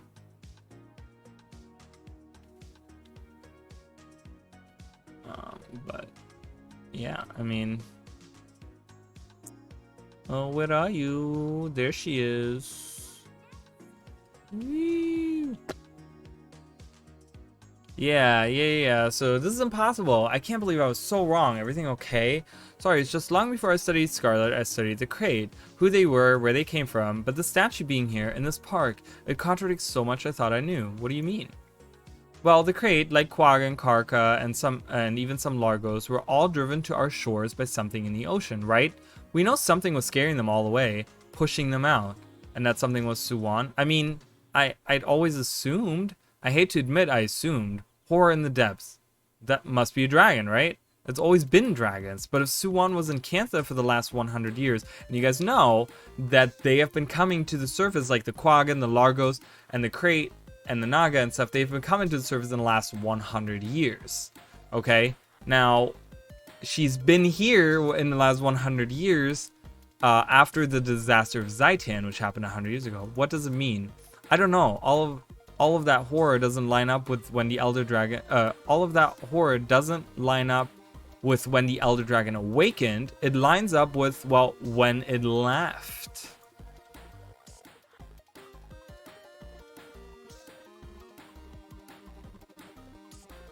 Well, they would definitely have to look at underwater combat, and they would definitely... I mean, I agree with you. I understand the fear of that. But I will point out that Guild Wars 2 has the best underwater combat hands down of any MMO. And I have made, again, I will point out another video that I've made, which was improvements that I would like to see. I don't know when I did it. It was the end of last year, I want to say. In December of last year, I made that like improvements video or something. And one of the things that I talked about was underwater combat. Underwater combat, I would like to really see, first of all, give me a little template here that's just for underwater, right? We have this aquatic menu right here, right? I don't have any aquatic equipment on this guy, but we have this menu here. Take this menu out and just take it over here, right? And just have it be that this template that's up here loads solely when you go underwater. So when you go underwater, it loads this template right here, and it's your own specified underwater template. And then what I also said is I would like to see an not an elite specialization, but a specialization line that deals, like, another one added to every single class that is just underwater, okay? And you can have that on your underwater template. And it's one line, just one line. We don't need 3 lines, just one line that you can combine with the other lines, but that specifically deals with underwater combat, right? And it deals with like swimming speed and like different skills and different things that happen underwater, specifically underwater, and make 12 traits that deal with just underwater stuff. And that template loads up. I feel like balancing and making underwater combat more interesting would be so much easier if we had, you know, if we had something that would separate regular, like, land combat from water combat, right? Terrestrial versus aquatic. Like, I would really, really love that. And just kind of have that, you know, whatever, or they could take the last, whatever, you know, add it to the end or whatever they want to do, right? And add just an aquatic template to it, and with some, you know, and give us the ability to specifically gear for underwater. And when we drop in the water, it loads that underwater template for us. I would really, really like that. And then we can have like specific gear for underwater and things that interact with it on different ways. Well, maybe it would be in addition to swim speed, but they could have it like they could have swim speed and they could have like the max underwater swim speed. Like they could have a max underwater swim speed where you can't go any higher than this, right? We know that the swim speed infusion end at 30, so you get a 30% increase in swimming speed. So they could have like it goes up to 40 max or whatever, you know what I mean? So if you take the trait that gives you swimming speed, if you have the infusions, then maybe it's not that great of a choice. Or if it's a minor, you know, you get it anyways, but it's like maybe paired with something else where you're like, oh, you swim 25% faster underwater and you deal 10% more damage or whatever, right? You still get the benefit from half of that even if you are at max swimming speed. Underwater expansion, a dolphin mount. Wrong. If I'm getting underwater combat or underwater expansion, it's gonna be a seahorse mount. I will go on protests and I will do horrible things if I don't get a freaking seahorse mount if we're doing an underwater expansion. I want a seahorse mount. Okay, anyways. Hold on. Super nimble, echolocation, have it leap out of the surface to get really vertical. Hold on. Vertical or get to new areas. We could do like Echo the Dolphin, right? Where you jump out and you go into the things, hoops and things, whatever. Revamp underwater combat, introduce 3 new weapons, and make all the skills work underwater somehow. Some of that stuff I didn't like, but that's okay. No, if they give us an underwater mount, let it be true carrier mount. Hover on water and go into it, blah blah blah. It's like a skimmer solo, but maybe it gets faster when it... Okay. Hover and land on water. Underwater expansion don't have to be fully underwater. Could be large bubble domes. Oh, well, yeah. So you talk about Jar Jar and the Gungans, how they live in the water. So I said that, you know, if we see the Largos maybe, that maybe they live in like a Gungan-like, you know, because they have like feet and stuff. If they were just underwater, they would have like, you know, they do have like, you know, wings that they use to like swim through the water, but you know, why do they necessarily need legs if they live underwater? So they live in like Gungan style like things. Final Fantasy 14, right? You have those underwater cities as well, like the you know, in the second expansion they have those underwater cities or whatever, like kind of like that, like a dome, you know, that's like dome cities or what. Seahorses are slow as fuck. Well, you can make a fast seahorse. What do you mean they're slow as fuck? It's magic. Put a fucking rocket on its back. Like, just attach like just jam a giant rocket into its bag and boom, there it goes. It goes really fucking fast, doesn't it?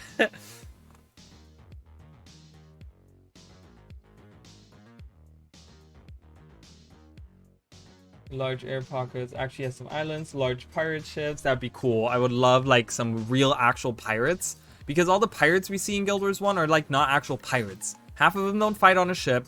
They're all inland. None of them are actually out in the ocean because it's anytime we go out in the ocean, it's mostly like Zhaitan stuff, right? And that type of stuff. So horses don't exist, but seahorses do. And they actually have, you know, they have that seahorse back piece. Do I have that? I don't have that. I need to get that still. They have that seahorse backpack. Back piece. Yeah, I don't have that. I have the fish, guys. I have the fish, by the way. I couldn't resist gambling for the fish. I got them pretty early on, so I can't even say that I had to gamble. Seahorses exist, okay? I made a video, chicken. You watched my video. Don't even lie. I know you watched my video. I know you watched my video on seahorses. They exist in Guild Wars 2, okay? And they have seahorses in End of Dragons, okay? And I'm gonna prove it to you right now. Horses might not exist. Seahorses sure as fuck do. And I need to ride one. Through the water. I need it before I die.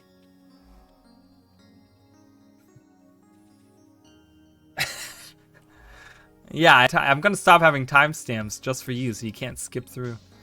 Right here. There it is. Boom. Seahorse. You see that? It's beautiful. Love it. Love my seahorse. It's right there.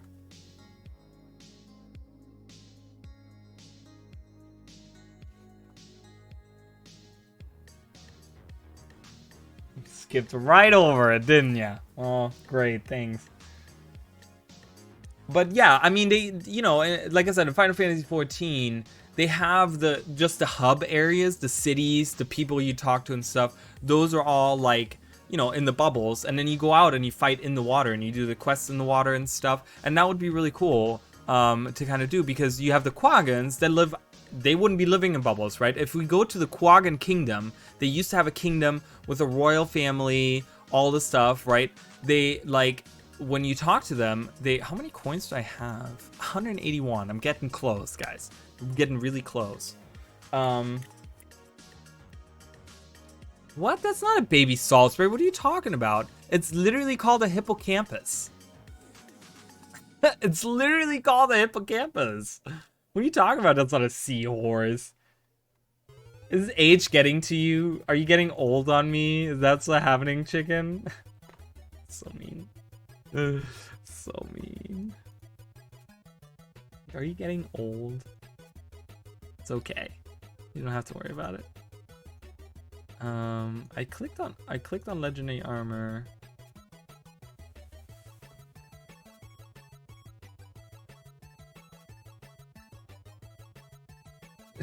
No, a hippocampus is the term for a seahorse, or it's no, a hippocampus is part of the brain, but isn't hippocampus, isn't that like a actual, hold on a minute.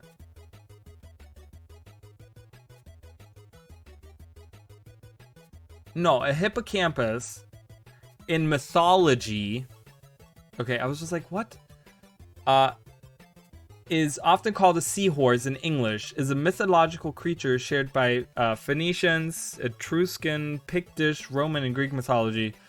The hippocampus has typically been depicted as having the upper body of a horse with the lower body of a fish.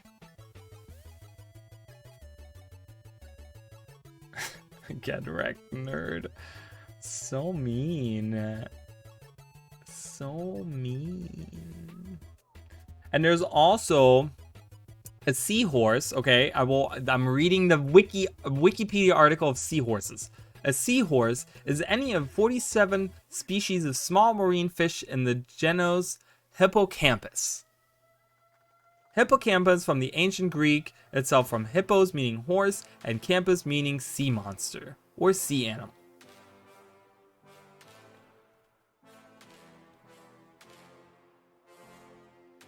I think like hippocampus, what is this song?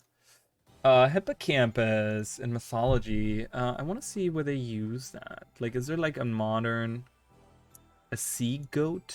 I guess it's a sea goat as well. Capricorn in astrology. Why is that even close to that?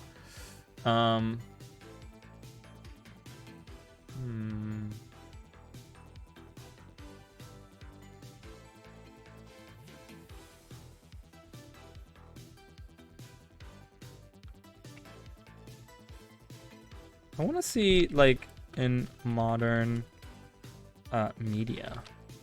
Let's see modern media. Hippocampus. Hippocampi? Okay. The seahorse. Hippocampus seahorse. Okay, that's just giving me seahorse. They're so adorable. They're so cute. I love seahorses. They're my close second after owls, guys. I love owls, but holy fuck, seahorses are fucking adorable. If you don't like seahorses, you know where the door is. Just kidding. Let me check the edit page, and it just says me right there. But yeah, there's often, in mythologies, there's often the depiction of hippocampus as like a horse. It's literally like a literal half horse with a literal fish tail. Like, and it's like split in half. It's like, you know, brown and blue, right? And it's like, you can see that in a lot of, I have the image in my head. I even think there's like a Yu-Gi-Oh card out there that's like that. There is, because I remember I think it's a fusion card too.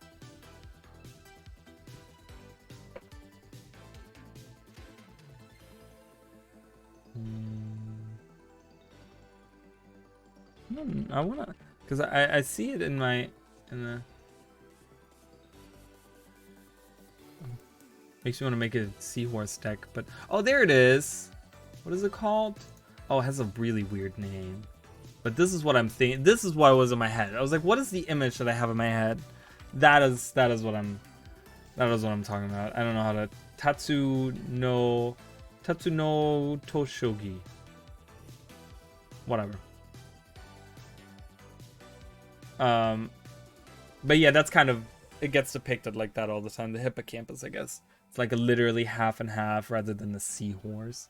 But yeah, it's a seahorse, okay? It's there. I want it. Is this dyeable? Are any of these dyeable? Because if this is dyeable, I want it. But if it's gonna be yucky green like that, I don't want it.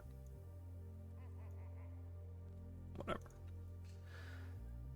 But yeah, underwater expansion, I think, you know, if they, like I said, I you know, I'm just putting out those suggestions. I'm putting out those, you know, like, hey, you know, do those, you know, the templates and the you know, the stuff that deals with underwater, you know, whatever, and maybe add more weapons. I think maybe update some of the skills, or, you know, certain things like that need to be looked at. But I would really enjoy that. I would really enjoy that, and I think ArenaNet was kind of testing that with the Leviathan fight. Like, they didn't have to do the Leviathan fight. The Leviathan fight was just to reiterate that there's something else out in the ocean and the Leviathans are part of that, and that, like, that's it, right? And have something in the water, I guess, right? But other than that, they serve no purpose, like the Leviathan fights. They really have no purpose. So why did they go out of their way to create this, like, big boss fight for underwater that they've been avoiding underwater like the fucking pest, right? And they make it part of, like, all these collections and all this stuff that you have to do. To me, it's hinting at they're maybe looking at, you know, how was that fight received, right? You know, like do people like the Leviathan fight? Do they enjoy that? Is that what they want to see, right? It's all about, like, what do the customers want?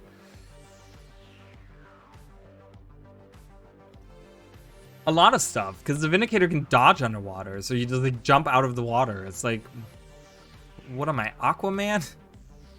No, there, and, you know, and like Renegade, for example, doesn't work at all because you can't use any of the spirits. So, you know, there's certain things that they need to, like I said, they kind of need to look at that. And I think having a specific line that's for underwater combat, they could even combine that as well, where you could be, you know, you could have, like, some of the traits, you know, interact with some of the elite specializations, where, for example, if you choose to have the Renegade elite specialization for your underwater template, obviously it wouldn't do anything for you, but then you have a Grandmaster trait maybe that says, oh, all of your spirits now work underwater, or something like that. You know what I mean? Like, something that kind of interacts with the other trade lines and kind of gives you, like, better combat for underwater. Oh, is that what it is? I didn't remember. I must have remembered wrong. I'm sorry. That's probably what it is. He probably spins in place. Yeah.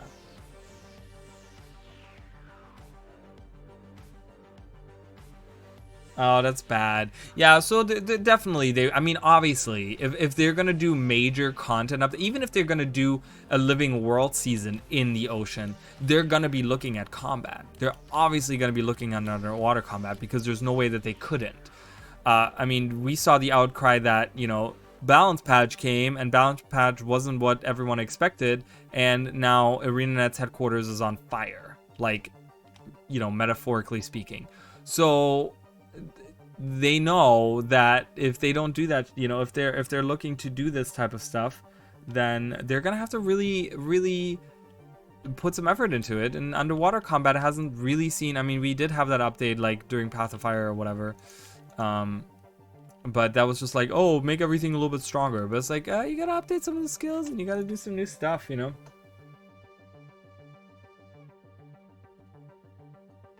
Really? Ooh, that's a lot of buggy stuff going on there. That's really funny. Is that also on your Vindicator? Does that happen on your Vindicator when you go and you see it all gray, or is it, like, on any character?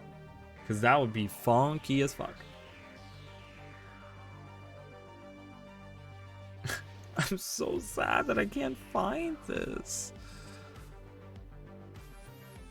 It's not a trinket. It must be a weapon, but I don't know which one.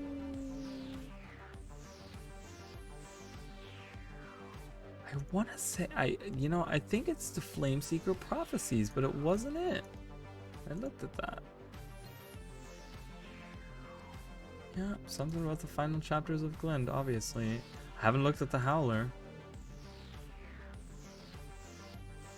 A Norn ballad encounters a quarrel between the Great Wolf and a serpent who sought to become a spirit of the wild. Oh, little snake, do you have what it takes? Howl, howl, open the gate. So we hear of stories of spirits or creature, like the serpent. Like, we don't know about the serpent spirit of the wild, but there is lore there, guys. Take that for what you fucking will. All I can see is names of things, and that is it. And I can tell what's stringing my turtle log out. It's just every time I pop on it. Oof, that's rough. Did you put a ticket in? I would definitely put a ticket in for that one. That sounds really bad. That sounds really rough.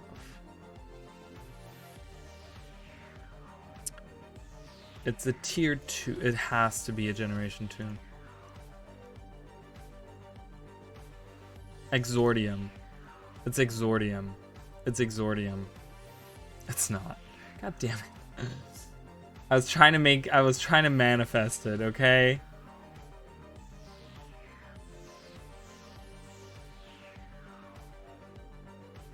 It's Ferris. It's Ferris. It's Ferris. Oh, I clicked away from Ferris. No, go back. I put in a ticket, but I'm confused. I might have to update it to progress lost ticket. Progress lost ticket.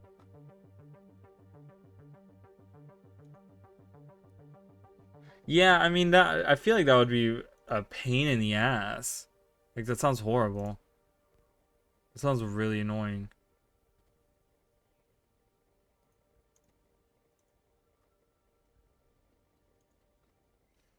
I'm gonna be looking for this.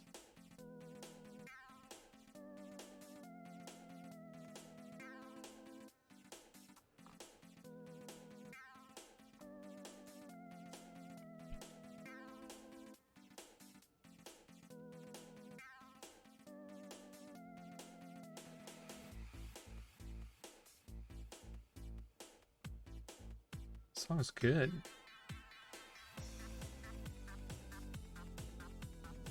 It's called Nintendo. It's by Nintendo Revolution. I'm not sure.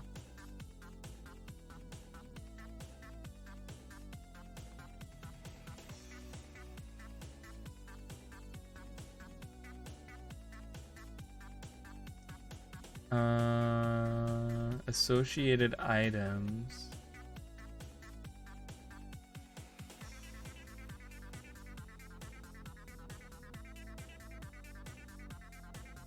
Fires of Balthazar. Wargod's weapons. Mini Rogue Balthazar.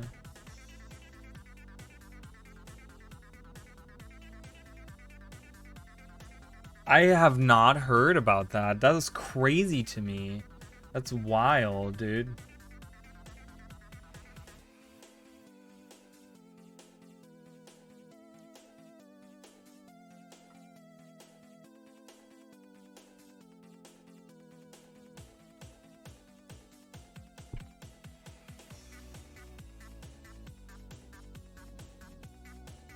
That's wild. Though there is a weird history of me dropping money into it, then the game breaks. They're like, enough. Stop it. No more.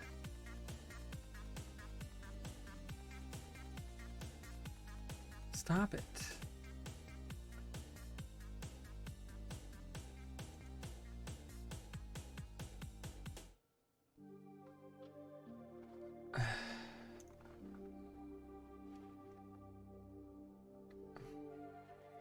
This is for Quip. Quip doesn't talk about Lissa, though. It has a part of Lissa. It has a part that deals with Lissa, but that doesn't...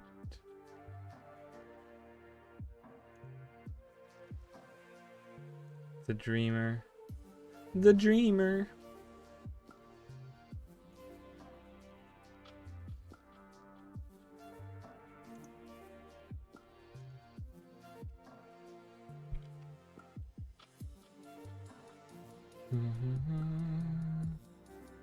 Vision. It's in Vision. I knew it was in the trinkets. I looked at Vision and I didn't see it. Okay. Oh my god. I'm sorry, guys. So this is Vision, which is the season 4 trinket that talks, because we talked about Balthazar and Lissa. There's a thing right here. It says when you unlock Vision, it says they killed him, Balthazar. If Lissa ever learns of this, I don't know what she'd do, what any of them would do. They still claim benevolence, but let's hope they weren't watching too closely. So there it is. All of the thing with Malcor, you know, that's again, I would love to see a fractal that kind of deals with some of that stuff in the past, and show us what ore used to look like when it was still like, you know, good, you know, beautiful, whatever, and the gods were still there, and it's radiant and so, you know, beautiful, whatever, right? Like, I would love to see that. And beautiful. I mentioned I wanted to be beautiful. But, you know, I don't know. It's like that, you know, like I said, with Grenth, I want to see how Grenth fought as a demigod. Because there's demigods are like pretty, I mean, I suppose somewhat common, right? Because we have 3 demigoddesses of the Luxons as well. There's 3 demigoddesses of the Jade Sea that we hear of, which is like Alora, Ione, and whatever the other one was.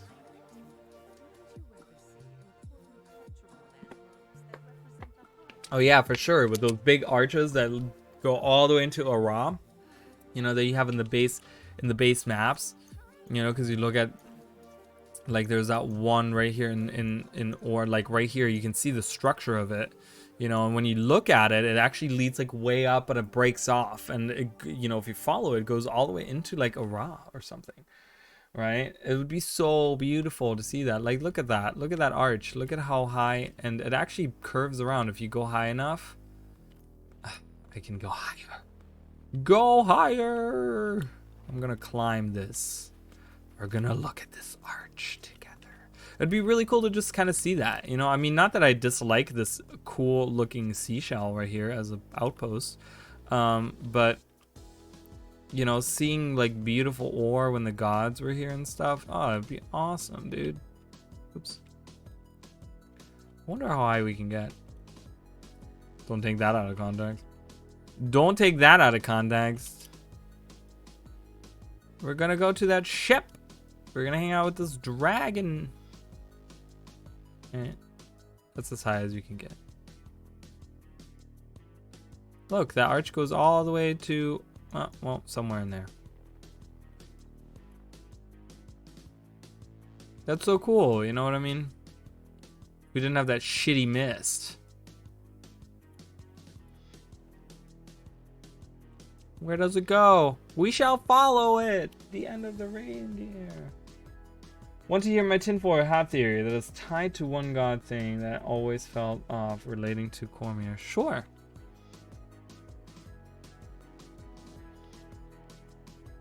There's the artesian well right there, guys. We're above it. I can't move.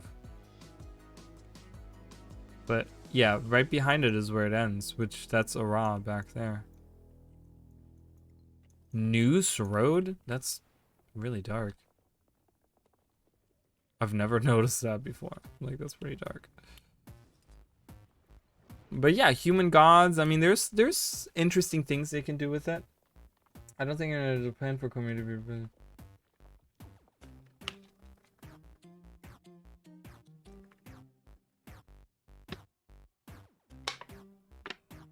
And why do you say that? Like, I want you to support your tinfoil theory. Defend it with your life. But no, do you have any, you know, supporting thing? Is it just that it feels off, or is it just, I don't know.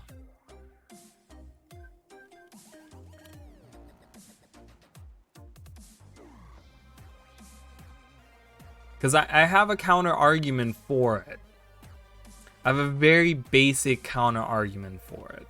And I don't know if it counts or if it's just, you know, if that's like, you know, if they ever considered it, they threw it out really early in development, the idea of us becoming a god. Because my counter argument to that is that at the time that Nightfall was released,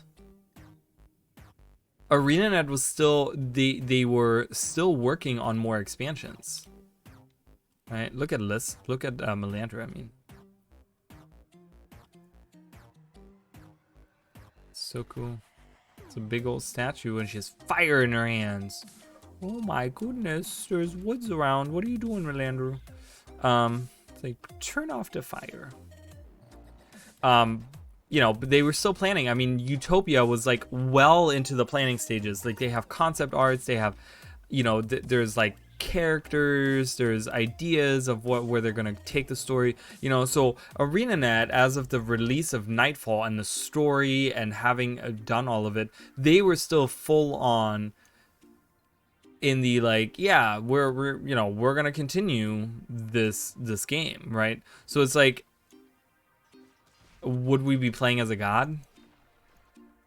You know, was that ever like, you know, I feel like if that was ever in the planning stages, they threw that out really early because they're like, well, then we're a god, and that's kind of dumb for the continuation of the story.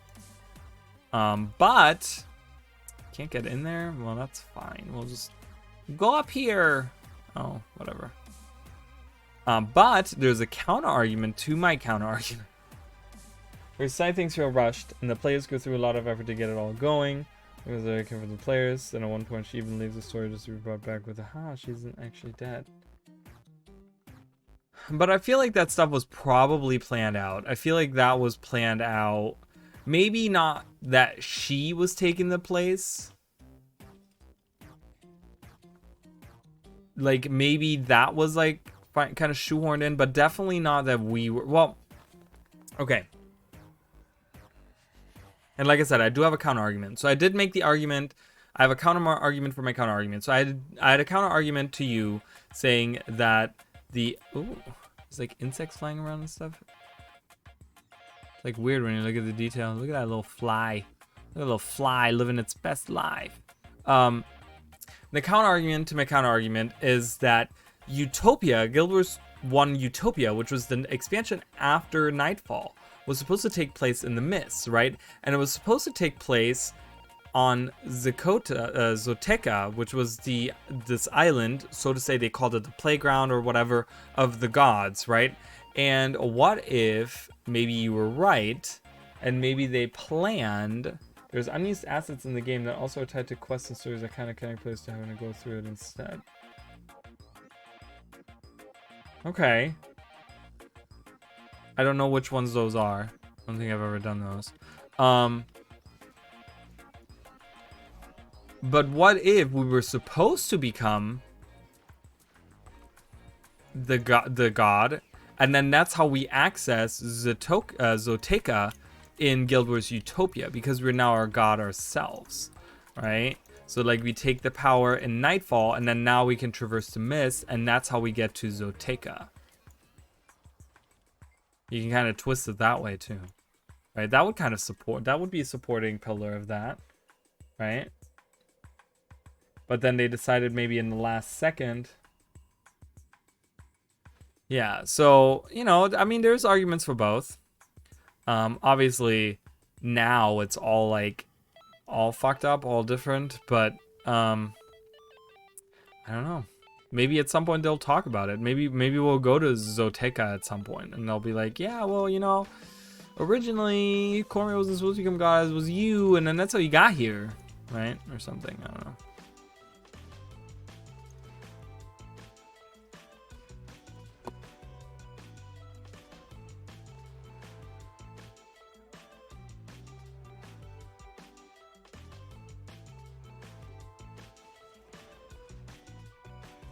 Yeah, I don't know. I'm not sure what they were planning there. Obviously, that's a, you know, it's also really funny because it's such a different, it's such a different arena net from way back when, right? It's such a different arena net.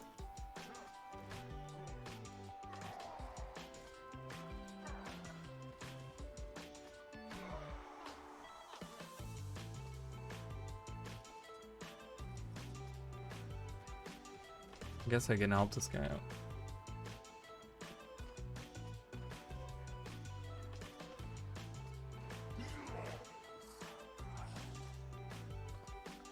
I mean, yeah, I could have, you know, especially if we're going to the mists, right?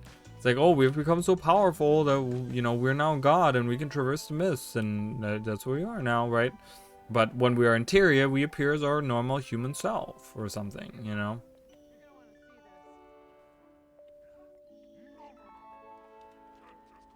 I don't know. Dirge. Let's find. Or is that? Oh, Dirge Caller. I was like, who's Dirge? All right. Well, it's getting really late, guys, and I'm getting kind of tired. And I spend the last 4.5 hours talking to you guys about lore, talking about some of the different parts of the world where the story could take. If you guys didn't see all of it, you can always go back and watch it, of course. I will point out that I am gonna hopefully soon, in the next like day or so, release a video on YouTube talking about a couple of things I touched on today, but season 6 and expansion 4 specifically. And like I said, there's a bunch of other videos that I've planned. Like, there's a shit ton of videos that I would like to make. So that's over on my YouTube channel. You can hit !YouTube to find the link there. Shout out to Chicken Nooble. Let's do that. Shout out to which also goes back to the God Lord, the whole story mostly goes. Well, that's true. They do lie a lot, you know. Oops. I'll give Chicken a shout out. Chicken Nooble, my friend over. He has a. Oh God, I did it wrong again. What am I, fucking invalid? Jesus. What? No. Why is it like this? Something always breaks with my. Thank you, I appreciate it. I'm trying to do this command. Why does this not work? Oh, because I'm an idiot. So, all right, thank you so much. And what did you say about Seahorses? I hope one day. Well, hopefully I will. We'll see. If we don't, that's okay. Oh my God, I'm tired. Okay, I'm tired. That's why I'm like not knowing. All right, check out Chicken Nooble. Check out my YouTube. All right. You guys can see some stuff on there. I have some lore theories. I have some, you know, whatever. I have Guild Wars 1 stuff on there. If you guys want to see Cantha and Guild Wars 1, there's a bunch of videos of that on there. Theories on the Deep Sea Dragon that I had and other stuff, you know, you can watch that. And more videos to come. I do playthroughs as well on YouTube. I just did Crusader of Senti. I did Legend of Dragoon recently. I've done Grandia last year. I did Digimon World 2003 last year. I'm gonna be doing Child of Light. I'm gonna be doing. We did Freelancer last year as well, which I'm gonna be doing more. I did 2 reviews of it, and I'm gonna be doing another couple of reviews and stuff. If you guys like space simulators, and yeah, and we're tomorrow, same time I'll be back when we're gonna continue our Feisty Feline Challenge run, guys. If you guys are interested in that, I know we had some people that have done the same challenge, but. Yeah, we're trying to go through that. Once I'm done with that feline challenge, Feisty Feline Challenge, we're gonna be doing a comparison. We're gonna go back to comparison streams for a little bit, which we've done already. I've done comparison streams. You can find those on YouTube as well. For Cantha specifically, I go through Cantha in Guild Wars 2 at the same time as Guild Wars 1. We compare the areas. We talk about all the cool stuff. Blah blah. I'm gonna be doing that for other areas in Guild Wars 1 and Guild Wars 2. Once we're done with the Feisty Feline Challenge, and we're going to swap back and forth between the 2 things. Legend of Dragoon, yes, super fun game, and we did, the finale was on stream. It was like a 7-hour stream. It was like the last like bit of the chapter, of the chapter 4 or whatever it is, and yeah, and it was crazy. It was super fun. I had a good time. I got kind of annoyed by the end because the boss fight was like really bullshit, but yeah, we did that, and like I said, there's more coming. You know, there's more playthroughs coming. I want to do Child of Light. Then I'm going to do Silent Bomber, which is like super not known anywhere. Grandia 2, and I'm going to be doing a Xenoblade Chronicles series. So that's all happening on my YouTube channel if you guys are interested in that. So, but thank you guys so much. Have a good night, Emily. Have a good night, Low Initiative. Have a good night, Chicken. I think you already left, which is totally fine. It's late as fuck. If you're not, have a good night. Anyways. So, and anyone else that's watching in the background, thank you guys so much. I appreciate it. And I'll see you guys tomorrow night. Bye, guys.